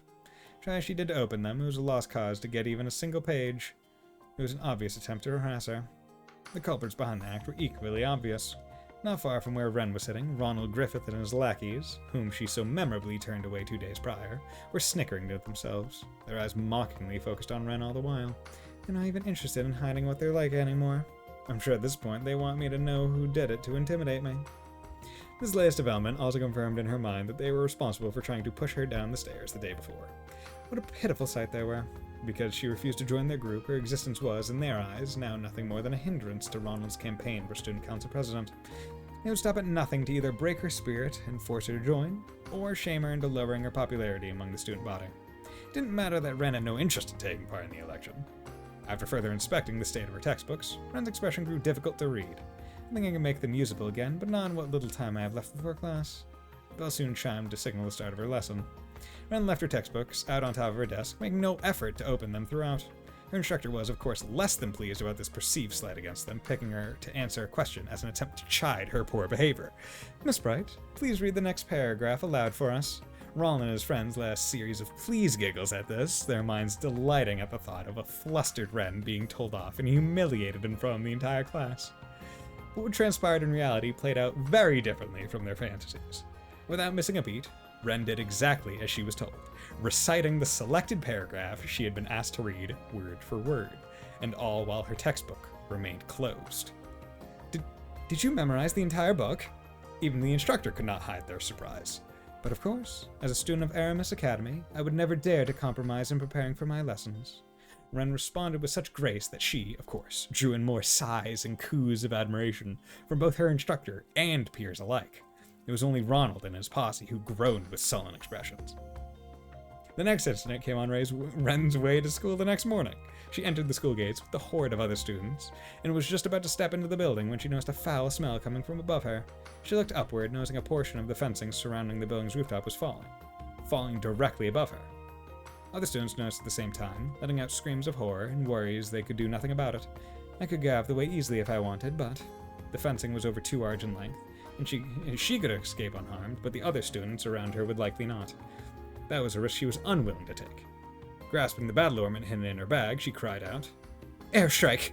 A sphere of wind formed in response to her incantation, flying upward at high speeds. She carefully controlled its power so that instead of sending the fence flying, it simply canceled out its momentum instead, allowing her to hop and catch it with ease. This was no accident. The smell makes it obvious. It was the distinct scent of a liquid extracted from a certain plant monster. One of its properties was to imitate the natural corrosion of metal, resulting in its application in certain solvents. This made the fence falling a deliberate action the perpetrator had been trying to disguise as an accident, and with Ren having been the target of several malicious acts already, the culprit was clear. Again, she could feel the presence of those familiar hateful stares pouring into her from the shadows. But again as well, they were not the only ones with eyes on her. Whoa, that was awesome! Did you see that? Is there anything she can't do? Ren's quiet meditation was disrupted by a multitude of cheers and applause from all around her. As if she were a performer just about to leave the stage, she gave an elegant bow in response. This would not be the last time she endured harassment from Ronald's group, but each and every time they thought they bested her, she would handle herself with exemplary skill, their efforts only serving to make her more popular. The state of affairs continued for several more days before seemingly out of patience Ronald summoned Ren behind the school building after lessons were over for the day. He stood oppressively before her, his lackeys behind him, with the composure he attempted to feign before now replaced by a plain, vile anger. Yo, dude, she's posing. She knows. Let me give it to you straight, Ren Bright. You are an eyesore. Even that gentlemanly air he impersonated before was gone. Really? Well, that's not a very polite thing to say to a classmate. Don't try to act cute and innocent. I put too much of damn time and mirror into building my position up at this academy. But who's always the center of attention instead? It's you. It's always you. It's like you're deliberately trying to sabotage my chances of success. And that's the last thing I can afford right now. The more livid Ron became, the more unruffled Ren was in turn. You're only sabotaging yourself by setting me up to succeed over and over again. You are aware of that, aren't you? Had she not been forced to defend herself against him over and over again, she would not have received nearly as much attention. This being pointed out caused Ronald to return an audible tut of frustration. Who cares about how it happens? The point is this has gone on long enough. So, I'm going to have to ask you to step off the stage for a while. What do you mean? Ronald seemed to resent some of his initial cool from when they first talked as he answered. Oh, I mean something very simple. You just won't come to school until the election is over. And if I refuse? To this he raised a hand. In response, his lackey stepped forward to surround her. The boys were unusually well built for their age, showing off their hulking forms in hopes of intimidating her. Refusing is not an option, I'm afraid. If you aren't going to oblige me willingly, we'll just have to make it so you can't come to school for a while. His lackeys cracked their knuckles dramatically to clarify their leader's intent. Well, that's no good. I think we both know that would constitute a grave violation of the school rules. Something about her inflection caused him to mistake her commentary as showing a hint of fear, further fueling their desire to dominate the situation. No one's watching a place like this, and even if someone did happen to see my father's a politician, he can make it go away. If they don't willingly choose to ignore what they saw in deference to my position, that is. Everyone at this academy seems to already know their place, you see. Everyone except you. His smile then was so unpleasant that a sigh escaped Ren. I think you're the one who doesn't know your place. I don't want to be rough with him. I don't want to be rough with him after what Tita said, but he needs to be taught a good hard lesson. Ronald continued on, oblivious to what was running through his apparent victim's mind. Now do as I say. His lackeys drew closer, readying to seize her. I'll keep it mild, but I still want this to hurt for them, just enough to set them on the right track. I don't think Estelle or Joshua would object to that. But just as she was about to act, "Stop this at once!" A girl's shout could be heard from the direction of the school building. She was, of course, not shouting at Ren. "And who are you?" Ron was visibly irritated. But the girl appeared to be visibly nervous. She continued to stand her ground. "Oh, hey, oh, yep. That hair, that ribbon, yep." I didn't mean to listen in, but I couldn't help but overhear what was happening here. You can't go through with this. What are you doing is wrong. The girl stepped forward till she was directly in front of Ren to protect her from her schoolyard bullies. As she did so, the light revealed sleek, dazzling blonde hair that shimmered much like the sunshine above. Ren recognized her to be a first-year student who had lived in the dormitory next to her own. They weren't close to one another. At most, they only exchanged polite greetings with one another as they passed each other in the hall. She always seemed like a quiet, polite young woman with a good upbringing. However, not the type whose eyes would glow with resolve as she put her well-being on the line for someone else's. Ren was surprised by this, as was Ronald, though he was less than impressed. He never fathomed that another student would dare to resist him. One thing he did sense was that her resistance was little more than a brave front. With excitement at the thought of stripping that front bare, he grew a sadistic smile and addressed her. "Is it now? Well, how fortunate for me that I have you to show me the error of my ways. Ren can wait. You're a first year, I assume. I'm going to need you to give you a lesson in just how right and wrong works in our society." Applying a signal, his lackey shifted to surround their new target over Ren. She began to tremble as danger closed in on her, but still, she did not move. "Don't you dare!" This time, it was Ren who spoke up. "I'll give you what you want, so don't you dare touch her." "But..." "You sure about that?" She wasn't planning on that response, but Ron was more than happy to have his win in any form. "I'll stay away from school for a while. That's what you want, right? But then you..." "The experience of staying abroad has been rather tiring for me, so maybe I do need some rest." Ren's voice was gentle in an attempt to assuage the kind girl's concerns. Ronald, meanwhile, made no attempt to hide the joy he felt at his victory, laughing heartily with all the glee of a spoiled child. "Good. Now everyone knows their place here. I see no reason to harm either of you now that I've got what I want. Consider yourselves lucky now that I've decided to let you go." Ronald turned away and made to leave, his lackeys following suit. "Good day to you, then.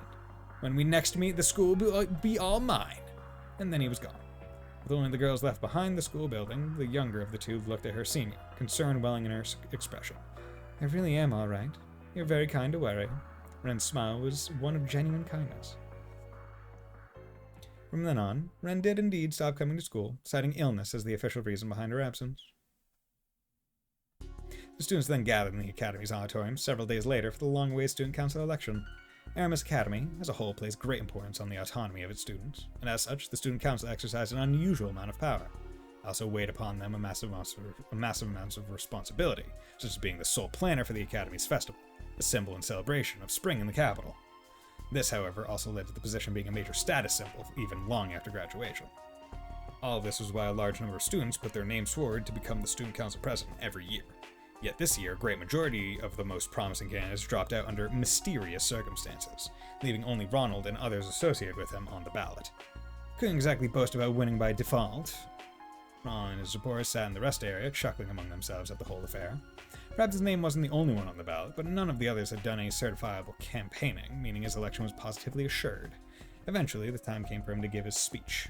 It was a compelling one. He played the part of a respectable young gentleman as he delivered it, speaking with that same silver tongue he inherited well from his father. There were some moments where he failed to hide his arrogance, but as no one else had prepared a speech to give, this was not the blow to his campaign it otherwise would have been. Now, if you could turn your eyes to the screen he spoke of at the back of the auditorium. This was a rather notable feature to have in a school building, to have anywhere. It was installed several years prior for use in lectures and display of recreational films. Other nations had yet to indulge in such luxuries, showing just how far ahead Calvert was in technology. Who the fuck's Ronald? He's a new random student. New random dick student. Never mind. Yeah, I know Ronald. Ronald McDonald? He's kind of like Patrick, but like, if he didn't get better. Up until then, students had used to display photographs during their speeches, but Ronald intended to take it another step further. He wanted to share a promotional video. Not a simple makeshift, self-produced one that might be ordinarily be presented by an amateur, but rather professional work he paid a considerable amount of Mira for. He's much worse than Patrick. Okay. His quality was genuinely impressive. Patrick didn't blackmail people at the very... That's true. But he was kind of racist to Gaius for a little bit. His victory was written in stone, but this, he knew, would cement it that much more. Convinced this would serve as the perfect beginning to his ascension to the top of the social hierarchy, he started the video. The musical number it played was rousing, fitting. What followed then was Ronald appearing on screen. So how much Mira do you want for supporting me? I can make it worth your while. What? Nah, he was classist. That's different. I mean, he was classist, but he also wasn't a fan of Nord Highlandman. What? Okay. The video playing before them was not the one he intended. Rather than an inspiration show of what he could bring to the student body, it was a recording of him buying off one of his opponents just days before. He wasn't like, gross, you're from Nord, he's more like, gross, you are poor. Okay, you know what, fair. As hushed whispers of confusion spread through the auditorium, the next clip played. If you know what's good for you, withdraw your candidacy right now, or the only thing you'll be president of is a hospital bed. Next was an equally unexpected scene of Ron intimidating another candidate into withdrawing from the race. As it continued, Ronald realized what was going on. Someone out there had replaced his carefully prepared video with another. Ren! Probably. The initially hesitant whispers exploded into loud murmurs that he had to raise his voice over them in his attempt to quell the situation. This is all a forgery! Someone's attempting to frame me! But just at that moment, as if waiting for his cries of denial, a girl's voice resounded from the auditorium's entrance. I'm afraid it is all entirely genuine. Her voice rang out with wonderful clarity, charming all who heard it. She ran her hand through her violet hair and flipped it back as she talked and walked slowly toward the stage. Yo, Ren! Bribing potential threats, blackmailing, threatening, even executing violence against others, and many other cases of bullying besides. You are guilty on every single count, Ronald Griffith. Before anyone could fully understand what was happening, this student was on the stage and staring Ronald down. All eyes were fixed upon this elegant figure. Indeed, without any effort at all, she had the air of a protagonist from some epic tale making her long-awaited appearance. Almost like a legend of a hero of some kind. Damn it, Renbright! Must you insist on getting in my way at every turn? He growled through a sheet of sheer anger. In contrast, the recently absent Ren responded with brilliant composure. You are the one getting in the way of the fair running of this important election. Your countless crimes have made a mockery of the whole process. Ren then turned from Ronald to the rest of the student body, as she continued to list his crimes alongside the still-running video. Some elicited frowns, others sympathy, others complete silence.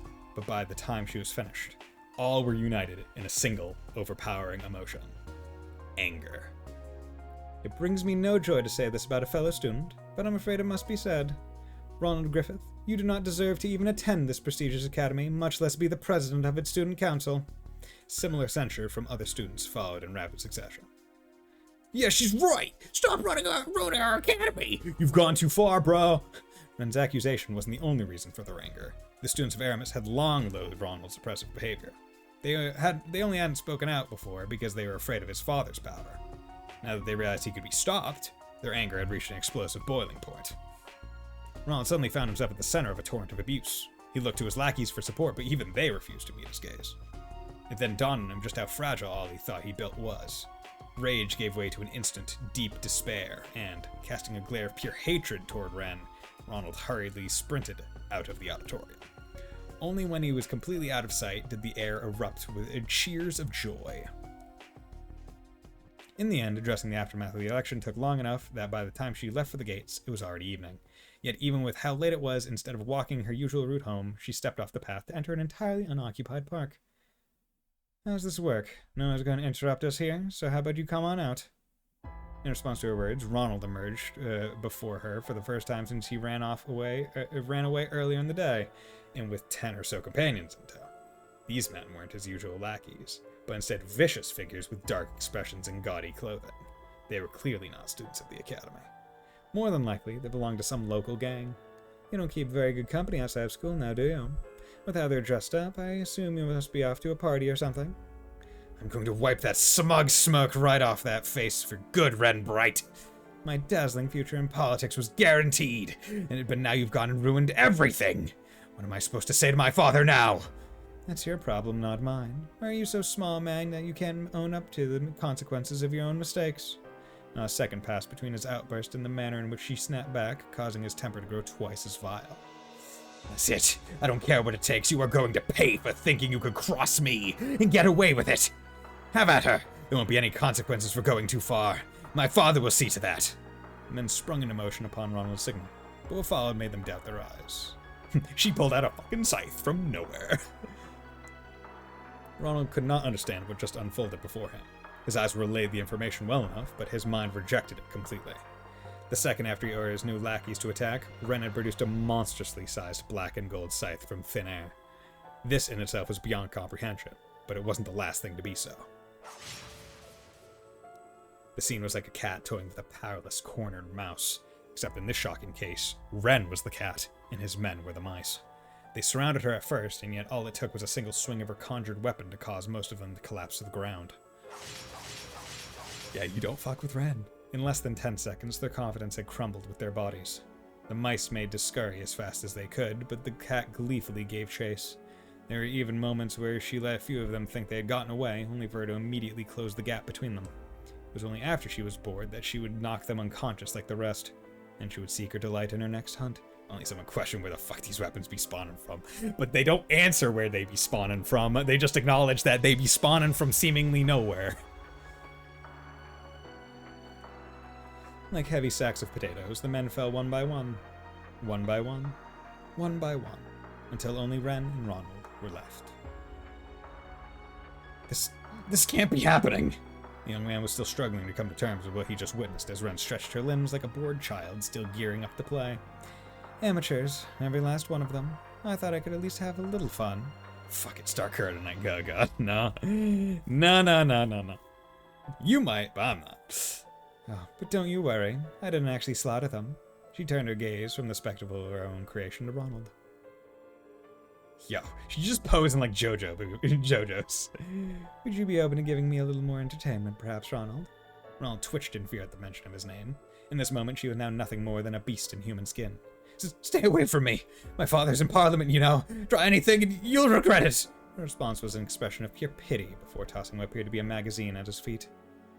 It's one of today's tabloids. You might find its contents relevant. What? At first he was baffled by this shift, but the second he peeked at the cover, his face went pale. Representative Griffith suspected of bribery and connections to organized crime, read the headline in giant punchy lettering. Yo, Ren went and destroyed his entire family to do this. Ren is thorough. My god. There's a whole special feature on your dear daddy. complete with evidence. It mentions that the CID is going to be conducting an investigation as well, so this may be the last day you can say he's in Parliament. My condolences. No. No! So visceral was his shock at the news that the simple word was all he could muster. Even then, Ren wasn't finished.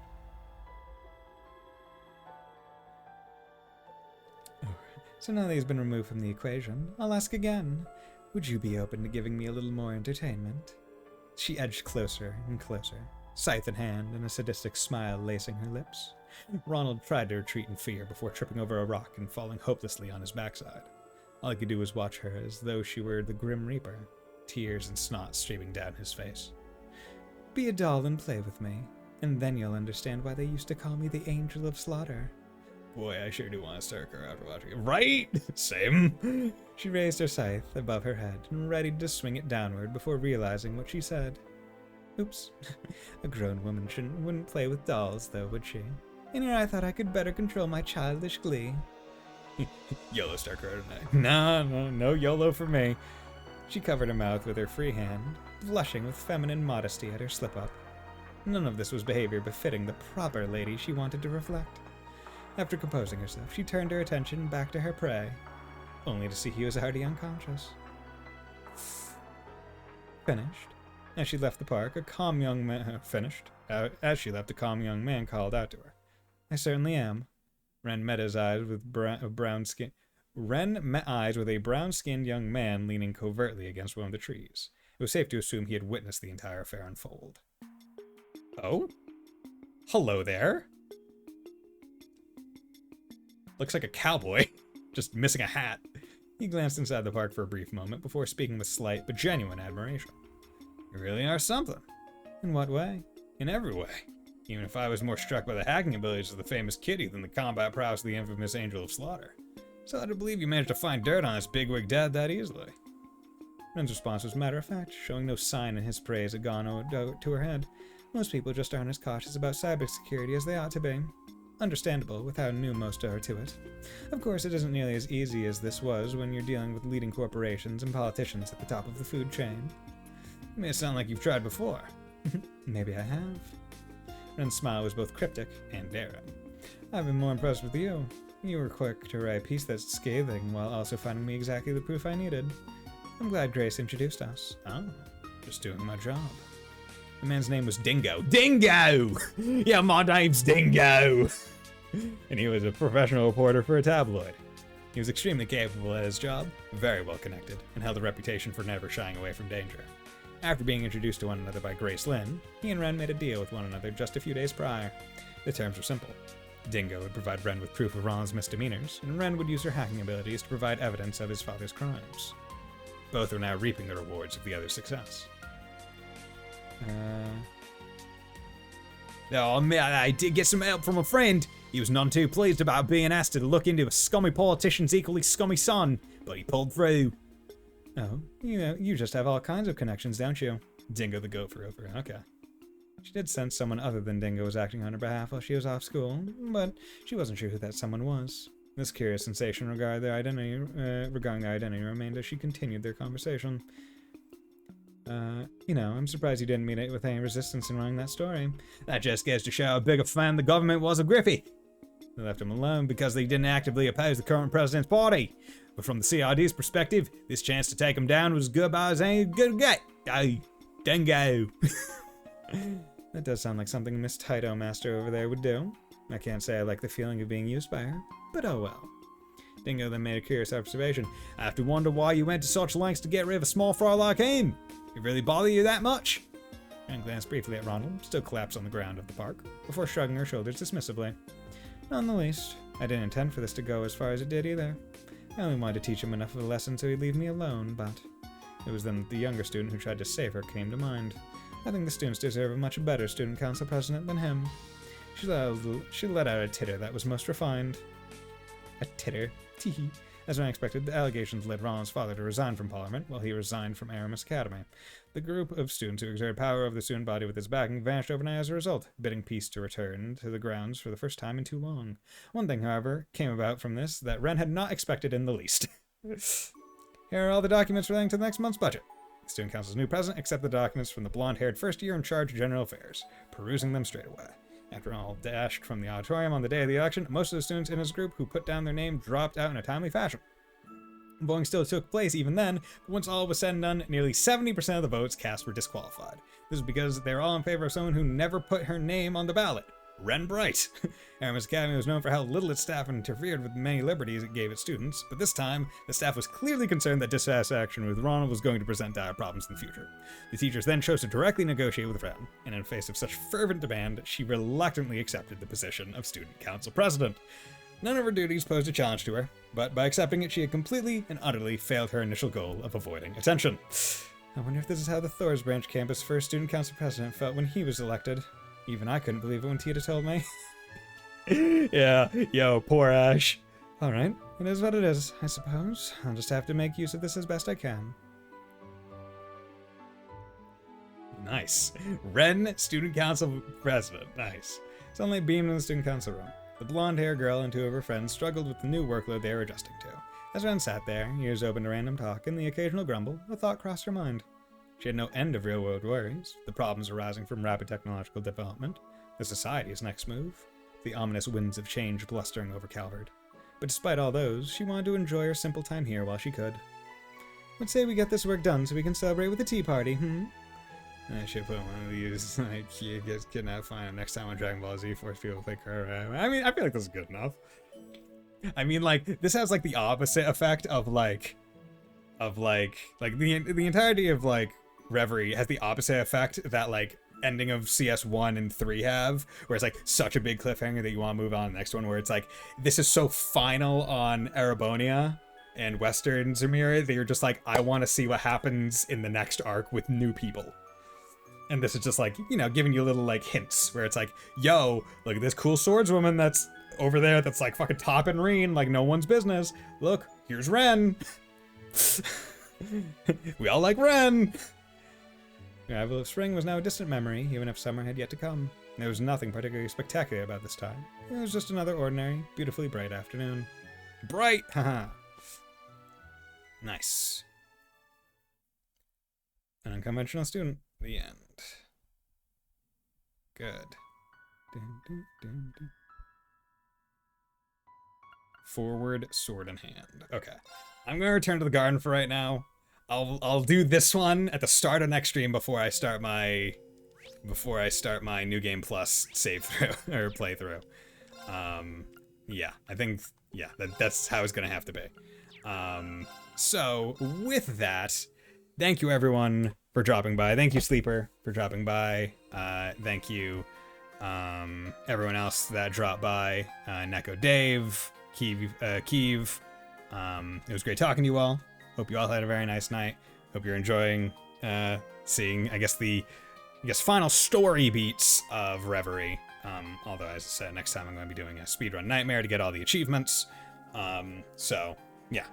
Hope you all have a very nice night, and will join me on Wednesday for presumably the last stream of Trails into Reverie.